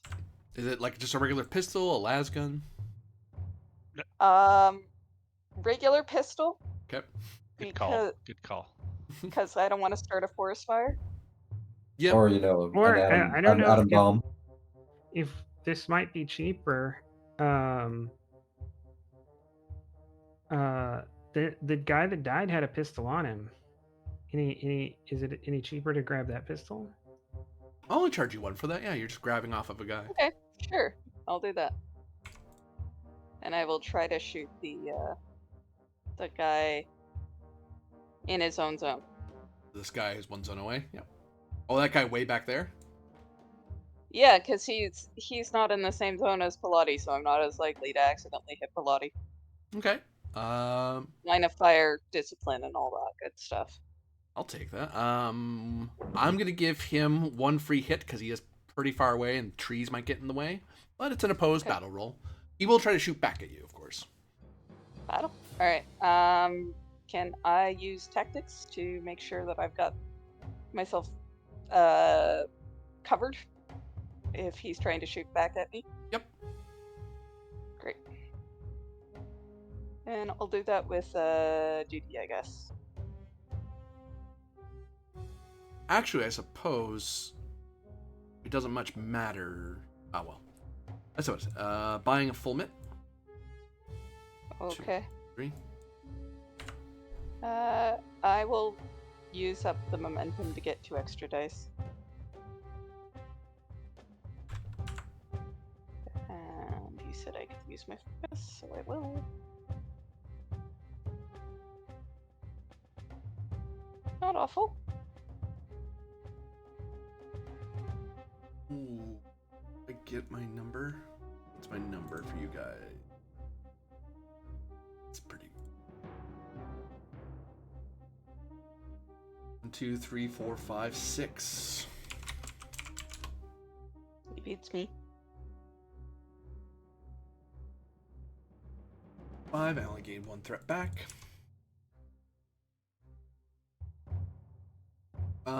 You do not instantly go down because you are a named person. So you get a dart. He fires a few darts in your direction, and then one of them gets you in the shoulder. You feel a spreading burning sensation radiating in your shoulder.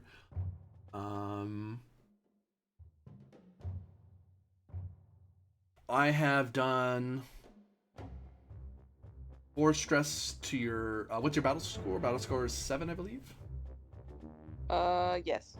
I've done 4 damage to you. I need to get 7 to make you go on to drop, because the quality of this thing is 2.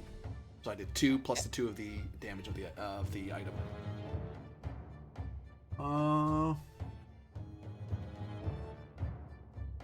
And I'm gonna add 1 more by spending 2 more threat. So I've done not 4 but 5 of 7 to you.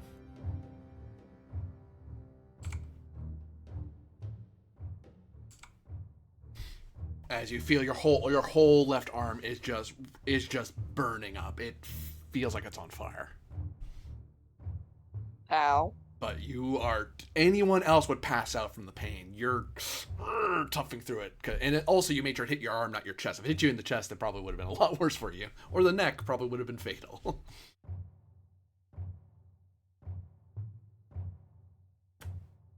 Goes to bad guys. Unless you guys want to keep. You do have the Bene Gesserit back there. Have we kept already this round? No. Oh, you have not since the enemies have had a turn. No. You can keep. It is legal to keep currently. Okay. Do we have a particular need, guys? We're still in the same round. Only if you wanted to do something. Well, the only thing I can move, but then I'm going to have to wait till the next action to try and medical, hopefully, Seraphina. Which sounds like a good idea. I don't know Okay. that. Well, this question is to keep, or is it to just go? Yeah, I'm just saying that if we keep, all I'm going to be able to do is get over there to her. I don't think I'm going to be Oh, able to. yeah, I wouldn't keep, but Yeah. I would definitely move there this round. Yeah. So this bad guy thinks, hey, I got a lucky shot. So he's going to shoot again. He's going to spend 3 threat because he's running out of support here and bullets. You have 1 free success because he is firing at a longer distance. He's firing at a long distance, and you kind of see him, so you're able to find cover a lot easier than he does. Actually, I have 1 more threat. That doesn't. I can't buy more. Opposed battle roll there, Marshall. Okay. I bought 2 additional dice.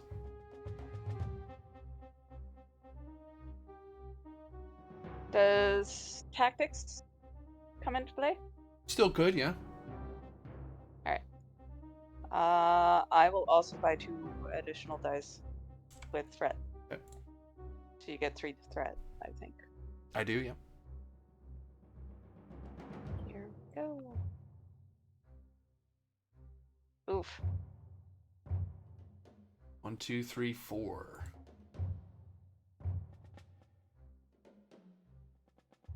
Oh, but you get 1 more hit because he's the one initiating, and you benefit from trees.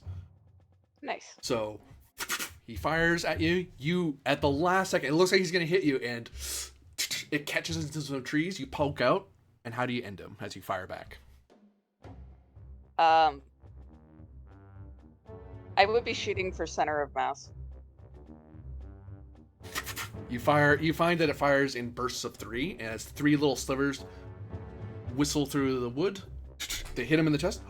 He kind of looks at it, he puts his hands to it, and he just kind of falls back wordlessly.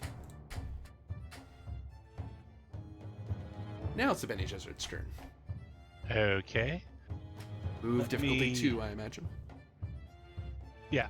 And let me go ahead and give you 2 so we get the temporary access of Joanna for whatever reason. Perhaps because she's got survival, Deep Forest has some sort of medical kit on her. Certainly. Okay. Makes sense. It makes sense you might have a small one of those just on your on your belt. So it's a move 2 to move over there to her? Yep. Okay. I'm going to go move duty, particularly with my duty statement. Mm-hmm.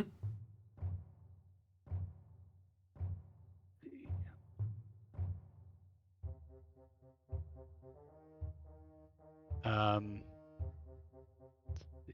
to move difficulty 2. Geez, I guess I'll give you a threat for 3.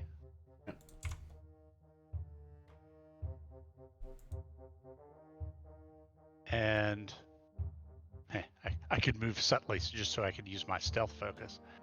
Nah. So, I suppose that's where bold or subtle might matters for focus. yeah. So I got it. With a That comp, is a comp, though. Jesus. you want to give me 2 or have something bad happen to you? Go ahead and take 2. You can make something bad happen to me later. Maybe give us another XP. This bad guy calls his friends and thinks maybe he's an idiot because of who he is. Never mind. He tries to shoot the friggin' swordmaster because he's smart. I just realized who I was playing. Religious fanatics suck. He tries to shoot the swordmaster, shouting "Deus Volt." Oh, actually, That's trying Deus Volt, so XP out of that. he'll spend 3 to give himself 2 free and fill out the rest of his things. He's buying a full mit, but he's spent toward a drive. Okay.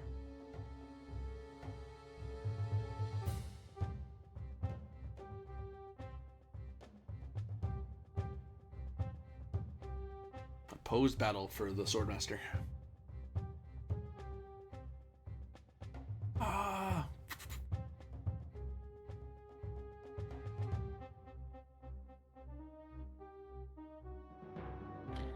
All right. I will return all of those to you. Well, not all of them because we're spending different things, but I'll spend 6. Yep. Oop.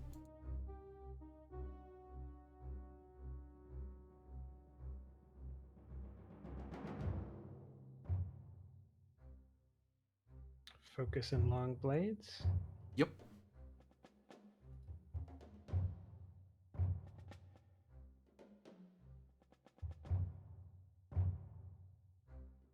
Five successes. And 2 complications. 1, 2, 3, 4, 5, 6, 7, 8. Wait, did I buy too many dice? Yeah, you did. I bought too many dice. 1, 2, 3, 4, 5, 6, 7. Plus the 2 for the free, so 9. 9 hits, and I got 2 comps. That's 5 to my 9. I gained 4, I believe. I don't think he can reroll right now.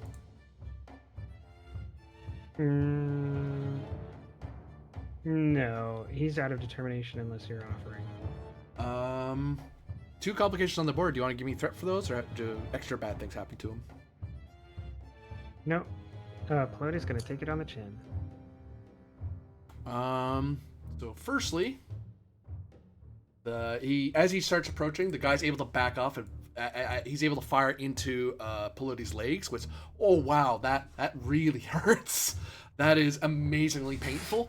And his continued running has him kind of collapse into the ground. He's able to pop back to his feet, but he hits the dirt pretty hard and kind of collides with some roots into the ground before he gets to his feet again. I'll spend 2 threats, so 4 damage from the gun plus 1 because of the extra spend. His skill's 8, so I've done 5 of 8. And the 2 complications are...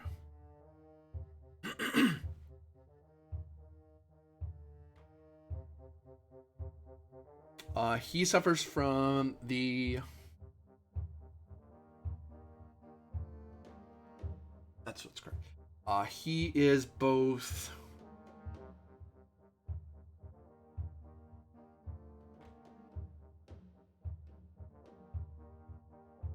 He has severe bruising from when he hit the ground, and he got hit in the center mass, so he's actually feeling intense pain from the poison. So any battle roll he does is at an increased difficulty of 2. Okay. But he's still up. He's a notable character, so anyone else would have hit the ground and then stayed there. He's the one who pops to his feet and grits through the pain. Which is unfortunate for Mr. Fanatic. As it goes to your guys' turn. I also just realized his sword was quality 1, so he should have gotten a bonus momentum. So I keep forgetting important things. I'm gonna stab him. You're gonna go stab him? Well, he tries to shoot you with his pistol because oh god, oh god, oh god. The guy got up. Oh god, oh god. Stay down. A lot of full mint, another AP. Spend it back. Oops.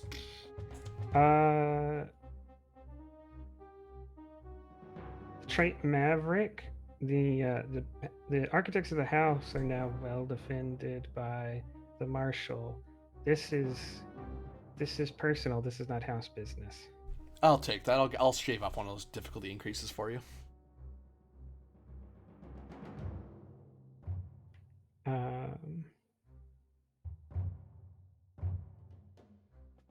Why in God's name aren't you dead? He screams as he's shooting as Peony's charging at him with a certain level of personal bloodlust going on.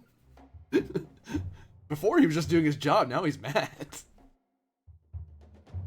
Oh god, this guy can roll. God, where were these rolls earlier? 2, 3, 4, 5, 6, 7, 8, 9. 9 to 4. Nothing to do about that. Not 9 to 4, it's 10 to 4. Oh god, you're right. So 6 to me. Yikes.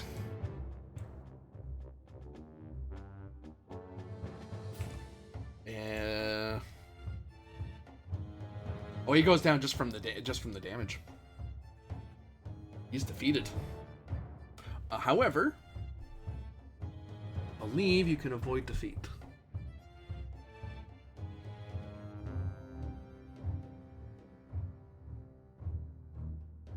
You could scurry away like the rat you are. Yeah, thank you, book. I already knew that. I guess,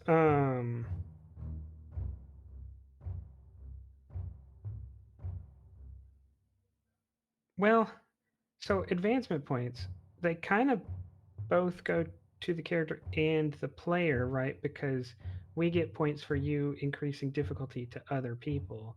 Mhm. So, are we going to get anything because we had someone defeated in... Yeah, I'll still do that. I think Okay. strict reading of like black letter of the book is each person has their own individual AP track. I do if the only times I do that is with ambition because that's something that's a reward for you chasing down your thing. But other stuff like me increasing a lot of threat, all of you should get that because that means the situation's a lot more threatening in my opinion. If I defeat somebody, same idea. Yeah, I just didn't know because he's a supporting character. Yeah, no, I'll give it for that. Yeah, sure. If he was just a minor guy, I wouldn't do it. But if it's a supporting character, then.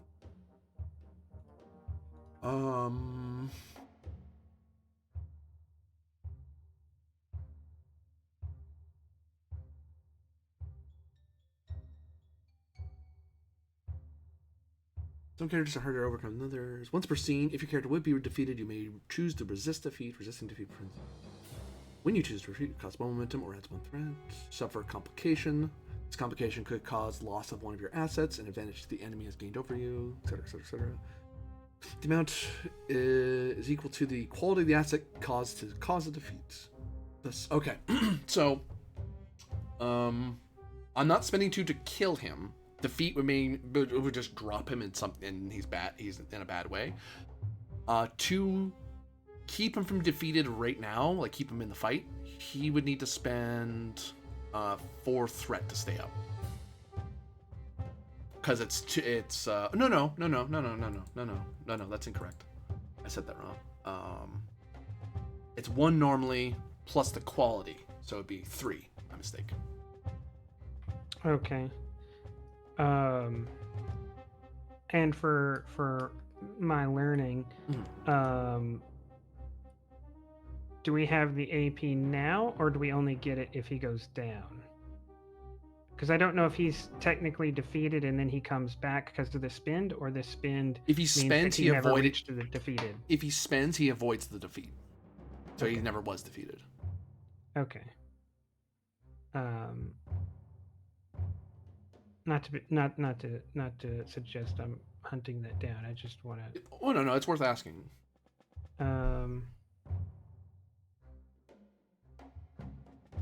Did I hear something about losing a asset? He would like. I could suggest he's injured, so difficulty increases, or instead of that, I could have him lose his sword. It's up to instead me of the cost, or after the cost. After the cost. After the cost, you get a complication happens to you. Either you lose an asset as part of the fight, or an extra complication is introduced. And I guess improved resources just means that if he loses the Kinjal, then does that mean I have to choose something new for him at the end, or it's just like it's gone for the purposes of this fight? It's gone for the purposes of this fight, yeah. Okay. With extra resources, the presumption would be that he probably has a spare or something. He just has to go get it when he's after the fight.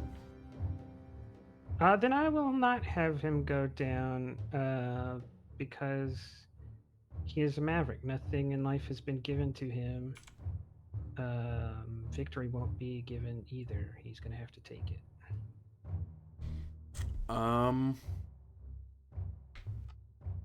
And he is not going to break the Kinjal.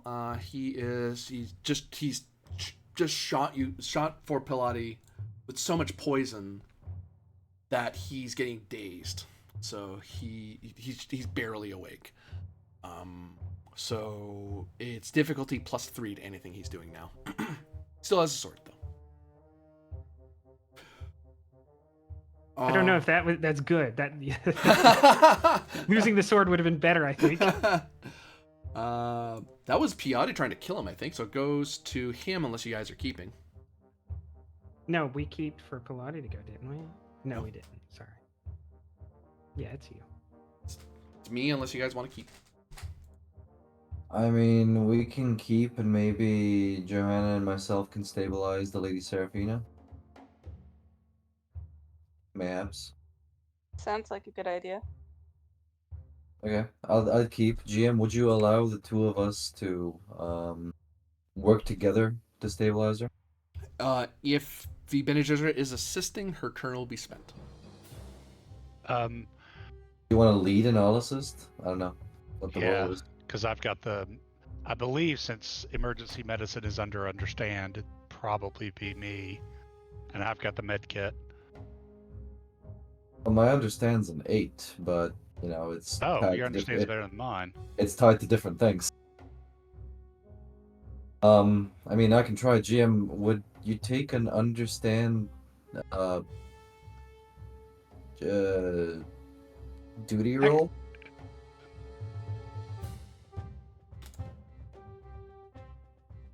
I might have a drive statement I could spend here to get 2 free.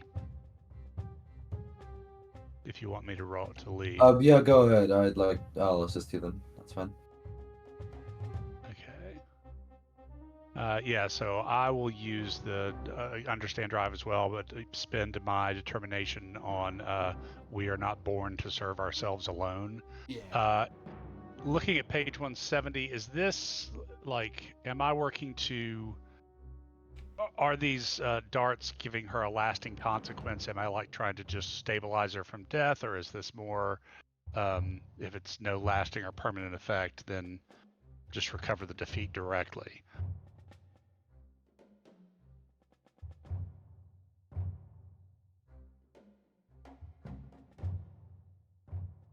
The difference is Yeah, 170. I'm reading. Okay. Oh, I'm sorry. It's okay.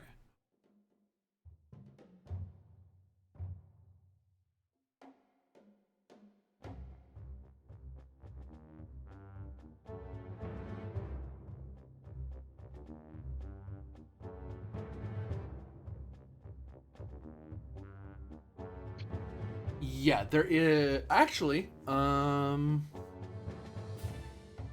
I will say, given who she is, the lasting effect that would have happened, she's prevented. So it's just you can revive her from her defeated condition. Okay. Okay, so her Prenabindu kicked in.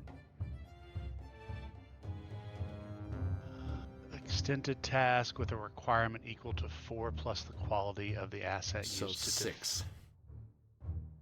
So does it work basically like an extended task in STA, or off the top of my head I can't remember? And begin an extended task. Yeah, so every time you would oh no, it doesn't work that. It's every time you succeed in an extended task, you do 2 damage to it, and then plus the quality of whatever you're using. And you can spend 2 momentum or threat to add 1 additional. Okay, so then let me see if I can't get some momentum to maybe finish this off or get us there. So okay, I've spent the determination. There's 2 free hits, and then understand and duty. Where do I click? That's right. Wow, you're already at a lot of threat, but I'm going to give you some more. Take 3 threat so I can roll 4 dice. Don't have a focus. Okay. There's 6 hits total. And can I assist with understand duty?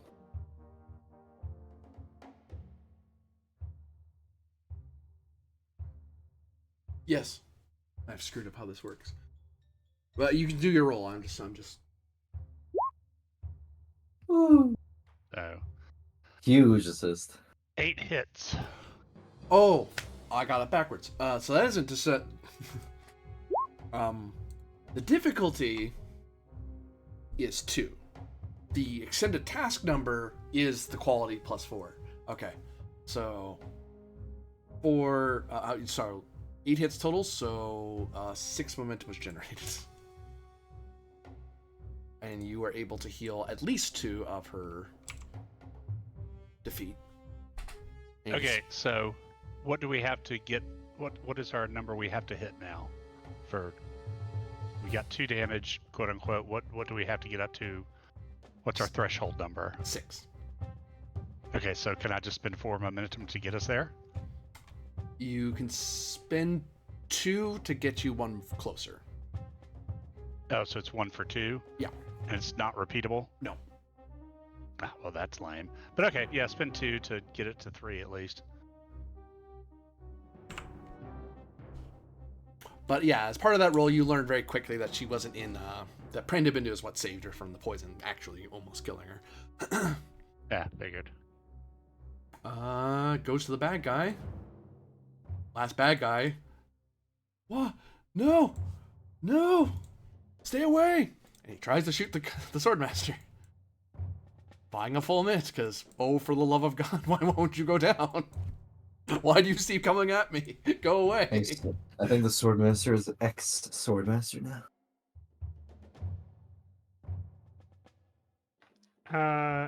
He has the duty the house asks and I answer, so if that is his fate, that is his fate. Well, I'll cry over the momentum loss, he won't. Because it would take 9 to replace him. Plus, I spent so much money on him.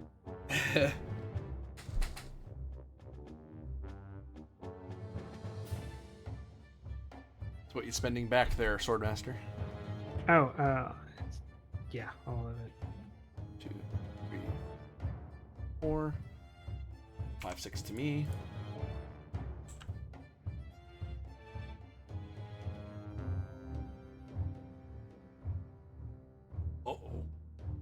Is the streak over? You finally gonna stop rolling good? 2. That's not good. That's only 2 hits for me. Hooray! Ah! How do you end the poor man?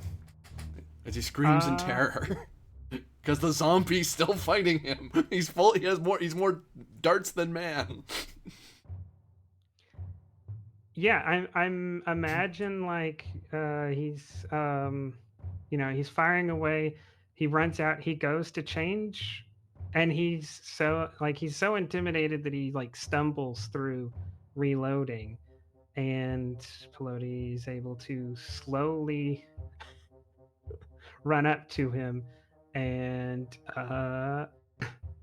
cut him down while he's fearfully trying to reload the pistol. And I imagine just as he collapses, Pelote does soon after.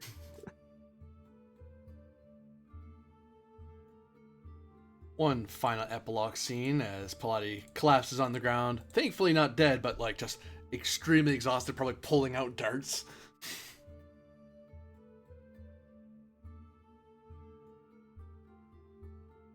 Oh, and that was another point. Marshal, Reverend Mother, thank you very much for coming just in time. Religious fanatics ambushed me and the Lady Seraphina here. My lady, are you alright? You slowly bring her back around. For Mother, thank you for taking those out. I'm... You would have been fine on your own, dear. It would just have taken a little bit longer. Yeah. I'm fine, Mr. Kabata. I'm fine. Just... Whew. Are you okay? I have been better, but unscathed. More than can be said for some. Marshal Moonshadow, do you recognize these? Are they men or are they women? I will kind of push myself away from the tree that I've probably been leaning on. Yeah. And go and take a look. Certainly recognize the defiled symbols they wear around their necks. They're cultists. We are not in open canley with the cultists, are we? If we are, somebody had forgotten to mention it to me, perhaps. Canley is a benefit of nobility, not criminals and radicals. However, the Falsgrafen has vowed to eliminate the cult. She looks at you. She has? I'm not misstating that, am I? That's correct, right? Yeah, but she didn't know that. This is the first Lady Seraphina's heard of it. Oh. So she gives you a look of, she has? Apparently. Jim, quick question. Yeah. Do I recognize the weapon that they were shooting now that things have calmed down a bit? Understand roll, please. My curiosity is a bit self-motivated. I am wondering if I need to be seeking medical attention so that I don't succumb to poison.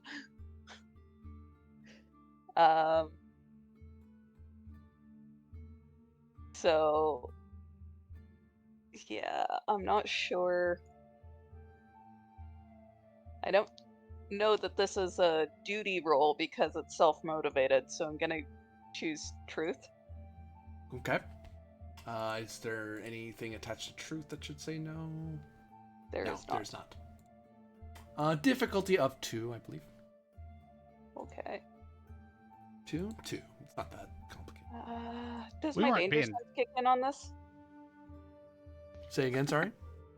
Does my danger sense kick in on this one? No.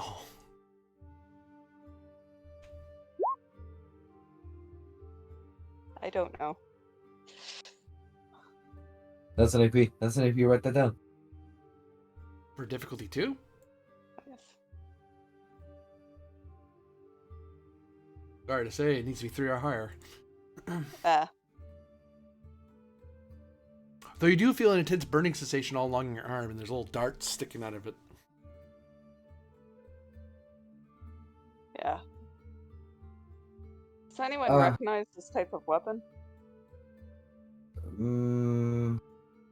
Well, hang on. Let me get one thing straight, right? Mentat bodies are immune to poison, right? Or No. am I mistaken? Oh, okay. I thought I was mistaken it with something else then. Okie dokie. Having treated Lady Seraphina, does Joanna know whether or not Pilati will need some medical intervention, or if like the poison, in other words, will the poison still get him if we don't do something for him? For a threat, I'll answer.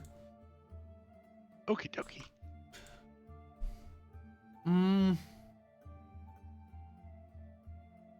You're pretty sure this is if it was, unless the pain spreads, it's probably a very localized acute poison. So it's probably, if it didn't drop you now, it's not going to later. Slow acting poisons don't hurt at all when they first hit you. They slowly percolate in your system, and then you fall over like an hour later. Reverend Mother, we need to get the Marshal and our Swordmaster over to medical attention immediately and inform the Pfalzgrafen. We must not break the peace of the Conclave. Keep this quiet, I beg of you. And if you would, do not mention the Pfalzgrafen's anger towards the Reformers, at least not yet. The Redeemers, at least not yet. What are you talking about, Silvanus, Johanna? They're heretics. They are that. I don't see any reason to break the trust of the sisterhood, do you? She smirks a little bit and then winces as the smile kind of makes her arm twinge, like, ow, that hurt. Come, my lady, I shall help you stand. Let's get you to a medical professional. Yes, will help. And she takes a nice, long, deep breath. She gestures with her hand, and then all look of pain goes away. She composes herself. Yep. Mr. Kabata nods approvingly.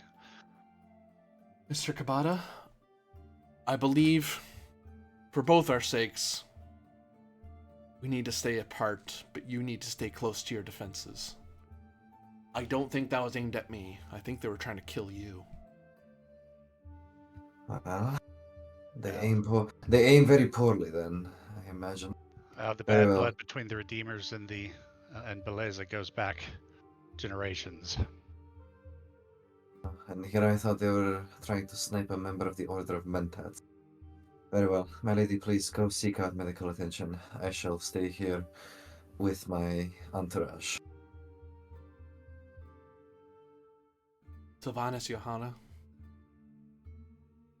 I'm going to go with the Lady Seraphina. Oh. Be my guest. I shall head over with the Marshal, then perhaps to help her seek medical attention and inform the Pfalzgrafen. I figured the Marshal, if anybody was going to need to investigate the bodies, it'd be the Marshal. Marshal, do you feel competent enough? I think I can investigate these before I seek help. Very well. I shall go inform the Pfalzgrafen then. I nod. As he travels on his lonesome through the wood. No, I'm just kidding. It's not that far away. Another one. And with that, we come to a close. This part of the adventure, more to come.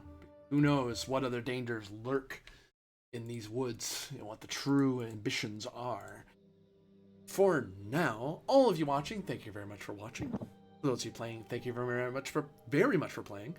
And we shall see how the conclave continues and what mystery shall be unveiled next time. Bye.